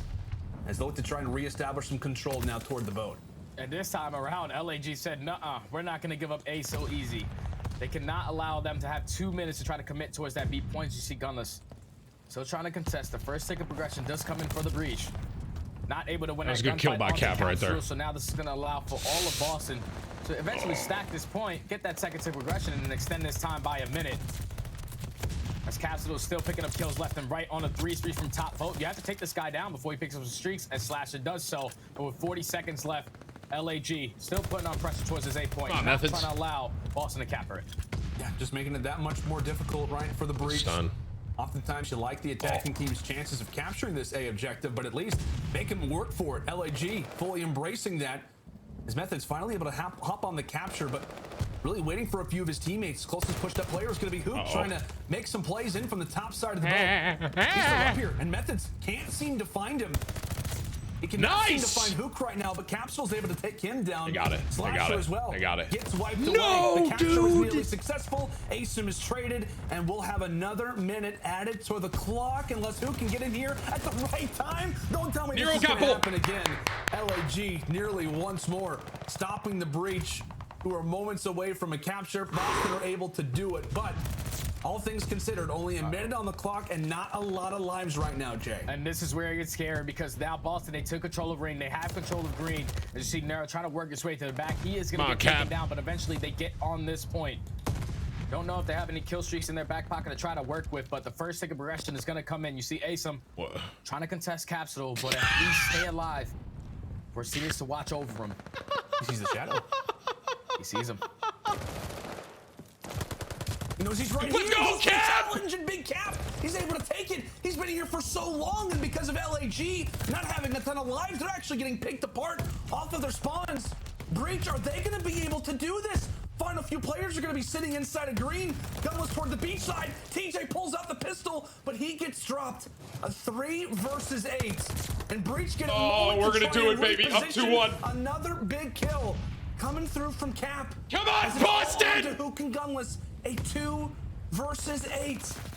45 seconds, one more tick to go. But Hook doing everything he can to try to hold the line the best way possible. Let's go, Kevin! I can't, guys, hello? Coming up clutch. Hello? In round number 5. Guys. They showed us they could do this. Hello? At the kickoff classic, and now they're doing I can't hear you all. Hello? Weekend. Are you guys there? My goodness, what a performance. What a comeback. Out of Methods in the group. Guys, you usually do not guys, see that. are you lagging or something? Team go out and win a Gavutu control by winning 2 offenses. No. Here's what's gonna happen. All right, Boston's up 2-1. They're gonna win this next map. It's gonna be 3-1. I'm gonna be right. And then here's what you all are gonna do. You're gonna be like, even a broken clock is right twice a day. That's what all of you are gonna say. But you need to realize in this moment, okay, that my jinx, quote unquote, is not a real thing, and you all need to fully understand that, and you need to admit it to me. Thank you.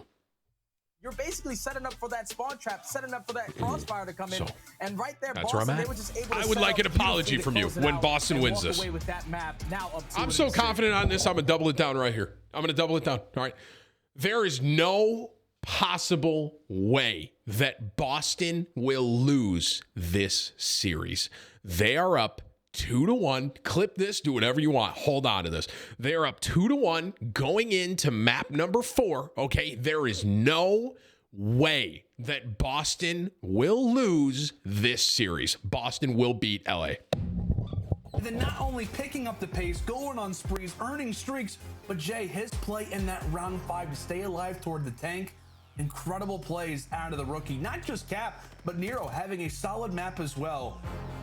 Wonderful, wonderful work there out of the breach to come up clutch again. And Jay, they get the revenge. They get the revenge on Gavutu. I'm doubling down. I'm doubling down. You guys think I'm a jinx? You think I got bad predictions? I'm doubling down. Another veteran-like team here at the Gorillas. Yeah, and just to look at these highlights a little bit, in that previous clip, you saw that LAG, they were able to get all 4 down. There was only one player from the Boston side that was the close enough player towards that top ring. And with only 20 seconds left, somehow, some way, Boston were able to clutch up on the offense. Even though LAG, they were set up for success to close it out. That was huge right there, bro. That these young players are never going to give up. They're always going to fight until the game has ended to the very end, as they were able to clutch up towards the very end and walk away with that control. Now to take the series up 2-1, going into another hard point, which is going to be Berlin. We know the struggles for LAG. We saw them at kickoff. They were not able to have good setups or good holds. This is LAG's bad mode? Dude, oh, Lando, no. Coming out of you. The guys are I'm walking so high like this, nervous. so this is going to be insane between both of these teams. Oh my goodness, man. Like you said, we know what Big Cap can do. And speaking of the man himself, so far throughout this series, sits at a 1.12 KD. Like I said, Jay, the most impressive thing about Big Cap and really just in general this Boston Breach team was the fact that the way that they were down, the way that Cap wasn't playing, but he was still hitting those routes. He was still making the plays. You know what, dude? I'm going to literally tweet as CDL like you said, man, hey, right now. You know, I appreciate just solidify the this love for the call, but it's all based off the plays. It's all based off the There talent. is no And way Kenyon Sutton Boston has got will lose wonderful stuff out of this the rookies series so far for the to Boston LA. Breach as they are coming together series by series. Currently We've got up to talk 2-1 about this guy. when we talked I about it at the typed start of the this. day, right? The analyst desk, At Namos, Call of Duty Allen, League. Miles, and Chance. They were all talking about this guy in Hook. We talked about, you know, has LAG really built themselves around him so far at an even KD? Are you looking at him specifically for LAG or somebody else to go big in this upcoming I think I have to use Berlin? while I type I'm this. 100% looking at Hook because this is a There we guy go. who can go out There there it and is, win you games. ladies and Right now gentlemen. in this series, sitting at a 1.0 KD, he has to match the energy or the pacing of Capsule and Nero because right now No, I'm tweeting it too, bro. Just so you all can see, bro. Because I don't want when Boston wins this, I don't want any excuse for any of y'all. I don't want, oh, it's only when you tweet it. Oh, you didn't really. Like, I don't want anything like that. It has been tweeted. It has been said. I have doubled down, and I'm going to show you this game that curse, jinx, whatever, doesn't Hoop. It's not a real thing. He's sitting at a 1.0 KD in this We're about to series. shut it down You right here need on this him to hard point, turn bro. up if you want to force it to that game 5. And correct me if I'm wrong, Jay, but I feel like if you are the Gorillas, right at this stage, I feel like if you are, you know, if you're Slasher, you're Gunless, you're like, you know what, Hoop, go and slay. Like, literally, go and slay. We're going to focus on the rotations because that has been a big problem for them. Shout out to our stats guy, Carson. He laid it out for us. LAG, not great off of holding rotations, not great off of making plays early. All right. And Jay, specifically, y'all ready to watch? Point that we saw them play. This is the LAG map versus right here. Florida, Okay. Second set of rotations. They This lost is the P2, map that's going to show y'all. P3, and P4. All Let's go, in a Cap. chain, Show him why, bro. despite Show him why. holding spawns. They You're the will best have to rookie in the make world, bro. proper Show him why right here. Versus a very hot, PD. current-looking Boston Breach team. And we'll see if Capsule can provide us with another lovely spree as we're into the mix already at P1. That's huge, LAG, Meth. Huge they're right already there. against those top flat spots, What? so that's going to give them the initial time. Nice, nice. TJ, popping off all day. Great job of just keeping Let's the keep it pressure rolling. on as Capsule was able to find 2. Methods with the 3rd as they break in towards this hard point. But Oh, with dude, 20 Cap seconds just got left, 3, bro. that's It's game over. Exactly It's what game Luke is over. doing. He's Game starting over. to think about that rotation. He's going to have a huge one-on-one versus Methods. He's actually going to drop. So even though a majority of the time is going to go in Cap's favor of already the Breach, 4-0, bro. towards 4 at streak. least 30 Show seconds. Cap. Spawns are going to be there for LAG off the rotation. Switch POV. You notice, Methods, Thank you. as soon as he spawns up toward the track side, his arrow instantly focused right where the Gorillas players are at, just primarily aware of the way that those spawns are going to work. So as you said, my friend Breach, shockingly, a really good start over at P1, despite not having the preferred spawns, but they do allow for LAG to make that push up toward the street, and now they sit in a good position over at Library. But here comes the break, and TJ runs right on in. A story himself to try and tell. And just like that, not only does he find the kills, but his good old buddy Methods able to shut down Hook. They run right inside of the hill, and they claim it for themselves. Still, a valuable 30 seconds left as Methods pulls out the SMG and tries to do some damage himself. LAG a good reply, but Boston still with the seconds. And that's where LAG need to show improvement. Right there, they were early off the rotation to that P2. They get the first 14 seconds uncontested, but as soon as that first gunfight goes down, all 4 of them drop. Now this allows for Boston to eventually set up properly, get a good chunk of time off of that P2, and now you have to start thinking about the rotation. So now if you're LAG, it just comes down to getting a good hold, getting a proper setup to win these gunfights. But as you see that in the kill feed, 2 players are going to die off the rotation. The pinch is going to be here in Boston in the 3v1. Should be able to win these gunfights, with Spawn still coming in from LAG to around the backside. Yeah, a good start already for Breach, but we know, Jay, we know how sticky that spawn can be, folks. Top left side of your screen. Team kill with the grenade right there from Gunless to It's going Hoop. to be very difficult to stop LAG from spawning in that position continuously. So far in Berlin, this seems to be the money hill, at least at Kickoff Classic. This is where teams were grabbing a high majority of the seconds. As the Breach, now their second chance, their second opportunity to try to run on in the hill, and it's 3 down once more. Another great hold for the Gorillas as they're closing in on taking the advantage. And that's going to be a full 60. NT. We're fine. We're fine. From Hook. This is a guy who's going to do it in the lane department, but you have to make sure you're doing ortho rotations. Cap's got to, bro. Cap's got to like get streaky, bro. Come on. Puts himself in towards the warehouse. That's LAG are going to be able to take the lead. Come on, Cap. Oh, this is perfect. This is huge. Huge. But this Huge play from is all Cap. going to come down to Hook. What kind of information can he get to what just happened with Cap? Off this rotation. Got him. Nice. Another big kill there coming in from Cap. So he shuts down Asim. As you said, he's in a great still spot. Sitting in toward the warehouse side, trying to hold down spawns and wants to be careful, waiting for his teammates off and spawn. Another great kill though comes in from Methods as he continues to ruin, continues to scatter the push out of LAG. Hook, who's been back here for so long, finally gets picked apart, and now Asim, he's got the spotlight. Wow, that spot Methods is in is dirty, bro. It's like the back of the truck. Down. Another great about to hill get killed from where you can left. gain quite a bit of seconds. LAG have tried to make some noise. The Breach have held ultimately all of the control. As Capsule realizing, hey, you know what? This hill is vacant. Let's go and hop on in and grab the advantage ourselves. Continuous lead changes as Hook Another now finds team himself kill. on the flank. It's an unfortunate nade from Slasher, who tosses it away. Quite a scrappy hill here over at Tracks. Yeah, and if you're LAG, you're not too mad about that. Even though you couldn't get any time off that P4 hardpoint, you still did not allow Boston to get a majority of that time either. So it's just good work for both of these teams to at least set up now for that broken hardpoint. Spawns are going to be coming in from Breach towards that plat side. As they do find 2. You see Methods trying to hold down trains, but Gunless going to work his way around the side I thought alley. Methods was about to turn Able on take it Gunless down. right So there. now this is going to allow for LAG to set up this pinch, but still great work coming in from the young rookies from Nero and Capsule towards the middle of the map. Yeah, right now, Capsule sitting at 10 and 9. Nero, at least in regards to the score department, not the best, but terms of his positioning, he has been great, especially off of these rotations. Now for the LAG side.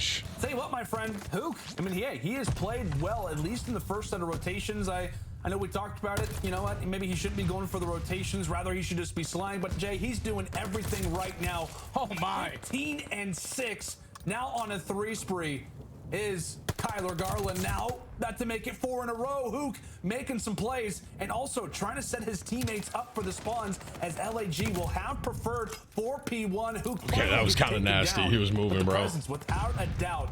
Come on, Cap. So now LAG, they are going to be able to win the rotation as Capsule trying to stay alive towards this back alley. He's eventually going to drop, and this can get scary if you're Breach. You do not want a solo challenge, go 1 by 1. You need to set up a proper team push here because this can allow 100%. They got to reset. This ain't good. You see pressure still nice coming in win, from actual side. huge, very good. I lied. So now numbers in their advantage. Is this angle? What the? Hook once more, put in a position to succeed. Meanwhile, it's Cap coming in. Got him. That's 4 dead. Fight. Okay, so Hook ends up losing that fight. So that's huge. Already in from the breach once more, looking great at this P1 hill. They were able to break it last time. The biggest emphasis, rather, for breach was the fact that they allowed for LAG to make themselves quite comfortable up toward the top side. That was a huge win by Methods too, bro. But this time around, it is not at all going to be the case. 10 seconds left at our prior hill, and LAG much slower off of the rotation, specifically Asim. He gets caught out with the pistol in hand, and TJ now in a power position set up toward the docks. And now this is going to allow Boston to set up properly all this P2, but Slasher does win that gunfight onto TJ towards lower side. No! The second, and Asim finds the third, so now it's all on Capsule to try to play his life. He finds one, he finds the second. Just trying to stay alive, working his way through. Him and TJ are going to be able to take down all 4 players. Huge. The spawns on the side of the breach. Out of Cap right there, bro. Seconds left. They can continue to grow this lead. Love that. Love that. Great plays for Methods as well. Oh, trying to set up the crossfire. This is looking great right now for Boston. The setup is in, and they look primed to grab all 25 seconds that are going to be left. And the problem for LAG that you're looking at is like, hey, we want to try to challenge, but we also don't want to lose spawns. For next is Cap. Sitting on 5 in a row, he finally gets taken down, but still, Breach, a great rotation, a solid hold, and LAG, not this time around, are going to be able to secure those spawns, but they will have the next rotation set up for Fire. And we'll see what they can do with it as Asim set up toward the top side. He gets picked apart from Nero. That's going to be 3 off the rip, and they're challenging quite heavily toward where those spawns are going to be coming in from LAG here, Jay. Yeah, and they take down Gunless on the backside as well. I thought we were about to lose that, bro. From Breach. This is the hard point that LAG were able to get back into the game, holding this for a full 60. And so far, they're doing it from holding the hill. As they were able to find 3 kills, even though Spawn's still coming in from Breach from the backside. Nice! They're still putting a ton of pressure there. As Nero just got 3, bro. And Boston, with about 35 seconds left, are just going to be able to set up a great hold here to just extend this lead. Chat, I can't hear you guys, bro. Jinx over. I can't hear you. Yeah, I mean, if LAG cannot break into this hill, this is going to be Boston, rather. That was an unlucky streak of predictions that I had there. I can't lie. I'm down to say it's officially broken. They have to not just contest, they have to get some seconds, while also thinking about that rotation. Slasher's going to be at new, and you have to at least contest as well as you can. But like we said, that Fire Hill, it's one of the best here on Berlin. And the fact that they're not able to walk away with more seconds than that has to be somewhat worrisome. But LAG off the rotation, now here at Train.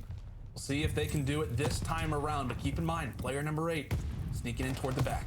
Yeah, and that's going to force that number 1 player to eventually spawn out. This is going to Boston's just doing everything right now. Hook does fine. TJ's on 5. Wow. Eventually, Boston not able to at least get the spawns for the time being, as LAG are still going to be spawning back there. But with 35 seconds left, it's all about just keeping both of these teams off of the point. TJ on a 6 spree, picks up that straight from 1, potentially working towards a glide bomb. But Hook is going to be able to take him down. Nero and Capsule find 3, as the last player is going to be Asim on the point. 20 seconds left. If you're Boston, you can get a good chunk of this time. You'll be happy with it because it breaks that 200-point mark, only closer towards that finish line. Mason's doing everything he can. He's trying to wait for a few of his teammates off the spawn, but he's got nothing really to do. Pulls out the pistol. Oh my God. That's all nice and dandy. Again, Jay, it's not adding up to seconds right now for the Gorillas. They're early at Fire, not a ton of time. They're early here at Trains, not a ton of time. Still down by 40 seconds. Breach trying to hold off Asim from earning any more onto this streak, as Hook and Slasher are able to find 2 through the middle side of the map. Again, Breach taken down early. We'll see what the Gorillas can do here. Now, arguably one of the more scrappier hills in the entire game in the middle side of the map.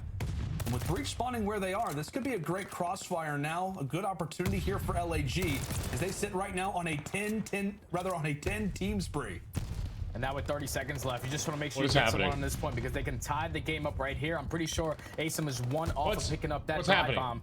So those streaks can be huge off the rotation. It's LAG. They are starting to dominate, but look at those spawns. Like you said, spawns start to come in for Boston. And now if you're LAG, it's going to catch you completely off guard as a player is going to drop on hill. 180 to 196. Only being down by 10 points are going to be LAG. They have a couple streaks to work with in their back pocket, but they're not going to be used to at this P1. You had to try to set up a pinch, and this is beautiful plays coming in out of Slasher as he does find two, almost finds the third, but now LAG are going to be able to win a majority of these gunfights off the rotation and have the man advantage. Oh, a great position. Like you said, Slasher sets themselves up so nicely. Hook, meanwhile, trying to make some gun engagements happen from the stairs as he's able to take down one onto Methods. We have got ourselves another neck-and-neck game, but it cannot be understated. The plays that Slasher make allow for LAG to get all of this time, and ASIM now on 9 in a row. He has had some up and down maps, but I tell you what, when the AR in his hands, he is absolutely frying. Now make it double digits as LAG inching ever closer toward that 250-second mark. They can be within 10 if they hold every single second left. Boston, they've got to do something specifically off of that rotation. Gunless continues to hold a big 1v1 and Cap is able to take it, but Slasher is there for the reach out. LAG gonna be within about 15 seconds between walking away with this game, but how can Boston do this? Can they come up clutch again? We saw them, they were able to do this and force a game. Why are my palms sweaty? Please, but now this is where the streak is going to get invested from ASIM's going to pull that in right through side door. It's able to take down Narrow. So now if your methods, you just have to try to play your life. You have to allow for your teammates to eventually fill the gaps, try to get it to this point as ASIM's going to be able to sneak his way through. Still a lot of the kills going in favor of Boston. A lot of these pressure coming in from LAG towards that street side. Either team can close it out here, but Boston, they're doing a great job of just keeping them off the point for the time being. Considering those streaks, it's going to make their lives that much more difficult now within 5. Cap doing everything he can to try to keep this game afloat for as long as possible. Method's at least able to escape toward the stairs, but as Cap falls, he's at least able to issue a little bit of communication, and with 10 seconds left, look at where the next spawns are going to be. It's over at Fire, and LAG are primed and ready. They're prepared, and another streak is going to be in their way. It's going to block them from trying to get in toward Fire. It's a sandwich. It's a blender, if you will, inside of Fire, and LAG will escape with a win here on Berlin. Boy, was it dicey. Boy, was it close. But the Gorillas stay alive after dropping what was a crazy control. They rebound in the hard point, and we have got ourselves a game 5 on our hands. That's just insane work out of LAG. I'm pretty sure Boston, they were so close to breaking that 200-point mark when LAG were at 130 points. The reason why they were able to get back into this game is because players started to be a little bit more consistent. There was a point in the game where ASIM was sitting at 14 and 24. The guy went on a 10 spree to eventually turn that streak right around, pick up some kill streaks off the rotation, which eventually allow his teammates to set up beautifully on that P5 hill. But then off the rotation, huge heads-up play coming in from Slasher to flank through backfire, to get that 2-piece, to get 3 off the rotation, and then eventually for LAG to get Tim, a what full were you 60 saying? I on can't P1 hear you. hardpoint. Usually do not see that happen, man, and that's just great work from LAG. Guys, the veteran presence definitely showed right okay. there. Okay, so, okay, man. All right, LA has got him. They got him on hardpoint. Okay, I'm not going to deny that. Okay. But the last S&D, you all saw how it went. Okay, I am still confident in Boston. I still stand by my statement, and I believe that the quote-unquote curse, whatever you want to call it, will be proven to be false after this series. It's 2-2. We still have S&D. We still got S&D, and Boston was dominant in the first S&D. Remember that. But he was leading in the rotations, it felt like. Remember that. The majority of these hills, 38 and 25. Jay, he also had 30 non-traded kills. Dude, my palms are sweaty, bro. Take over a map, and it's fair to say he just did that. He definitely did, man. And as an SMG on Berlin, especially off the rotation, he's winning those huge one-on-one gunfights every single time. And then possibly getting a two-piece as well. The guy was just having himself a map now to allow his team to go towards this map 5. And they're going to be he was popping, bro. Hook was popping that game. Play this versus NYSL. I don't know what he ended, but he was frying, bro. It just came down to a lot of these plays where they thought that a kill needed to be traded when it shouldn't have. They need to allow their SMGs to start stepping up, to start to grow, as their S&D definitely looked great in that game number 2. They're going to have to continue that going into this game number 5. Yeah, and we talked about that a lot. That seemed to really be the story of this series between the Gorillas and the Boston Breaches. We'll take a look at our maps and modes. I mean, as we said, it was LAG. However the SMG is going to come out, can Cap start off hot, and it was the Gorillas who were able to take that first game victory on Bocage. The Tuscan Search Destroy, well controlled. 6-3, bro. There's no way Boston's going to lose this, bro. Round 5 on Gavutu control that has every analyst in the world questioning themselves and making them think, have we thought maybe about this map a little bit differently? And then LAG able to reply back. The veterans, Hook and Asim specifically, are able to dig deep. And now we've got ourselves a game 5 primed and ready. Oh boy, Jay. I think we came into this series, talked about a number of different things, but specifically it was going to be about the consistency of both of these rosters. There's been some mistakes, there's been some great moments, but ultimately that consistency is going to be tested most in our next map. And now we're going into a game 5, and this is where we saw Boston, like I said, played against New York, and they fell 6-1. It wasn't close. And now I'm looking at LAG with so much veteran presence. You've been in multiple situations like this before. It's all about just slowing down the game, not allowing the game to get away from you so quick, because Breach, with their early aggression, that's what set the tone. If you're LAG, you cannot allow that to happen this time. Alrighty, folks, it is about time. Our first game 5 of the official regular season going down between the LA Gorillas and the Boston Breach. Make sure, if you haven't already, make sure to tweet out the stream. Make sure to utilize that hashtag CDL2022. When we come back, it is time for Berlin Search Destroy. Come on, Boston! We'll find out right after this.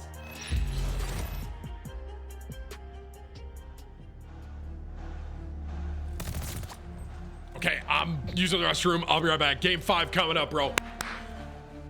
Dude, I truly believe in my heart. I can feel it in my heart. I feel the energy in the atmosphere, bro. It's Boston. It's Boston's game.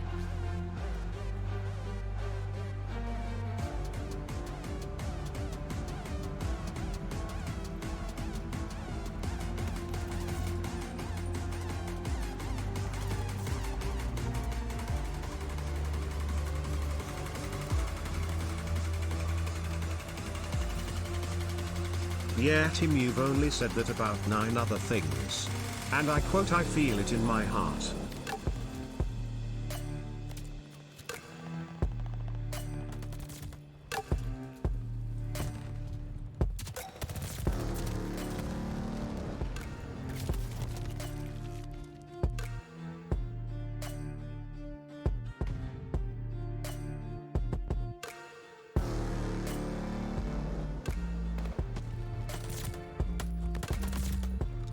The only thing Tim feels is this L he's about to take.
right, game 5, baby.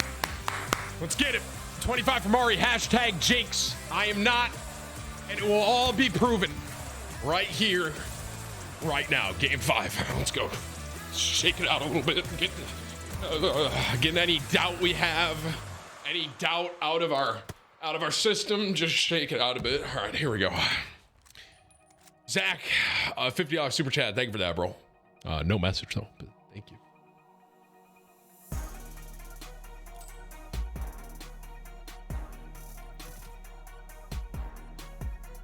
Yo, update on my tweet. It's about to get confirmed right here. That's the update.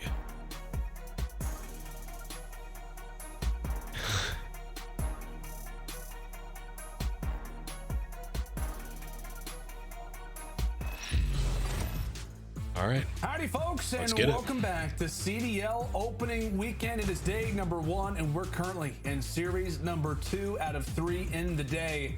And we've got ourselves a good old game number 5. I'm tossing a lot of numbers at you, but it's all good. Lano and Study here on the call.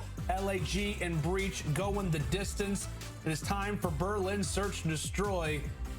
Oh boy, I'll tell you what, Jay, this has been a wild series up to this point. Both teams really showing some really overall just clutchness, right? We talked about what Boston were able to do in that control, and then LAG. Talk to me, man. The slaying numbers at the end of that last Berlin hardpoint, it was wild.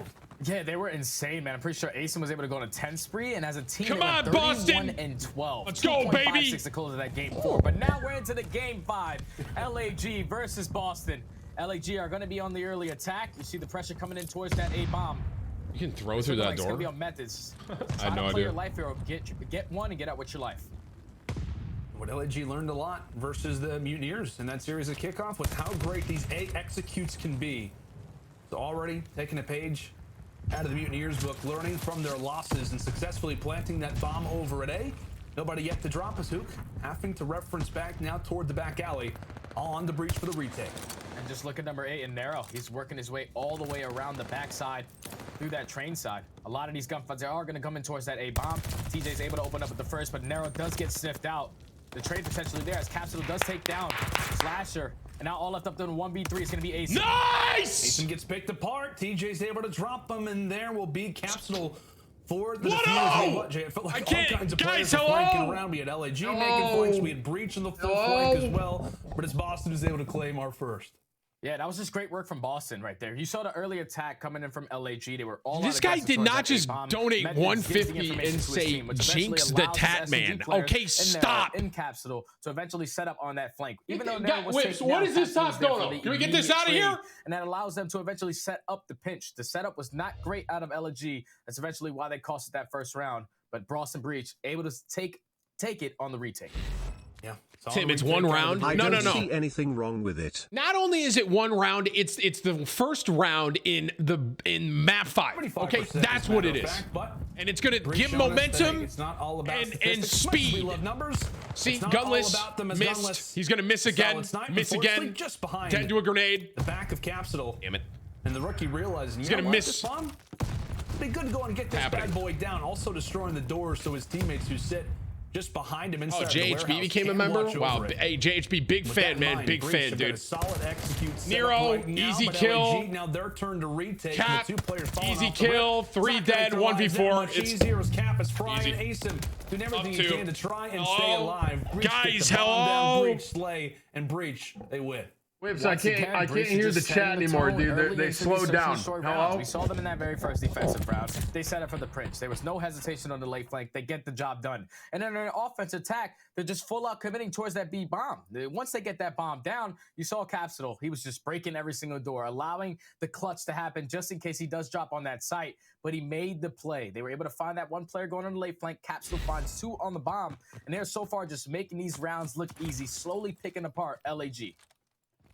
Now LAG back to the attacking side. As If they go up 3, it's game over. So he'll have some If Boston goes up 3, it's game over. players to deal with. He'll have his hands They full. might as well Really, just shut the match. Gunless and Slasher, who sit over here, you want to try to make some noise. I mean, you obviously need to stay alive, but unfortunately, as they drop, the players who are Hey, over at weapon A swap don't right decide there. to go for the plant, when in reality, they decide to push in toward B. It looked like the bait could have been successful, and now if you're the Breach, you're wondering, okay, hey, maybe they were at A the entire time. No, they're actually going back toward B. So a lot of craziness going down right now on the mini-map, Jay. Yeah, didn't really understand that play. As Nero's going to be able to spot both of these players come out towards the middle of the map. Able to at least hit shots on both as Capsule's going to drop down from top 3 fire and find a 2 to close out the round. Dude. Wants to go up 3-0, but off the rip of that round for LAG, 3-0? Man, I'm as cool as a cucumber right now, bro. One player and Methods. Once they take him down, that A-bomb is wide open. So now it just comes down to the communication for LAG. They knew a lot of pressure was going to come in towards that B-bomb.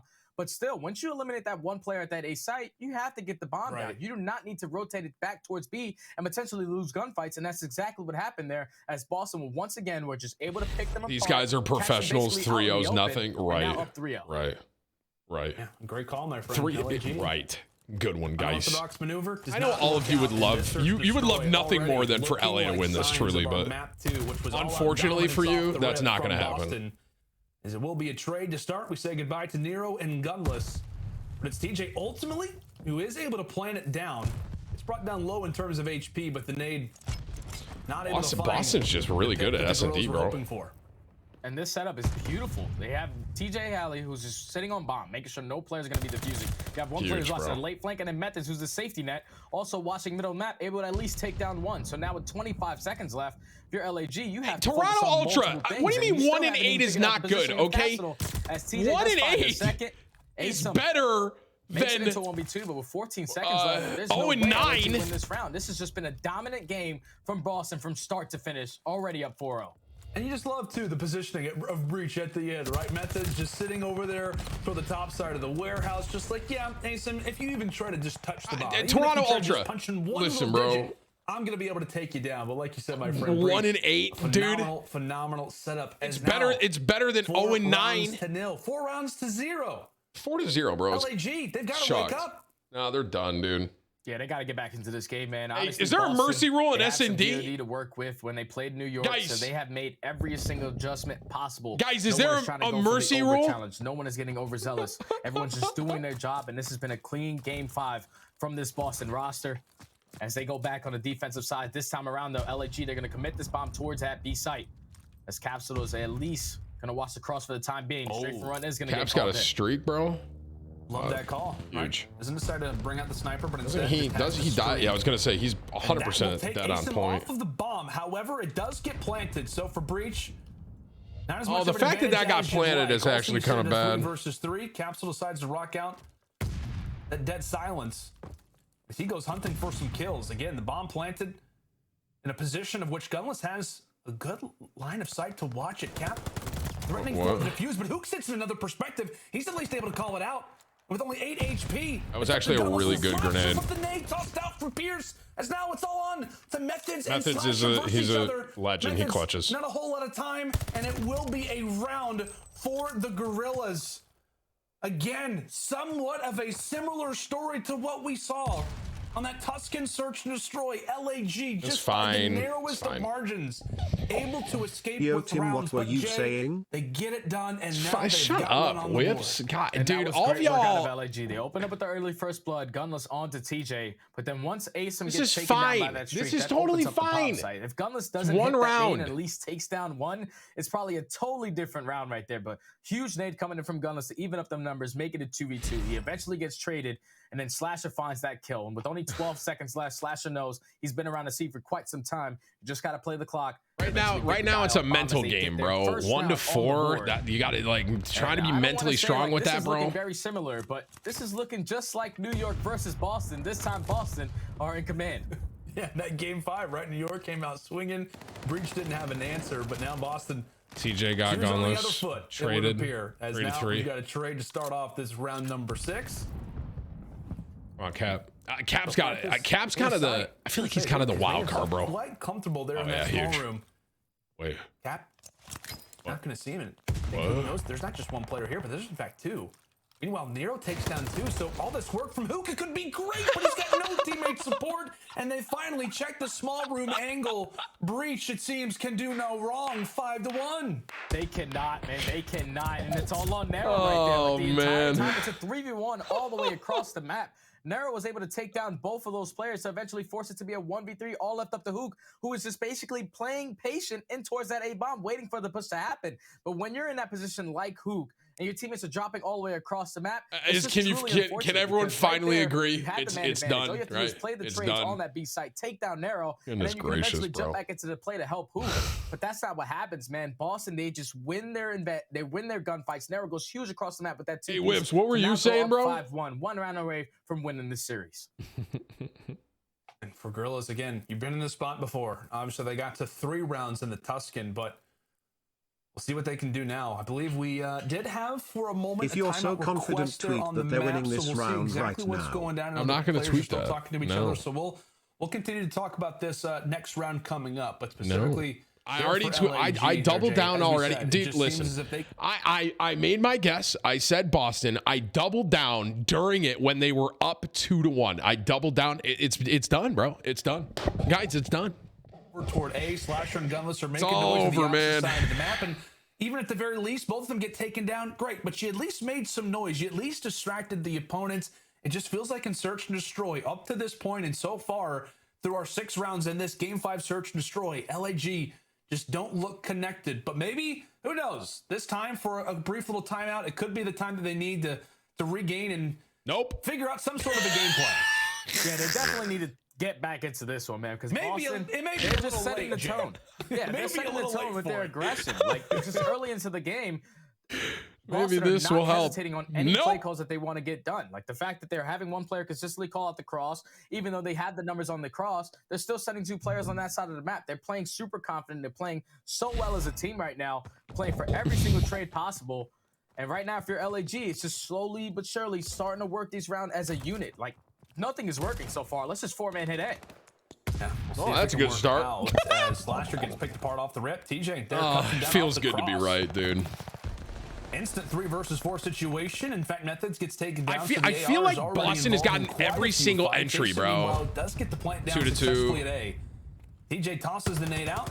He's able to take down Hook. Nero gets position is known. He turns on the Asim with the pistol. And now it's all going to be on the Gunless. Now making a 1v1. Prior teammates, TJ versus Gunless. And Gunless will walk away with the 1v1. Again, narrowest of situations, but it's LAG fine. It's now fine. Find their second. And that's all on Gunless right there. I'm pretty sure he was able to pick the ace. Gunless literally just killed 4. That's the only reason they won that. I think he killed them all, bro. You do not want to see that happen. Dude, Gunless, guys, please, dude. Gunless literally had to kill the entire team, bro. Gunless, he's been their clutchest player since destroyed. 1v2, 1v3. Someone just needs to help him as you see Hook sitting at 0-7. Dude, Gunless is 7-6 right now, and Hook is 0-7, bro. That's so tough. My man Hook's in a blender, bro. I've been there like every day of my life. So not a great performance in the game 2, and now Hook an 0-7. I don't think I've seen Gunless get 1 sniper kill, bro. I'm gonna keep. Slasher once more being a problem. Okay, that's really weird that I said. What? It's Nero. He gets found that as well. An early 2 there for the Gorillas. And that's just good work from LAG to at least set up the nade spot to get that player off bomb. They work as a team to find that player in towards P2. So now in a 4v2 situation, you know that both players had to be pushed out towards the back. They find TJ. Now Method's in a 1v3 with 20 seconds. He's going to get sniffed out. And that's going to be 2 rounds back-to-back for LAG, slowly but surely getting back into this game. And Gunless is not dropped, so that kill streak is still alive. Ari says if Boston wins, he'll dono 200. Where? Like, what do it? Hey, Ari, you can just do it right now, bro. This is second time. Second Search and Destroy. Down 5-1. Oh, we're going to start winning some rounds. Ari, just dono the 200 right now, dude. It's trust. It's over. This game is over. This game's over. It is over. You love what you see at times from the Gorillas. It's those sparks of brilliance. It's just a matter of it happening continually. But again, LAG still surviving, still alive, and in the exact same situation that they were on Tuscan once more. They lost that 6 rounds to 3. And now, what can they do? Will they rewrite the script? Can they get us at least to around 10? Or Capsule spoil the show? Will he spoil the party? Can you break? You can break that, right? Yeah. Looking toward the dock side is Hoop. Inside the bottom of the library, some good shots as that'll be the first blood for LAG. Also, some excess shots there onto Nero. With all the noise, all the pressure that they've made, this might be the wrap. Yeah, and this is the heads-up play coming in from LG. This is what makes them veterans, as Gunless was able to find 2, picks up the strafe and one off of working that glide bomb. As it's all going to be left up to TJ, he's going to be able to take down Gunless. That's a huge kill. Come on, but now TJ. this free A bomb plan is going to come in. All left up to TJ in a 1v3. Guys, this is not going to be an easy task. It's to get not done. happening. It's But not. TJ's Stop, one hell of a stop, search and destroy player. Making it interesting, though. I'll say that, but it's not. Left, though. It's going to be impossible, basically. It does not look good. Also, you have one player who's sitting top 3, and yeah, he'll have the information. Slasher there to cut him down. All right, so Gorillas showing us that, hey, they are still alive. Their pulse is still there. They're still breathing, and especially, Jay, that streak from Gunless. Yeah, he's now got 2 of them for the rest of the game. Yeah, that's 3 rounds in a row for LAG. So now they go back on the defensive side. So far, Boston, their go-to has been that quick B-bomb plant.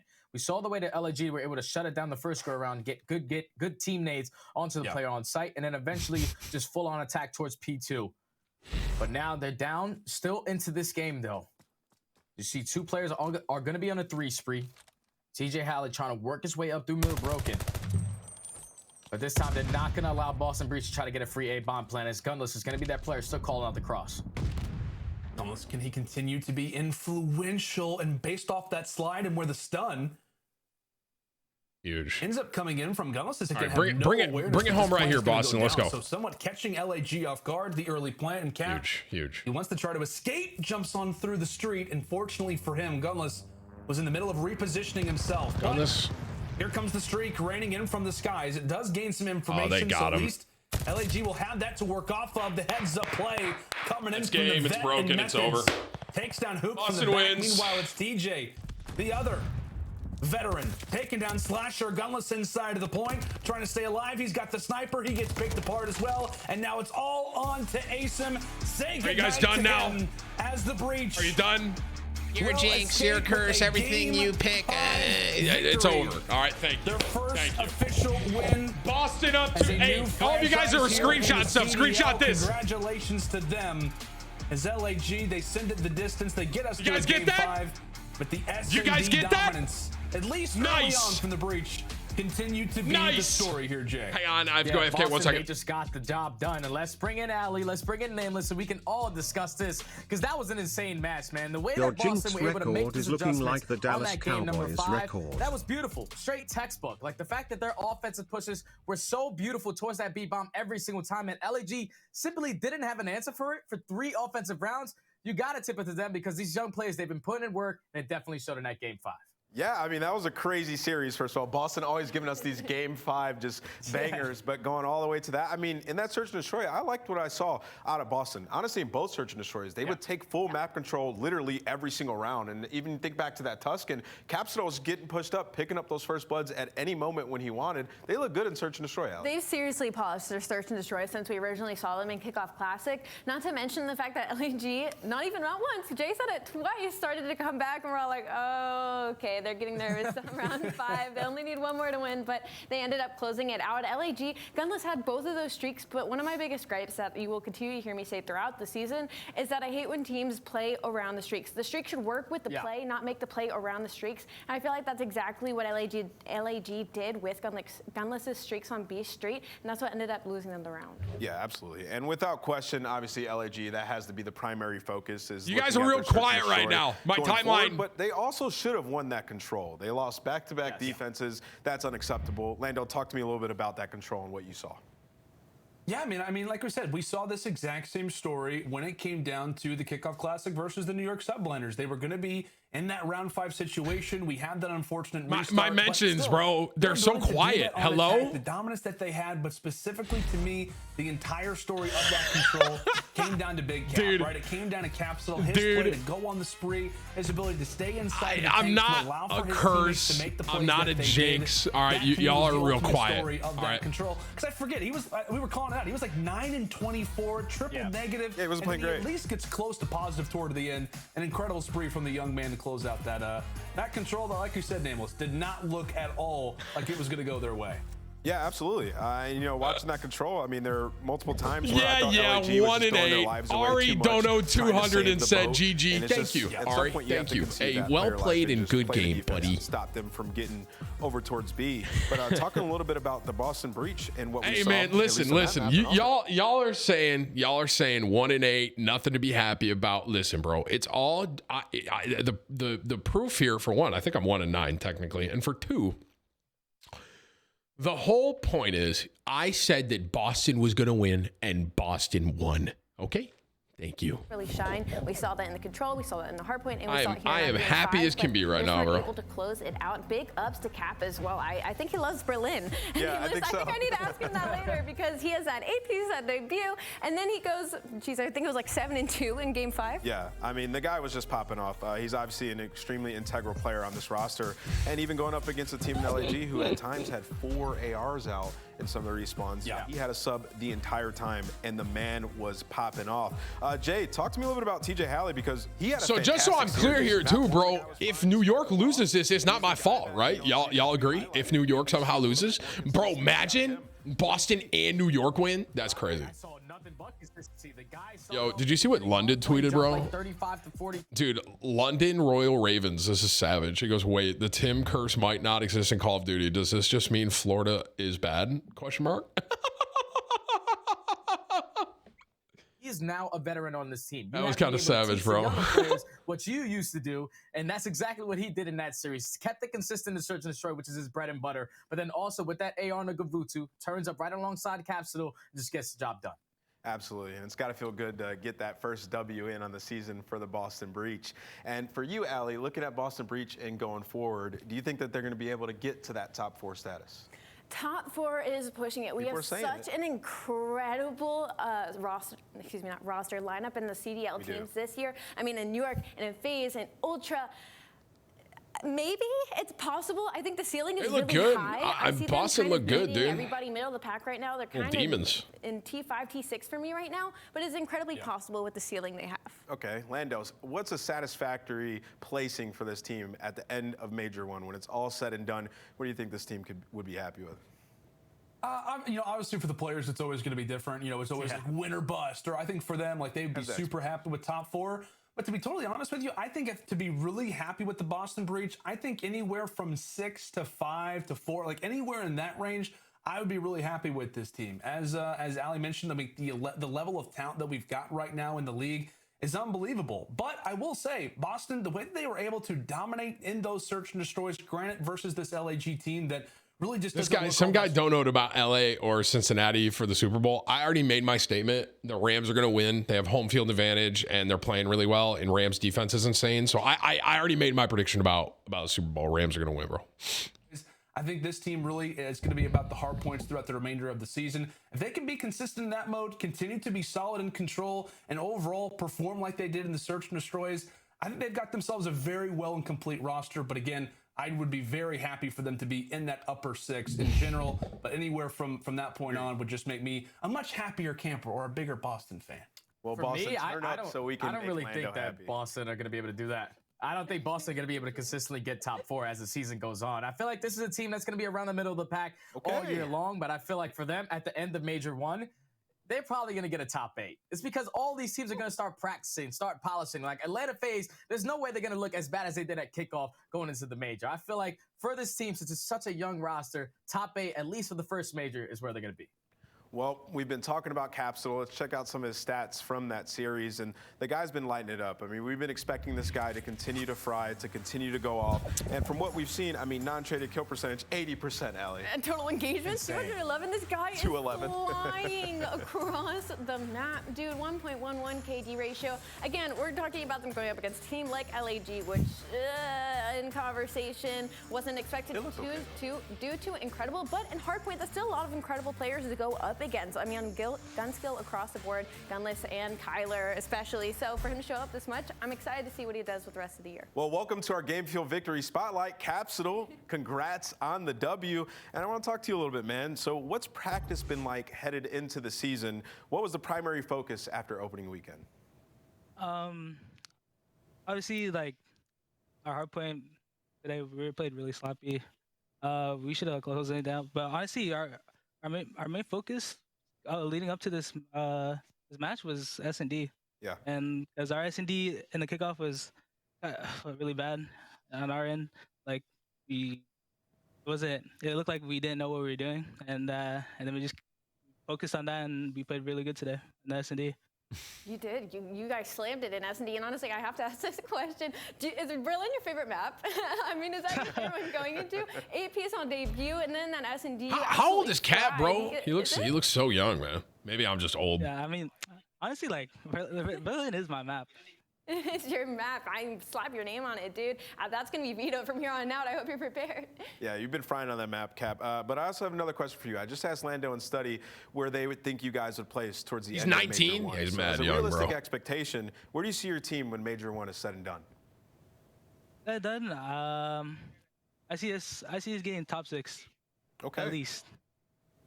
That's pretty good, man. I mean, top 6, you guys coming in, brand new roster. What's it been like playing with players like Methods and TJ, players that have championships and learning sort of under their wing? Yeah. Zen and Tej, they teach me a lot. They help me become a better player. So it's always good to have people like that. They encourage me every day. Honestly, they're really great teammates, and I'm glad that I could be playing with them. Well, you guys are saying he's 6'5"? You serious? Going forward with you and the rest of the guys. Everybody say goodbye to Capstone. Wish them luck going forward. The Boston Breach getting that first He's W. 6'5"? Love, That's brother. crazy, bro. I'm 6'5" too. That's Jeff crazy, Tony bro. was there just for a second. But anyways, guys, that's it for this match. After the break, we're going to have New York versus Seattle. It's a rematch from the Kickoff Classic. I couldn't be more All excited right, for this well, one. now that, Watching you the know, rookies my versus curse the is officially sophomores. broken, Also, get some just a friendly reminder here, New York is going to win. So,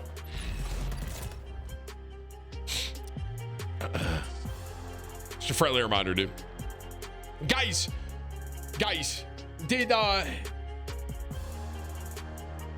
did Dennis stream today, dude? No way, right? All right, Tim, you can choose. You're either a jinx or you know nothing about sports. Go on, bro. Nice. Nah, he didn't stream today, bro. Oh. Everyone's trying to say that I'm still an NFL jinx because this is obviously Call of Duty. It's a little different, bro.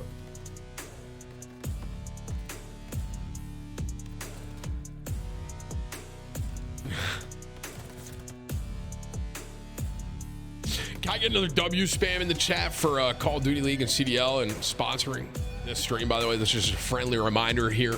This is a sponsored stream with Call of Duty League. It's the opening weekend over here. Be sure to click the pinned link or the link that's down in the description. They got games going on all weekend. I'm here today to a watch party and a co-stream, but tomorrow and Sunday, for that matter, there are going to be games that are incredible. I'm not going to be streaming them, so make sure you click that link at the top and you go over to Call of Duty League's YouTube channel so you can get more information on all that, bro.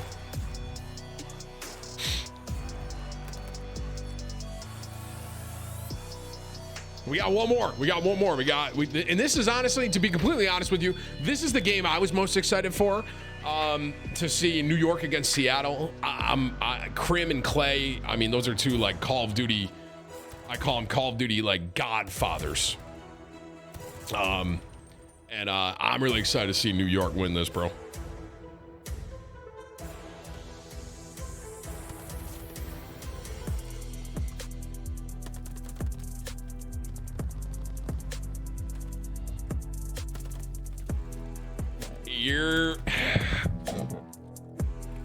New York Subliners got timed out by Nightbot again.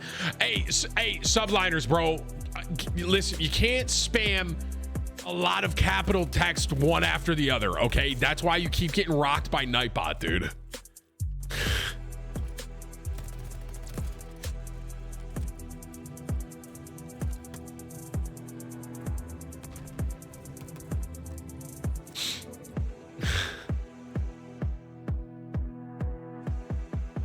Tim, stream until 7:30. I mean, until this game's done. So basically, just so you guys understand, we're gonna watch this last game together. Then I'm gonna hop off and I'll be I'll be back. Well, I might be here on Monday. We'll see how I'm feeling. You know.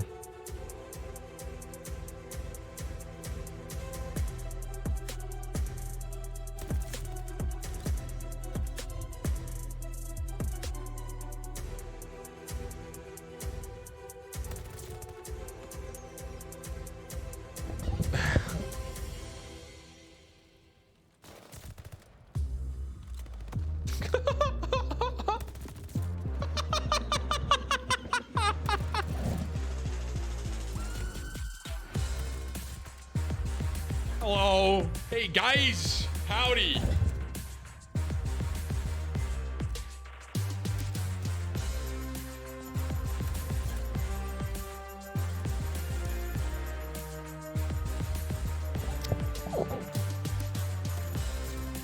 Tim, you just got lucky?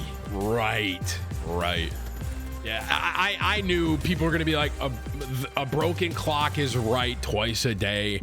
Even a blind squirrel can find a nut. That's what everyone's saying to me right now, right? But maybe once I pick 2 in a row right here, maybe you guys will realize it wasn't coincidence and I actually am not cursed and I can make good picks. Maybe you should realize that, dude. The Call of Duty League is brought to you by Zenny Gaming.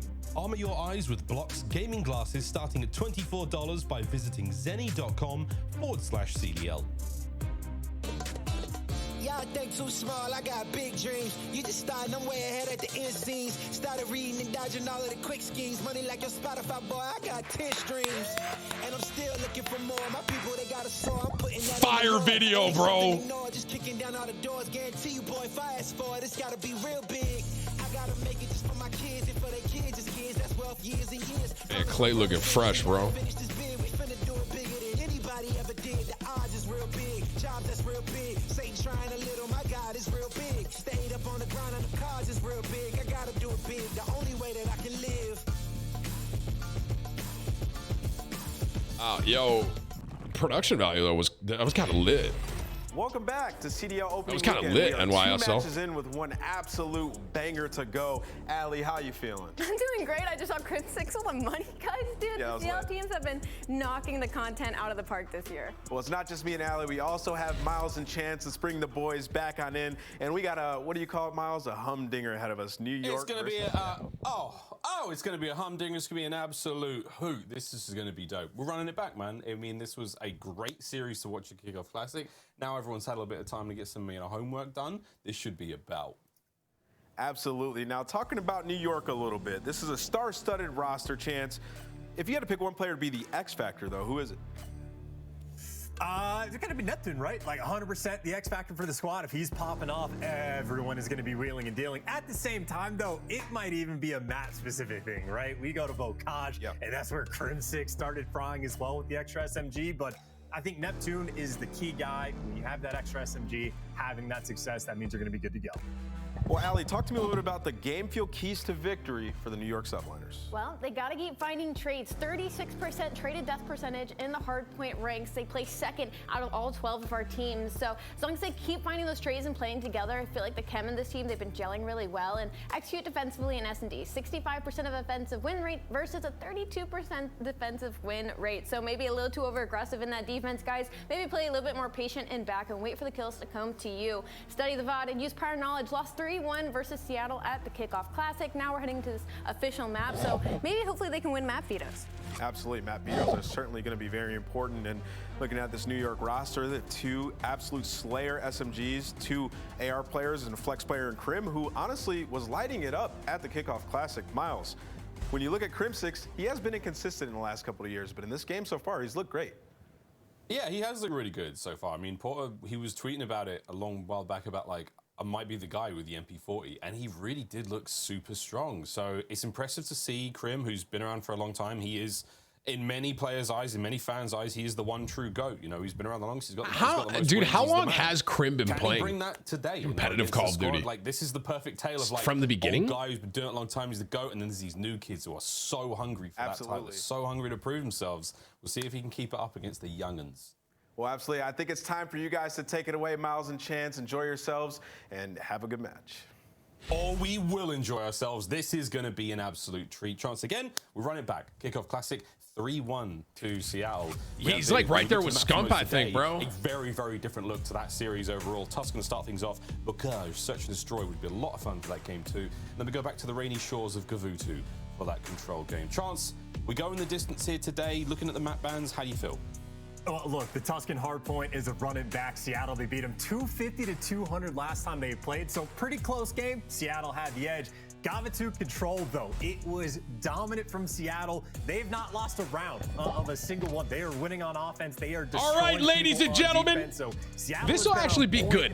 When New York wins this, it'll be 2 picks in a row, and then I'll be on a hot streak, right? And that'll be going into the Super Bowl. Of how much progress New York has made. Anyone else getting chills right now, guys? Anybody? That kickoff classic, so it's going to be a fun one, man. Just to see like how long Seattle can keep it up.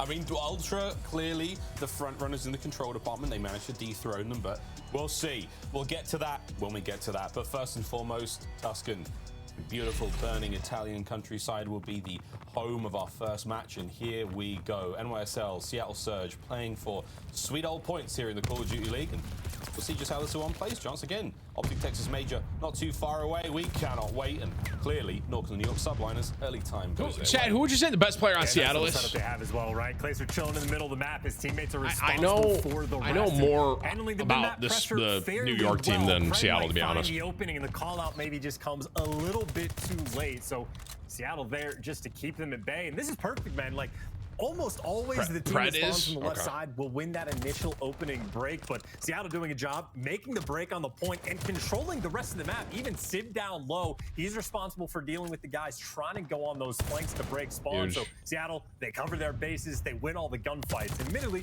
they'll be down by a bit, but they have the setup for new, the perfect rotation over towards B2. It's about time. He will flip soon. And for those who are wondering as well, who didn't know, maybe it was Sib's birthday yesterday. He's 20. If he can't bring those birthday vibes into today's games. 2 players now trying to hit through the backside for NYSL. Here comes the hold from Pred. That's a really good heady he's on. Wow. Maybe a little bit of help from accuracy there. And a clean 4 down chance. Perfect wipe. NYSL. Try again.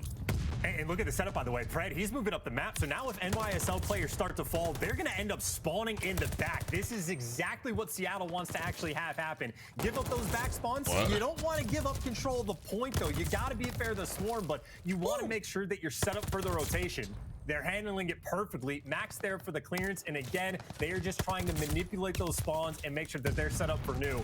Seattle, it might not be as perfect as they want, but it's pretty damn good. Yeah, it's looking all right so far. Scrap time as well. 15 seconds still to play for here. Grim's going to be the guy trying to make that one happen. Accuracy, stay alive. Here comes the flood from NYSL. Get him off that at the very least. There's a good chunk of time still to be had. Grab that, make the way across that left-hand side of the map. That's going to be P3. And already you see accuracy spawning in the perfect position for that one. Wow. Nick, though, flies right into his mouth, gets robbed easily. Clay. Take care of. Show by, baby. Now, slow and steady approach. 1 kill goes his name. No one else really to pick that one up. So NYSL is going to be Crim leading the charge now, desperately trying to make their way through the front. Mate, not an easy hard point to break. Chance. You're still a jinx? Yeah, okay there, buddy. I mean, one good thing, though, about this, even if you're spawning P1, you can spawn up and start chucking names on the hill, but the guy on the back heady is the biggest problem. That is Sid. He is on a 5. He will be thinking about those kill streaks. Just a few more kills away, and honestly, he's in a power position. He can wait for them to fall into his lap. Ooh, there's number 1. Get the glide for the second. Easy gunfights for Sib, almost assuredly gonna get it, and Krim might be the one that feeds it to him. He's gonna try to wait it out though. This is for full streaks. Here comes the pressure. Huge. Great timing. That was actually really good by New York. Be that strafing run to play with. That's going to come into effect later on. And still, we're seeing players become far more useful at finding the kills with it. But here we go. Pred trying to slow down the play. Not a lot going on here. Towards the church we go for our next hard point. Always a mixy one. Look for the MP40 players to start getting kills here. It's close range engagements. That's the name of the game. Going in the church. Early time on the subliners. Nep through the back. Can't get it done. It's all coming down to Crim now. He's trying to stay alive as the rest of the team on the hunt. This should be all good for Seattle. Chance. I can't lie, I didn't anticipate Seattle to be up this high already. Though, right? It is players hitting from every direction. Someone sets foot inside the hill, so Mac has to wrap back. Oh my God, bro. Able to get the second as well. Mac now on a 5. Him and Sib almost taking turns, but even still, Neptune just responds, walks straight in the hill, picks up a 2-piece. Again, a very crazy hill we have sometimes over at Church, but it looks like for the map spread, NYSL able to lock it down. Final 18 seconds should go their way. It's a nice force spree from Neptune. About time we saw the man heat up. A lot of promise here, again, coming into this season as a top prospect. He's surrounded by a brilliant coaching staff and, again, star-studded players. A man of that mechanical ability should be a dominant player in the time to come. But for now, starting to get things going. You still have Surge with the lead over towards the dreaded 5th hard point. This is the blender.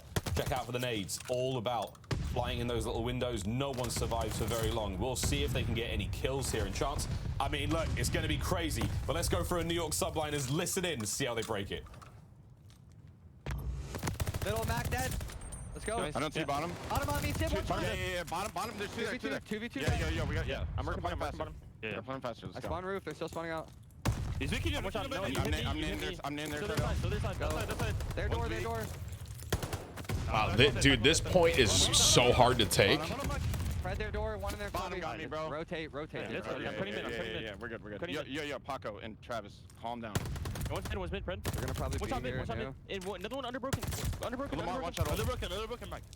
Guys, we gotta rotate, man. Yeah, rotate. Everyone fucking relax, dude. Please. He was like Travis or Paco, you're talking super loud. I got him. Nice, good shit. I'm nading. You too? I'll get Lamar well. Yeah, one's gonna be Make mid. sure You two. Jump. Middle on me. Fred is already middle. He's one shot mid. You two. Where's he going? You two. I got stunned. Alright, go through mid. Yeah, one's hitting you too. Top church. Slow it down. Dude, one is pushed on mid, guys. One mid. There should be another one mid. Middle on me somewhere. Yeah, I love how Crim's telling him to relax, bro. I mean, Crim, to be fair, Crim's right. You can't like lose composure. But when your two Call of Duty dads are telling you to calm down, telling you to rotate, I mean, I would be listening to the best of my ability, but very, very interesting listening with the subliners. I mean, that's just the listen in of what it sounds like to be in the blender. Like, they had the early rotation in P5. Seattle broke it pretty much instantly, and since then, they've just had them in the trap. This is the first bit of hill time New York has gotten in the past, like, 2.5 minutes. And even there, we're going back to P2. And dude, Seattle, I can't lie, bro. Seattle's kind of scaring me right here with my pick. They handled it perfectly. Man, good thing Boston won. But right now, it looks like Sib, he's let a couple players through. He needs to try to time out this pinch because accuracy, the pressure is going to be on him. Yep, pressure's still on. Hold the point now. Column's not an easy point to hold, but you can get a sweet amount of time here indeed. Hydra's on a 4. Good thing Boston won, bro. Holy frick, man. Overall, the kill's starting to work out again, but here comes the hit from the back. Seattle. Back to reality. Hydra's up first. Mac doesn't get anyone. Great work out, Seattle. Good kills. Forward they go. Over to Clay now. He's got to try and stay alive. Here's the reposition. Pred with the shots. Sweet work out of him. As he's now on a 3, can't get any more out of that one as Hydra straight out of the respawn, straight back to the point. But you've still got Seattle in control, and chance that lead is only getting bigger. Oh, in New York, they're trying to find what decision they want to make. Either force it at the old hill or maybe rotate, and they weren't really able to do either. Hydra gets caught in the middle of the map. Sib has already found his corner in the back spawn. So New York, they didn't do either objective. And now Sib, this is the hill that he went on, what, a 5-6 spree the last go around. He's back in prime position, but Hydra there to shut him down. New York, it was a struggle to get the rotation win, but eventually they got it. Yeah, Crim winning a big one on the backside of the hard point. Sib's here now as well. It's the old dog versus the new guns. And tell you what, the old dog's got some tricks in him. Big kills out of Crim, now hitting the wrap. These players aren't going to know what's about to hit him. You've got hardpoint still in the hands of NYSL. Oh my God. Still going their way. Crim's on an absolute rampage. He goes rogue for a mo. Now, accuracy through the front. It is water crashing against the rocks right now. Seattle Surge. Now they've finally made their way through. Kills still going. It is non-stop here on P3. 25 remaining. Neptune finding a few more here. Back over do we go to accuracy, and it's Nep again. He's still keeping the kills going, and this is typical Vanguard. It is literally non-stop. Oh, dude, in the bludgeoning on the hill, look at that win, actually. He didn't even want to collect that time. I think if I'm Mac, I try to get those final 10 seconds, but either way, he takes that from NYSL. Nice kill right there. That was actually huge by Clay. Look at Seattle. If he won that would have been lit. They got Mac up top. Yes, he gets dropped, but everyone else still inside of the point. Seattle, I mean, they've just been out-rotating, out-slaying, out-classing their opponent. New York, they got to get back in it. It's a new year, new card, and this team is looking fine so far. We are not done yet, though. Here comes a hit from Neptune. Neptune versus Mac. Mac reads it, guns him to pieces. It's not quite over yet, but you have to make the play now, NYSL. This is not how you want to start the series off. The clock's still ticking. Is the small contest, 30 seconds on the back line. Max going a few more. Accuracy with a spawn control. Pred with a 2-piece on the hill. It's 20 for the win. And here comes Sib and Pred have 29 and 27, and Mac has 24. I mean, it's just, even if you're stripping away a couple times in minute contest, it seems like it's only a matter of time before Seattle gets the win. Even the trades inside the point. Number 4 is there. Crim. Almost gets it every time. This time, Crim, though, is there. But back to P5 we go. In my mind, from the first rotation, this is where Seattle started to run away with the game. They got control of this hill, and they never looked back. At New York, maybe one attempt, some nice Dude, getting this point seems impossible, literally. Seattle there, 11 seconds to go. Sib's gonna find the kills. That's a 3 spree. Almost able to get the 4. NYSL still, though, knocking on this one. The time's still ticking. Mac now from downstairs. This could be the kills to save it and seal the game. Can he find them? Grim's there. Trades are still on point. NYSL come out on top for now. Still holding it down. Neptune, great awareness. Takes care of the players below. Come on, New York! Here. And as we say, it has to be perfect from New York from here on out. This is where they got to calm down. By the way, Hydra just spawned up looking outside the map, so he takes a tumble, but he's back in the mix. 20 seconds left. Neptune's getting all the kills. And actually, because of the nades, no, Sid picks up 2. The 1v1 inside the point, Hydra. Cannot be understated how important that is. Now the teammates, though, they got to fly in that rotation. Mac is already here. It was great spawns from Seattle. They spawned close to P1. Now Clay. Flying his way forward. 1 kill at a time's all he needs. Mid-maps burst open. Here comes NYSL, but it's Sib. What a read. Sib finds a few more. Dude, Sib's almost got 40. To go, and Sib putting the old brother, down. that kid almost just killed 40 people. As Seattle takes map 1. What? Oh, and 2 clean as well. I mean, 40 towards the end, both Sib and I dude, he had 39 kills. They know the pressure's coming through you. They knew exactly where to look at, but okay, that was kind of scary. I can't lie. Like the moment they had over towards the they get the break instantly for the next 2 minutes. They're just running the score run, but even those P2 to P3 rotations, Seattle putting in the work. This will be an interesting one, guys. Okay. On the rotation actually get Sib in the back and cause problems. On top of the fact that they're just manipulating the spawn so well, Seattle truly, I mean, that is a very solid Tuscan hardpoint coming out, even better than what they had at the Kickoff Classic. Yeah, I mean, Sib, 39 and 22 overall. That is a very impressive performance. You know, starting things off big. Damage across the board for everyone. Looking very good. NYSL, wow. Neptune, am I nervous? You know, here's what I'll say, okay? I didn't know much about Seattle until right now, but after watching that first hard point, I can see that I think I might have underestimated them just a little bit. I will say that. But I believe in my boys, okay? I believe in Clay. I believe in Crim. That dude Hydra's twisted too, man. And if I listen, hardpoint can be like a blender. They were kind of in a blender. They were getting over-rotated a lot. So, like, if they can kind of lock it in here, this SND, here's what I will say. This SND right now, gonna be huge. I'll say that. Thorn in their side. And they just had control. I'll say that. From step 1, New York was always playing off the back foot, and were never able to take stride. It was so hard to, you know, even make those breaks. And Analyst Tim, yeah, that's me, guys. Analyst TimTheTatman, nice to see you. From Clay and Crim, you know, the older guys on the team, the true vets. You know, are they going to help bring their team to victory? 100% of the way. When you're hearing things like, guys, calm down, Hydra, Neptune, calm down, please rotate. Like, it's almost like going back to the fundamentals, like going back to like how we play the game, everything we've talked about in scrims. Tim, Seattle beat New York during kickoff. Yeah, right. Well, that's why I picked New York, right? Because it's like they already beat them once. What's the odds they'll do it again? You know what I mean, guys? Kind of felt like it went out the window in NYSL. There was times, man, where that was not pretty. And taking the things that are not pretty, if you're a New York fan, looking down the barrel of this series, again, the Gavutu control. It's fine. Seattle has not dropped New York's fine. Everyone needs to relax. Well. They have a team KD of 1.46 on the map. That's pretty good. They've been completely absurd. So in my mind, Bocage S&D, that is not a fun map where it feels like a must-win, but in my mind for New York, it is absolutely a must-win to bounce back and get number 2. We're almost ready to get into Search and Destroy, but first and foremost, man, we didn't talk about it to begin with. We got to do the game fuel keys to victory for Seattle. I mean, obviously, keep up the slaying. A 1.05 team KD during Kickoff Classic, no problem, baby. Chance they walk away with the first win, but hey, now we start to work on other things. Talking about control. Tim, what is complexity play? Let me think about that, bro. Well, I mean, one interesting thing there is, right, they had the worst break percentage in the league league from the kickoff classic. Well, what happened in that game? Let me think about that one, guys. And then they just run away with the game. So maybe it's Seattle, actually, that in the downtime has been making more progress, which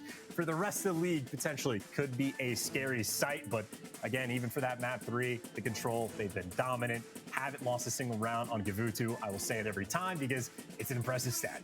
Very, very impressive stat indeed. But there we go. Game fuel keys to victory for Seattle. Will they be able to execute? And what a squad it's been, man. They have been winning hearts and minds ever since Kickoff Classic. There was a lot of excitement coming in. I can't figure out if all these guys just look mad young, bro. If I'm just like an old, I'm an old man now. Am I just old, chat? He's looking fine so far. Mac from the NYSL last season, again, mixed up and down performances. And of course, the Iceman. Accuracy. Who could forget the Optic lineup? I mean, he had a great run. Sib has done everything he expected him to do coming into this. I can't tell if they're just young or if I'm just getting old, bro. You know? Keeping an eye on here in the 2022 season. RSD match metrics charts coming in this one. This is Kickoff Classic alone. Again, small sample size, but hey, 90% plant rate in their games. Surge, no problem getting the bomb down.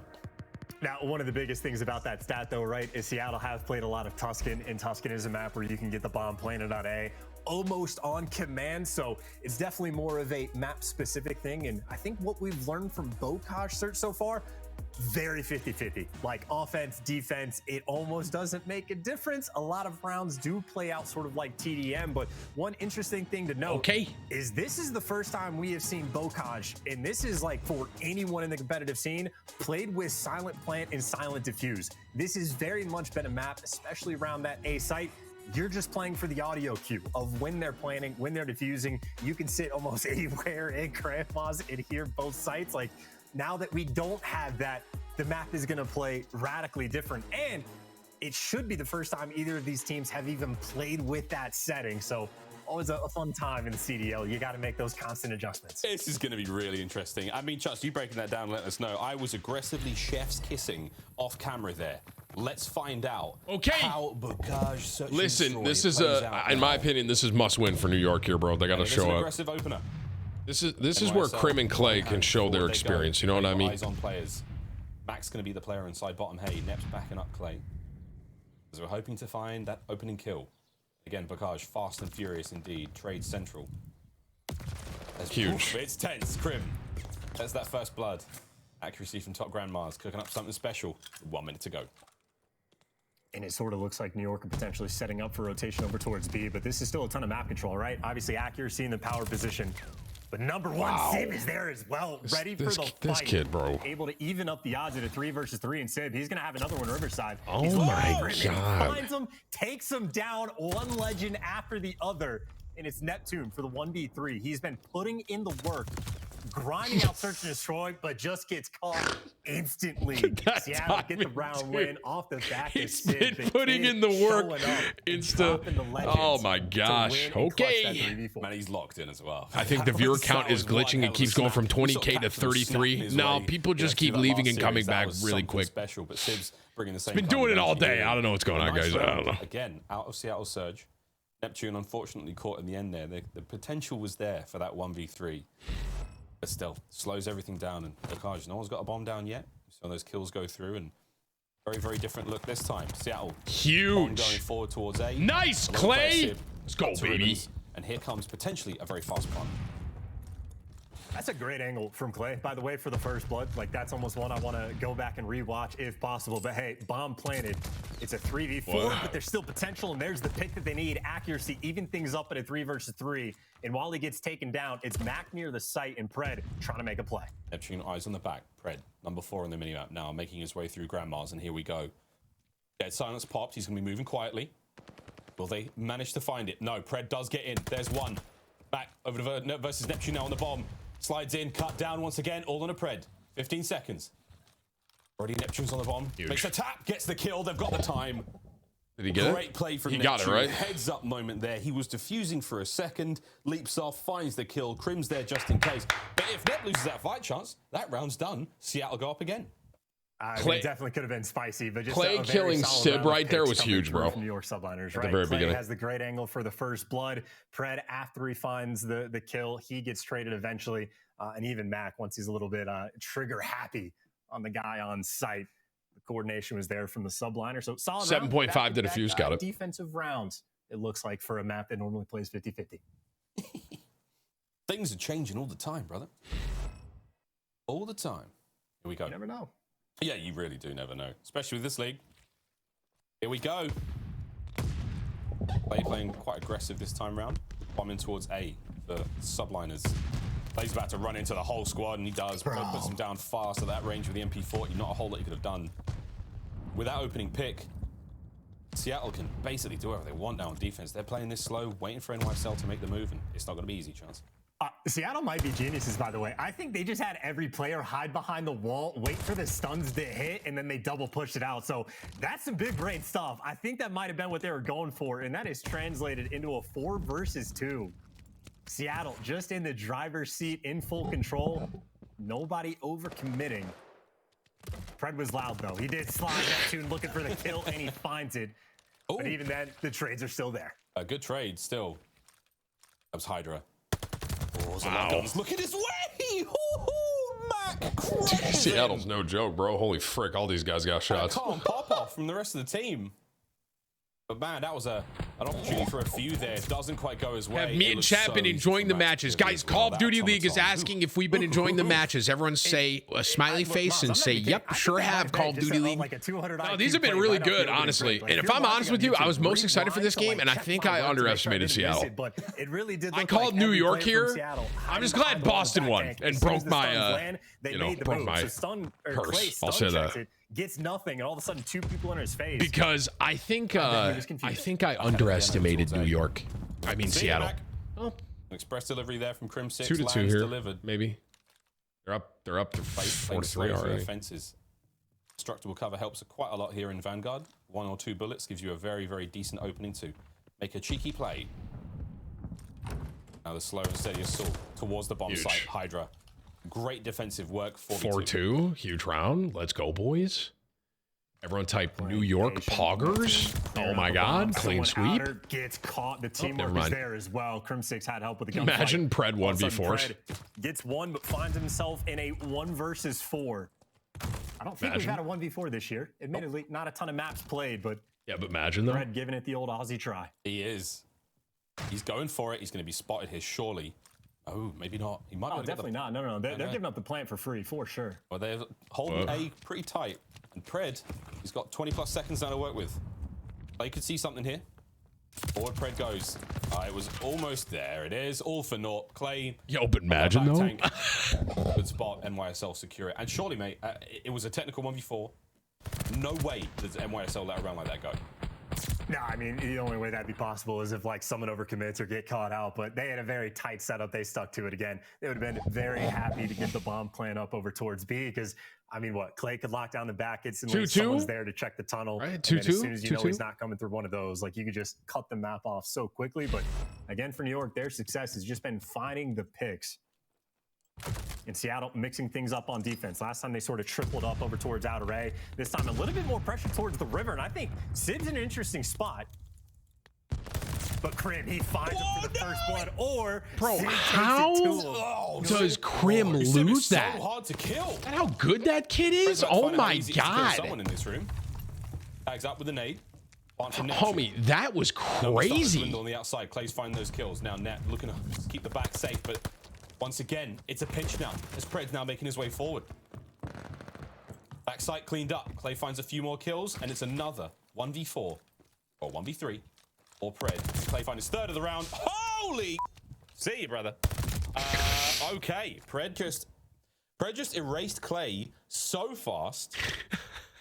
He goes, holy. Wow. I mean, you know, good round. 40 up close. It'd be like that sometimes.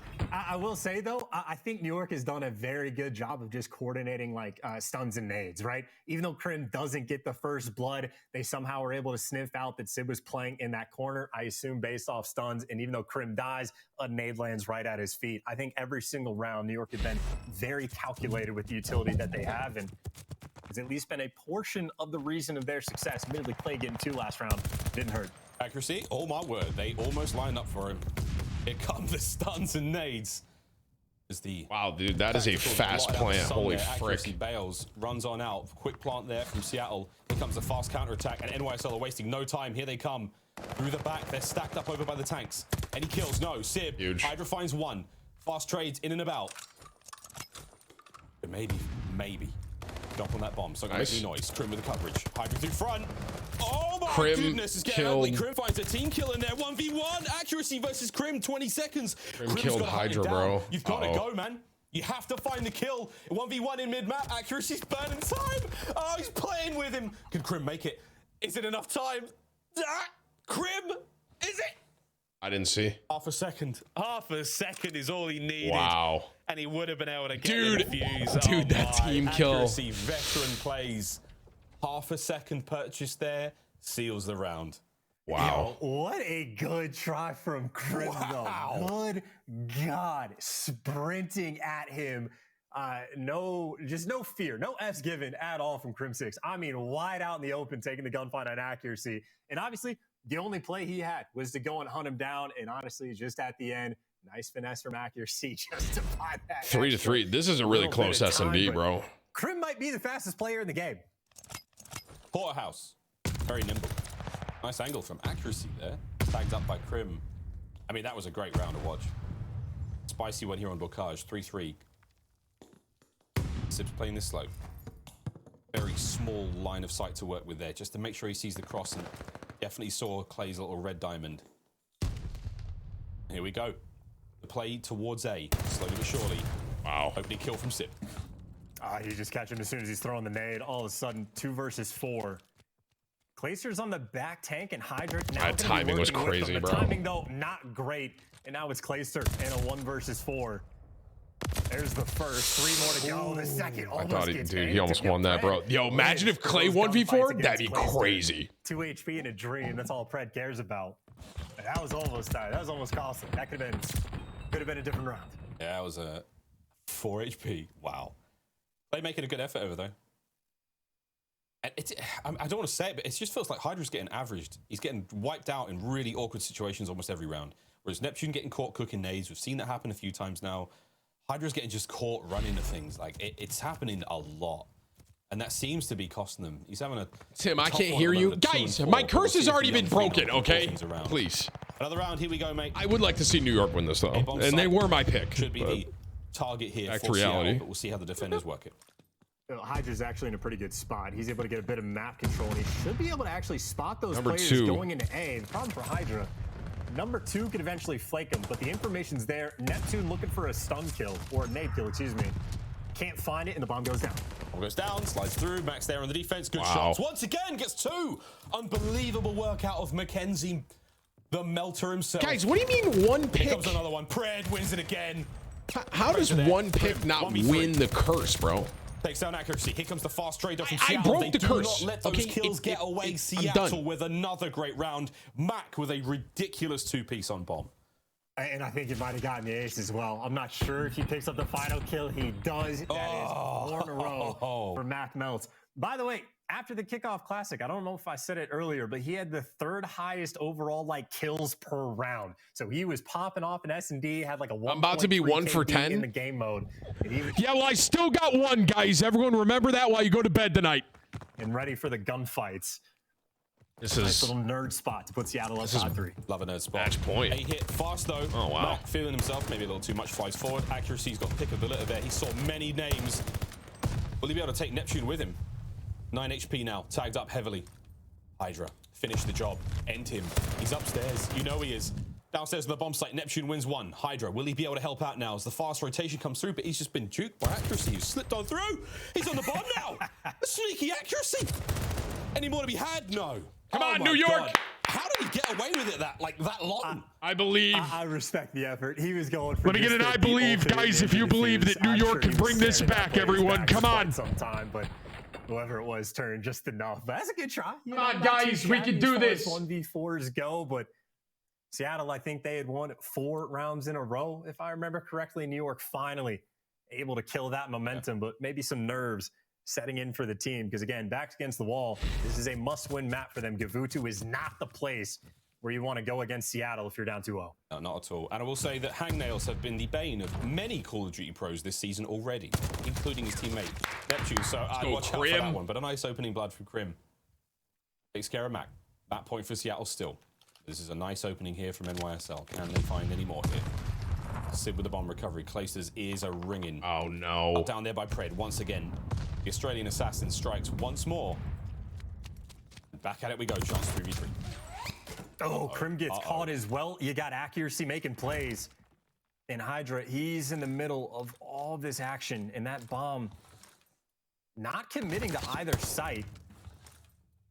Couple players spot each other, but again, accuracy's been back here for so long. New York, there's not a chance they have any idea. Hydra, though, able to make this a 2 versus 2. This is what you expect. It's the newcomers on the team, Neptune and Hydra. I mean, are they listening to their dad's comms? Versus Sib and accuracy. Here comes the shots. The fast diffuse. He's straight on top of it. Neptune, this could be the play.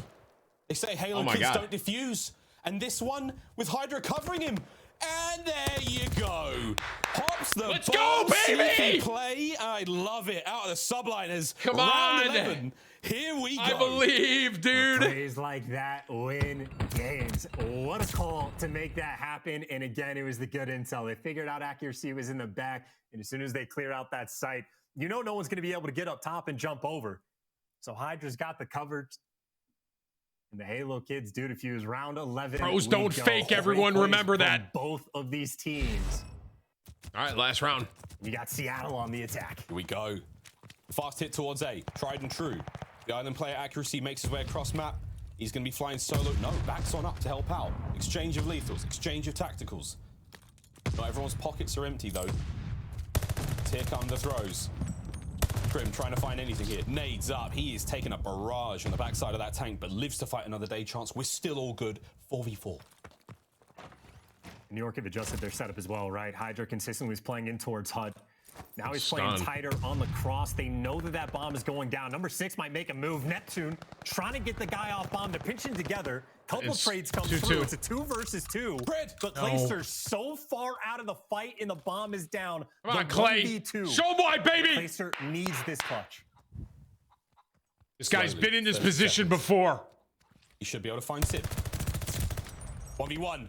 It's Clay versus Pred. It's Nemesis! Oh, he gets it again! Once again, Pred winning those fights. And the faces of NYSL, it tells it all. It tells it all. And Pred's got just the quietest little smirk on his face, absolutely feeling himself after that one. And Clay making a great effort there, but... Damn it. Oh, gosh, Chance. A nice round 11 indeed, but wildly frustrating there for NYSL. I mean, yeah, Clayster, he was on the front end of a Predator right there. That was at least 3 gunfights where it felt like he was getting first shot and just getting incinerated. What do you mean you can't hear me, dude? Okay, obviously, really like a bit of a slow game Seattle. I underestimated Seattle. Okay, is that what you want to say? Inside around that ace site, never quite. Goodness gracious! And even looking at these little guys are twisted on Seattle, man. Overall, a solid performance, but the double digits from Krim. Oh, you guys can't hear me? Hang on. Pred as well, 11 and 8. Is that better? Let me turn it up for you here. Yeah, hello everyone. So I don't know if you guys remember, but I actually called Boston beating LA previously. And I don't know if you remember what happened, but Boston did in fact defeat LA. So therefore, mathematically, my curse is broken. Now, as of right now, currently, I'm not feeling too good about my pick, but I am gonna ride it out and I'm gonna believe in New York. Any questions?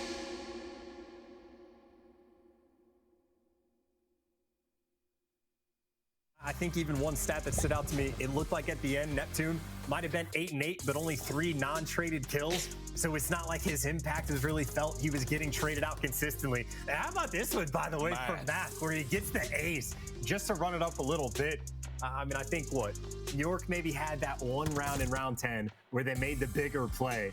But outside of that, I think Seattle had the other 3. So Seattle truly just putting in the work. Yeah, really good stuff out of them again. And we'll take it all the way to that round 11. What's the next map? It's Control. What's the map? Do you guys remember, chat? Just in case, but they're Neptune. Sneaky, sneaky plays. Wonderful stuff to get that round 11. And here we go. The final gunfight from Clay. Full HP. Does reposition that aim. He sent us fast on the guy at the top stairs, but Pred just too strong. Tim, low overtime today. Again. Well, we're doing a hashtag ad here. His finest comes to play and, once again, and Chance Gavutu control for map Gavutu, number got 3. A We're doing a hashtag ad right now, so after this game, I will be hopping off and I'll kind of be wrapping everything up. But that's all I'm saying. New York, I think, can bring this back, bro. I mean, Jesus Christ. I mean, Jesus, dude. There are rumors about whether or not the curse exists. I think for the NFL, it absolutely does, but maybe it's been broken from Call of Duty. Whatever the case may be, New York won the very first map they played against Seattle. Haven't won a single map since. That is now 5 in a row. Hey, Chance, what do you mean if it works for the NFL? Chance? Where Seattle has not lost a single Excuse round. me? Apparently, they've gotten better since the kickoff. But we'll find out, though, again, how much practice has New York managed to put in. We're going to throw to a very quick commercial break. When we come back... Okay, I got to use the restroom real quick before map 3. I'll be right back.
All right, I'm back.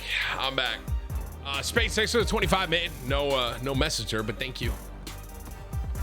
Okay, so this is just a friendly reminder. This is a sponsor stream with the Call of Duty League. Be sure to click the link that is pinned at the top or in the description below. There are going to be a lot more games happening this weekend that I am not going to be streaming, but Call of Duty League will be. So be sure to go subscribe to their YouTube channel and ring the bell so you don't miss those this weekend. Great games this weekend, bro. I was wrong about Florida. I was right about Boston. Okay, so I made my pick, and so far Seattle's up 2-0 against New York, and I think I might be wrong, but I'm not going to lose faith, okay? I think that this game in particular, map 3, I think this will be the one to show New York's fortitude. I like that word. The Call of Duty League is brought to you by Game Fuel. Victory in a can. The Call of Duty League is brought to you by TeamSpeak, the official broadcast communication partner of the Call of Duty League. When you compete as long as I have, you learn a thing or two. You learn success isn't something you're given, it's something earned. Visit zenny.com/CDL to get a pair of Rocker Zennies or any of your other favorite CDL teams today. 2-0 in the series so far for Seattle Surge coming out the New York Subliners. Comeback time, baby. One of the great reasons why, Chance. I mean, look at those stats from Sib so far. He is having probably way too much fun against these opponents. Tim, with your record, if one right call clears your jinx, then the next call reinstates it. Okay, let's talk about that. This guy said that if my one right call clears the jinx, then the next call reinstates it. That doesn't make any sense. I said Boston would win.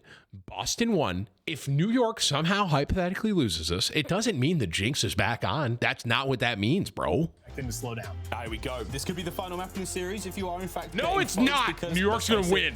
Seattle Surge are very, very good at control. This is some maps, and the map and mode that they've had so much success on. No one's really been able to take a round yet.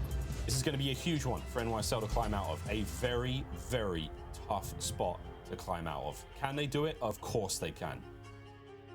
Because quite frankly, I want another 3-0. Anyway, let's find out. Because here we go in a Gavutu. And again, on a map like this, opening bricks can really decide to show. It's almost like a situation on offense. If you get team wiped once, you're going to be stuck in your spawn the rest of the round. So, got to win these opening kills. Sib cannot deliver. Hydra is there, but bro, how did Crim just Crim 6, unfortunately, blow himself he up? Got the wrong end of the barrel. That means the map now is wide open for Seattle, and Pred already in their spawn. Oh no, Pred's already on a 4. That's going to be the A-Zone's second segment taken care of. I'll tell you what, it's so clean, man. It's so clean. Oh no, oh no, Pred's ripping him. Thank God Clay's got some magical bullets. I don't know where he came from, maybe down low, but that's going to be the end of that spree. But man alive, a disgusting open here from Pred. That's going to be the A-Zone taken care of as well. 2 minutes 16 now to play with. That's a lot of time and a lot of lives. 26 to the 21 of the New York Subliners. Seattle back at home here in the Gavutu. I mean, look, I know it's very early days, but I still think that might be the fastest A capture we've seen on the map this year. So, oh, come on! Again, it looks like they have improved. Don't gas them up that much. That being said, though, they are, for the most part, kind of stuck in their spawn. The boat is as far as they're able to get pushed up on the map, and Mac is now the most aggressive member of his team. New York, they just have a stranglehold basically across the middle of the map. And you see that kill there on Crim. He was top left-hand side of the minimap. Play immediately repositions to take on the flood now of players from Seattle making their way forward. It's been slow. Kills are good now. And YSL holding it down. Nice. Still, the defense stays. Net, Hydra, Clay, all in the feed. Sib's up next. How many more can he find? If anything, nope, nothing. 5 now in a row for Clayster. As New York Subliners defense, they've certainly done their homework. This is wonderful as well. I mean, more pressure on the guy, number 8 on the minimap, Crim, just to stay alive. But it is, as long as you are in control of these spots, you're going to have a great time. And the fact that New York was able to bounce back like they have, very impressive. But obviously, nice. Still Clay on the clock. Clayster, that is 6 in a row for him. Able to get 1 kill streak. Now looking for the glide. Just needs a single more kill. And honestly, in a spot like this, it's almost impossible to not get that next kill. Try to play the off angle. Crim's on the other flank though. So when you have to deal with Clay, you got to deal with Crim. Slowly but surely they get it done. This kill is for the glide bomb now. 10 lives for Surge remaining, and they're going to play it slowly. There comes the stuns out. There's the glide. Fred gets it right in the teeth. Oh, Clay's frying, bro. Yeah, he's going to push it out there for the last one. 7 lives remaining. Beautiful stuff out of the New York Subliners. Chance you say goodbye to A. You say howdy doody to the kill feed. Still time to get on there and maybe get a test, but this has been a beautiful round out of the Subliners. That dude, honestly, that was kind of scary at first with Pred like running around, but New York brought that back. For the way this round started, for New York to respond like that. Well, it's like I just said that. That's crazy. That was weird timing. In a life lead, give or take, by the end of this round. So that is about as good as it gets. It is exactly what you want to have on the defensive end. And also highlights for the fact that Seattle, even if the opening break is that good, again, you get 4-man white a single time, you're going to be stuck in your spawn for the next minute and a half. It is not easy Plays camera okay? to get that break. Crim getting a little bit hype as well. Trying to get New York back in this. The first round loss, by the way, Seattle has had. Even when they're winning, Clay always seems angry. he always seems like he does something to say, and that's important in a leader. Tim, you need me in the caster booth for CDL? Oh, dude. Even when he's not being... I'm not a good caster, bro. One of the old guard here in the Call of Duty League, still keeping things going, and back at it we go. Defensive round now. We see Seattle, what they can do. How will the offensive hit go for the New York subliners? So far, they managed to get a couple of bodies on A. The kills are working out for Seattle. Fred, slow and steady, wins the race. Good trade. Yeah, boy. Accuracy potentially causing problems trying to be that cut off. Cringes shit on him, bro. Nasty at this game. It's not a surprise when he's the greatest Call of Duty player of all this time, but every single map he was delivering in first bloods on Bocage. Now he's trying to open up things for the squad. Yes, he gets taken down there, but still Neptune up top of the boat. But I think Neptune's going to get caught. Yeah, Pred just has the advantage in that matchup, it feels like. And New York are struggling just to get to this boat. Yeah, it's really hard to just make the approach. We've got that little sort of archway covered, that little rock path. Boat's all good for now. Pred. Woo! Oh, no! Clay, bro. So well. Little demon. Is this the... it's not the slow and steady collapse of the mental from Seattle, because that seemed to what killed... That was ultimately what defeated them when it came to, you know, playing Toronto in the finals, the kickoff. You got to keep an eye on that clock, though. Less than 30 seconds to go. Seattle still holding it down. NYSL, though, they're getting closer and closer, and they're picking up kill after kill. And that's it. Boat's clean. They've now got the numbers. They're now on the point. The Tomaton's ringing out. Here comes Sib. Trades are good. You've still got one player left up for NYSL on point. Krim trying to lock it down alone. He's brought down. Hydra, though, straight back on the point. Reinforcements are here. Keep the play alive, NYSL. The clock's still ticking. I mean, look, if nothing else, they're only down on 2 lives. Now make it 4, so that's a little bit worse, but like, all about just keeping that life count close. Just finding 1 kill for the end of this round will put them in a decent spot. And Claser able to get it. I think they were down by roughly 8 or 9 going into this round. So not the worst loss you could have on offense, right? That is the nature of Gavutu, or just the nature of control of this game. We don't care about the objective, apparently. We just care about the kills to decide that round 5. So right now, subliners just with that slight edge. Only slight. Of course, towards the end of Cold War, capturing the objectives, capturing those segments did contribute to who gets defense in the final round. Now it's just kills. If that changes throughout the year, lots changing already. 14-11 for Pred. Trying to find a few more there on the A zone. Sib, though, he and Mac now leading the charge. In on towards B. Seattle attacking their way forward. Neptune, big kill. Yo, chat, low-key, bro, I kind of got movement like this, huh? And they've just now figured out that the B push is actually. And I got like a shot like this, you think? Seattle right now holding P1. Or they have all the crosses for accuracy, and if you're not coordinating the nades to get them off, it is not fun to try to make this cross. There's an example why, but see, eventually accuracy does. What do you mean no? FMJ might have had him. Guys, I got movement in shots. Come on, bro. Seattle still, they are putting the pressure over towards this B point, and they are not having a good time. Take those kills any day of the week. Love that. Love that. 4 dead. Love that. This is where Hydra thrives. Did he find any more? NYSL have gone super aggressive here, trying to pin him in towards the beach side, and Hydra, if you can find a few more kills here, help your boys out. He's been dropped. Act's all falling to pieces. Last up, Krim. Oh no, here comes Seattle. Kills go their way. Even Stevens at 23 lives each, and they're already capturing A and B at the same time now. What? I was going to say, it's a 2-front war. You got Mac over to the B point, and Mac can watch the cross while he's actually capturing the hill. Oh my God. Right now, New York, they might end up in the blender. What's happening? You go one direction, you got to worry about Mac. You go the other, you got to worry about the ship. And it looks like Mac's still racking a time. They have a tick of progress over towards B. Neptune, though, wins a massive 1. As meanwhile, over towards A, you still have Sib up top looking for the trades. Able to connect with at least 1, but New York, they have dealt with the pressure. Only 35 seconds left in this round. And they do a great job of not only dealing with the pressure, but keeping the life count as close as possible, despite the setup that Seattle had there. Progress now A, second segment gone.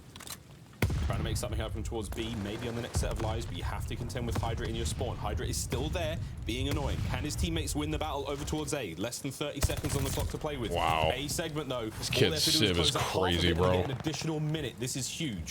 Seattle playing this slow, playing this smart. Here comes the capture. Clay, oh my word, almost wins a big one. There's 15 seconds to work with here now. We need some reinforcements. If Sib dies, he's playing for kills. If he drops off here, it's all done. Nep on the stairwell. Gotta be it, bro. 10.3 in the clock. They cap it. No, they don't. Yes, they drain it. NYSL Oh my God, Charles, right at the absolute millisecond away. They've just sealed the round. The kills from Nep and Krim. Holy dooly. What a save that was on the goal line. Love that. Love that. And that honestly might be like the kill of the game potentially that Neptune gets on like this self-created best head glitch in the game. Crawling up the ladder with the pistol. If Sib gets that, you get streaks. And again, Glad Bombs actually do kill people now. They could be massive on this map. And it's not just the fact that they stopped them from getting the point. It was like 4 or 5 kills in a row from New York. This has been a great series, bro. Again, you know, one thing I will say, they've been pretty close, huh? New York and Seattle. 12. So Seattle, like it's been close games. Dominant up to this round on point. defense. So that's good. They're going to be saddled with offense in the next round, assuming they can even win. Pred, he's going to fall to some nades that take out the barrel. Nice little opening for New York. Oh, great opening from New York. They have overwhelmed the Seattle defense entirely. Oh my God, huge. Completely They're all dead. flooded through. Kills going their way Love now. that, but bro. you do have ship control in the form of Neptune for now.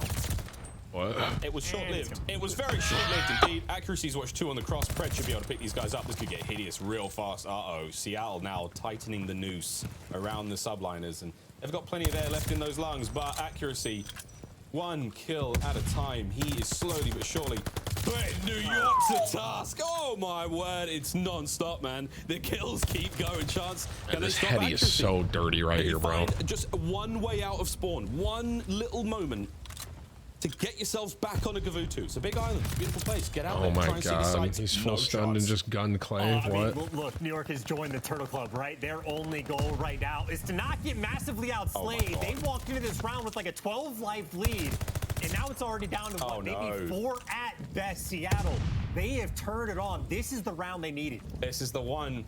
15 on the clock. Pred, this might be the final dagger as he flies in.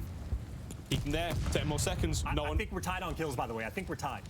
They're trying to not let anything go here.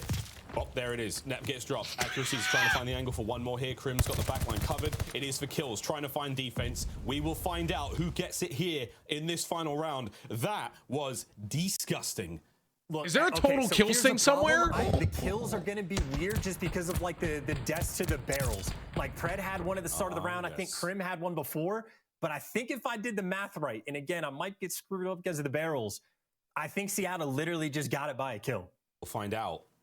That could decide who gets it here. No one quite able to win out those offensive rounds, but defense reigns supreme here on Gavutu control. And it's Seattle. You gotta be kidding me, dude. They've got it.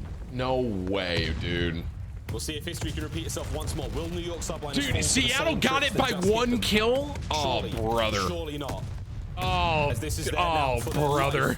In the series, NYSL, you got to go big and you got to do it. Dude, offense is so hard in this, dude. Please, New York, a miracle, please. Just a cut off. Oh God. Full control. Pred is there. You're getting spawn trapped once again. Okay, good. It's in the boat. This is where Seattle live. This is how they run Gavutu. Even got Mac now on a 5. Looking for the 6. Honestly, the stun might be enough. Back. But even still, New York, I mean, that is just a collapse and a half if they don't fight back. Hey, guys, hypothetical here. Just complete hypothetical. Yeah, never mind. I was going to say, if New York loses this, what does that mean? Does that mean I'm still... Time to spring to life, son. Your team needs you. 30 seconds on the clock. 30 seconds, and it's a 3-0. What you got at New York? Okay. Flying on the point. Pred loses it to Neptune. Neptune got Sim 2. Holding down mid-map for a moment, but you finally start to get some progress over towards A. And here come the numbers for NYSL. And you have to win these gunfights. You have to keep someone on the point as well. Anytime that ticks by, even big if you win, Neptune. Point, love that. Minute, you are going to be running out of time. Pred able to pick up 2. Everyone from Seattle that needs to win a gunfight seemingly has been able to deliver. Finally, Hydra may be able to get a little bit of pressure. They get accuracy out of their spawn, and they have a moment to breathe. They're still down by a life. There's still only 18 seconds on the clock, and now they lose that little bit of map pressure that they had. Second segment done. Pred cooks it. There's a peach. Sib's there to pick it up as well. Clock's now open again. Oh, dude, he was on a Hetty and oh my God. Neptune's still alive inside the boat. He's still there. Come on, Neptune. Once again. I believe. Nep's trying to hold it down. He and Hydra now finding these kills. I believe. And this is looking fine. We should see it capped. And there it is. Another minute and 15 lives each. And they team killed. Oh my God, this is huge. So, I mean, a minute and 5, that is not a ton of time to work with. You get at best 2 team pushes to make this break happen. The way you capture B, you basically have to get inside their spawn and spawn kill relentlessly. You had number 5, Placer, trying it. He gets caught. You get more trades coming through. Seattle still finding these kills. And again, every single death that New York has, it takes 45 seconds basically to get across the map. And that's all the time that's left on the clock. It's not a lot of time to work with. Fred is about to do something nasty. Oh, I jinxed it, thankfully. The play is still alive. Can't relate. NYSL still going forward. Sib's up next. They might have slipped on through. Can Sib find the kills here? Nep, Hydra. Oh my word. Good shots. As Sib still keeping the play safe. Clayster though, the vet. Pops dead silence, manages to make it in from behind. Come on, Sib's Clay. now got to reposition.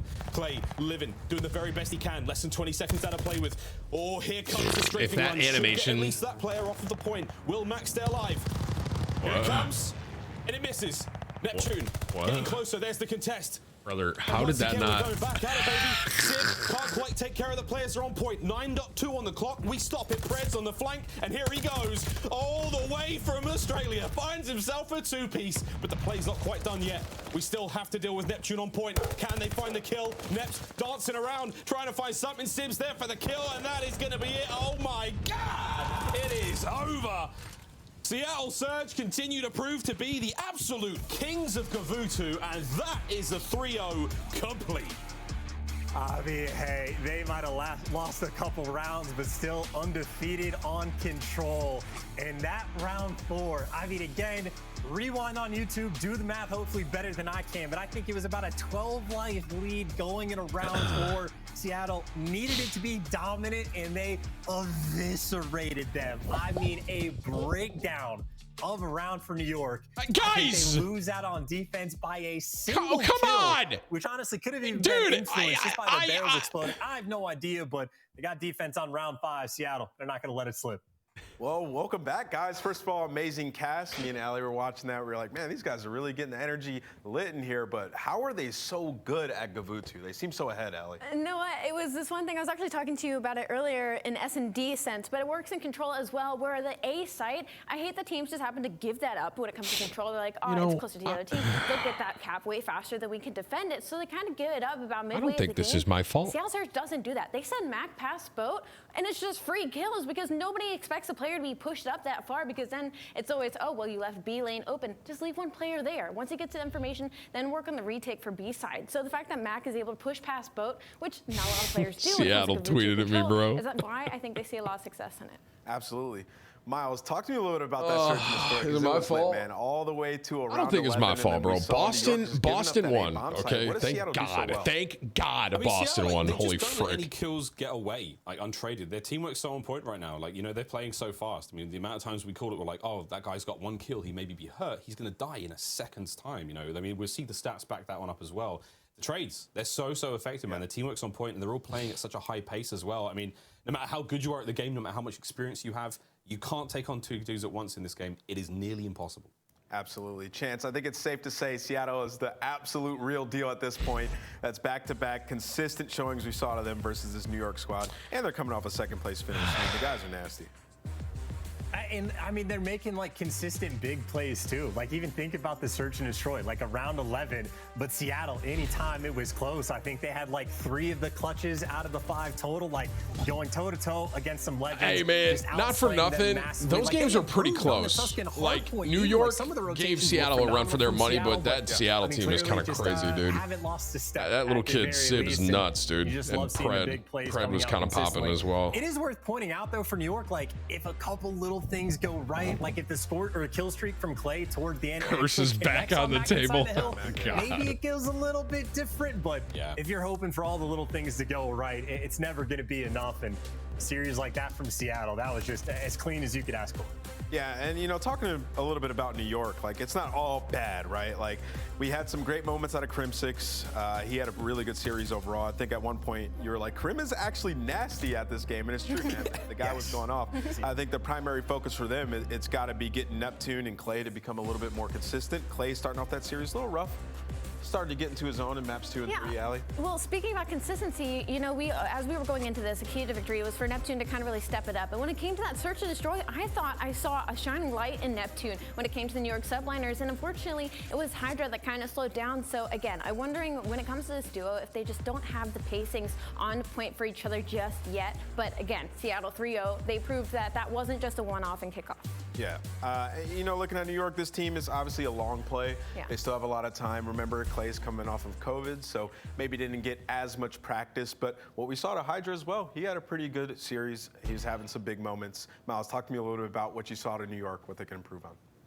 I think for me, I mean, the most telling thing about like how New York's looking right now. I'm not mad. I'm not mad. I'm just waiting. Wait, can I wrap up right now? Was Krim just being like, Neptune, Hydra, wrap it up now, kind of vibes. That was it. Simple as that. That's the biggest. I think we'll just kind of wrap it up now, chat. I mean, that was the game and all that. So there's a lot of expectations on them as this new, very dangerous submachine gun okay. duo. I'm not saying that's getting to them. I mean, it's over now, right? That was the last series. So all right, listen, I'm just gonna say one more thing here, real quick. Just kind of wrap all this up, okay? This stream was sponsored by the Call of Duty League. Be sure to subscribe to CDL for the world's best competitive Call of Duty as they start the 2022 season. Click the link that's at the top, that's pinned by Whips, or at the bottom in the description, okay? And basically, you got the first game kicking off tomorrow, Saturday at 12 p.m. PST. You got Atlanta FaZe, Paris Legion. Don't miss the future games. Subscribe and tune in this season for competitive Call of Duty and to earn in-game rewards. Here's how you do that. On the CDL YouTube channel, under a live stream, you just can click rewards button, the rewards button below the live stream, and then follow the prompts, and you can win some stuff as far as just some, you know, little rewards go, in-game stuff like that. All right. Well, thank you again. Call of Duty League. Let's get one more final big W spam in the chat. I had a lot of fun with that. Being able to just kind of co-stream and have a watch party with the opening weekend was really cool. It was a cool opportunity, being someone that enjoys, you know, competitive esports to begin with. And on top of that, specifically Call of Duty, man. It's like I've been playing Call of Duty my whole life, and I've watched competitive Call of Duty for about as long as it's been around. So being able to do this with my community was a really cool opportunity. So thank you, Call of Duty League, for the opportunity, and Call of Duty for sponsoring this. I had a lot of fun. Hope you all did as well. And thank you again for the chance of this. I'm glad that Boston broke the curse. Unfortunate for New York. I'll say that. So, all right. Well, that was a fun stream, man. I mean, I know I just basically sat here and just kind of watched, you know, competitive Call of Duty, but that was lit. It was a lot of fun. 25 from Oscar. At the risk of going against chat, I disagree. This enforces you as a jinx. A jinx would mean reversing what everyone expected. Seattle's domination shows it was not an even match in the first place. True. I think he was backing me up there, right? Thanks for your 25, Oscar. All right, everyone. Hey, listen, I'm taking off. I'm getting out of here. I'll be back on Monday. I will be watching some of those CDL games over the weekend myself. I just won't be here streaming it. All right. Thank you all so much for hanging out. If you became a member, maybe a couple month member here, maybe you super chatted, donated. Even if you just did something as simple as like the stream or subscribe to the YouTube channel and ring the bell so you don't miss any of the daily content here. We got daily videos coming out and streams as well on this wonderful channel, youtube.com/TimTheTatman. So thank you all for spending time here. Dude, look what the subliners just tweeted, bro. The subliners, you guys are so stupid. Thank you for nothing. Time to go bet on the Bengals. Nice. Thanks, guys. All right. Have a good weekend. I will be back here probably Monday. There's a chance Tuesday if I'm kind of like vibing over the weekend, like if I, you know, drink or something. You know, when I'm, you know, being hungover. You guys get it. So I'll let you know. Actually, I might not. I just might not be here Monday. So thank you all for spending time for real. Have a good weekend. No football this week. Only got, is there any football this weekend? There's not, right? Is it Pro Bowl this weekend? I'm actually not even sure. But anywho, I appreciate you all being here. Thank you again for spending time. I will look for you all next week. Okay. YouTube videos coming up daily, whether it's here, TimTheTatman, do more TimTheTatman. All those channels are down below in the description. So be sure you be sure to go subscribe, ring the bell so you don't miss any of those. And I appreciate y'all hanging out. All right. Take it easy. I will look for you all next week, man. All right. Have a good weekend. I'll see y'all then. Later.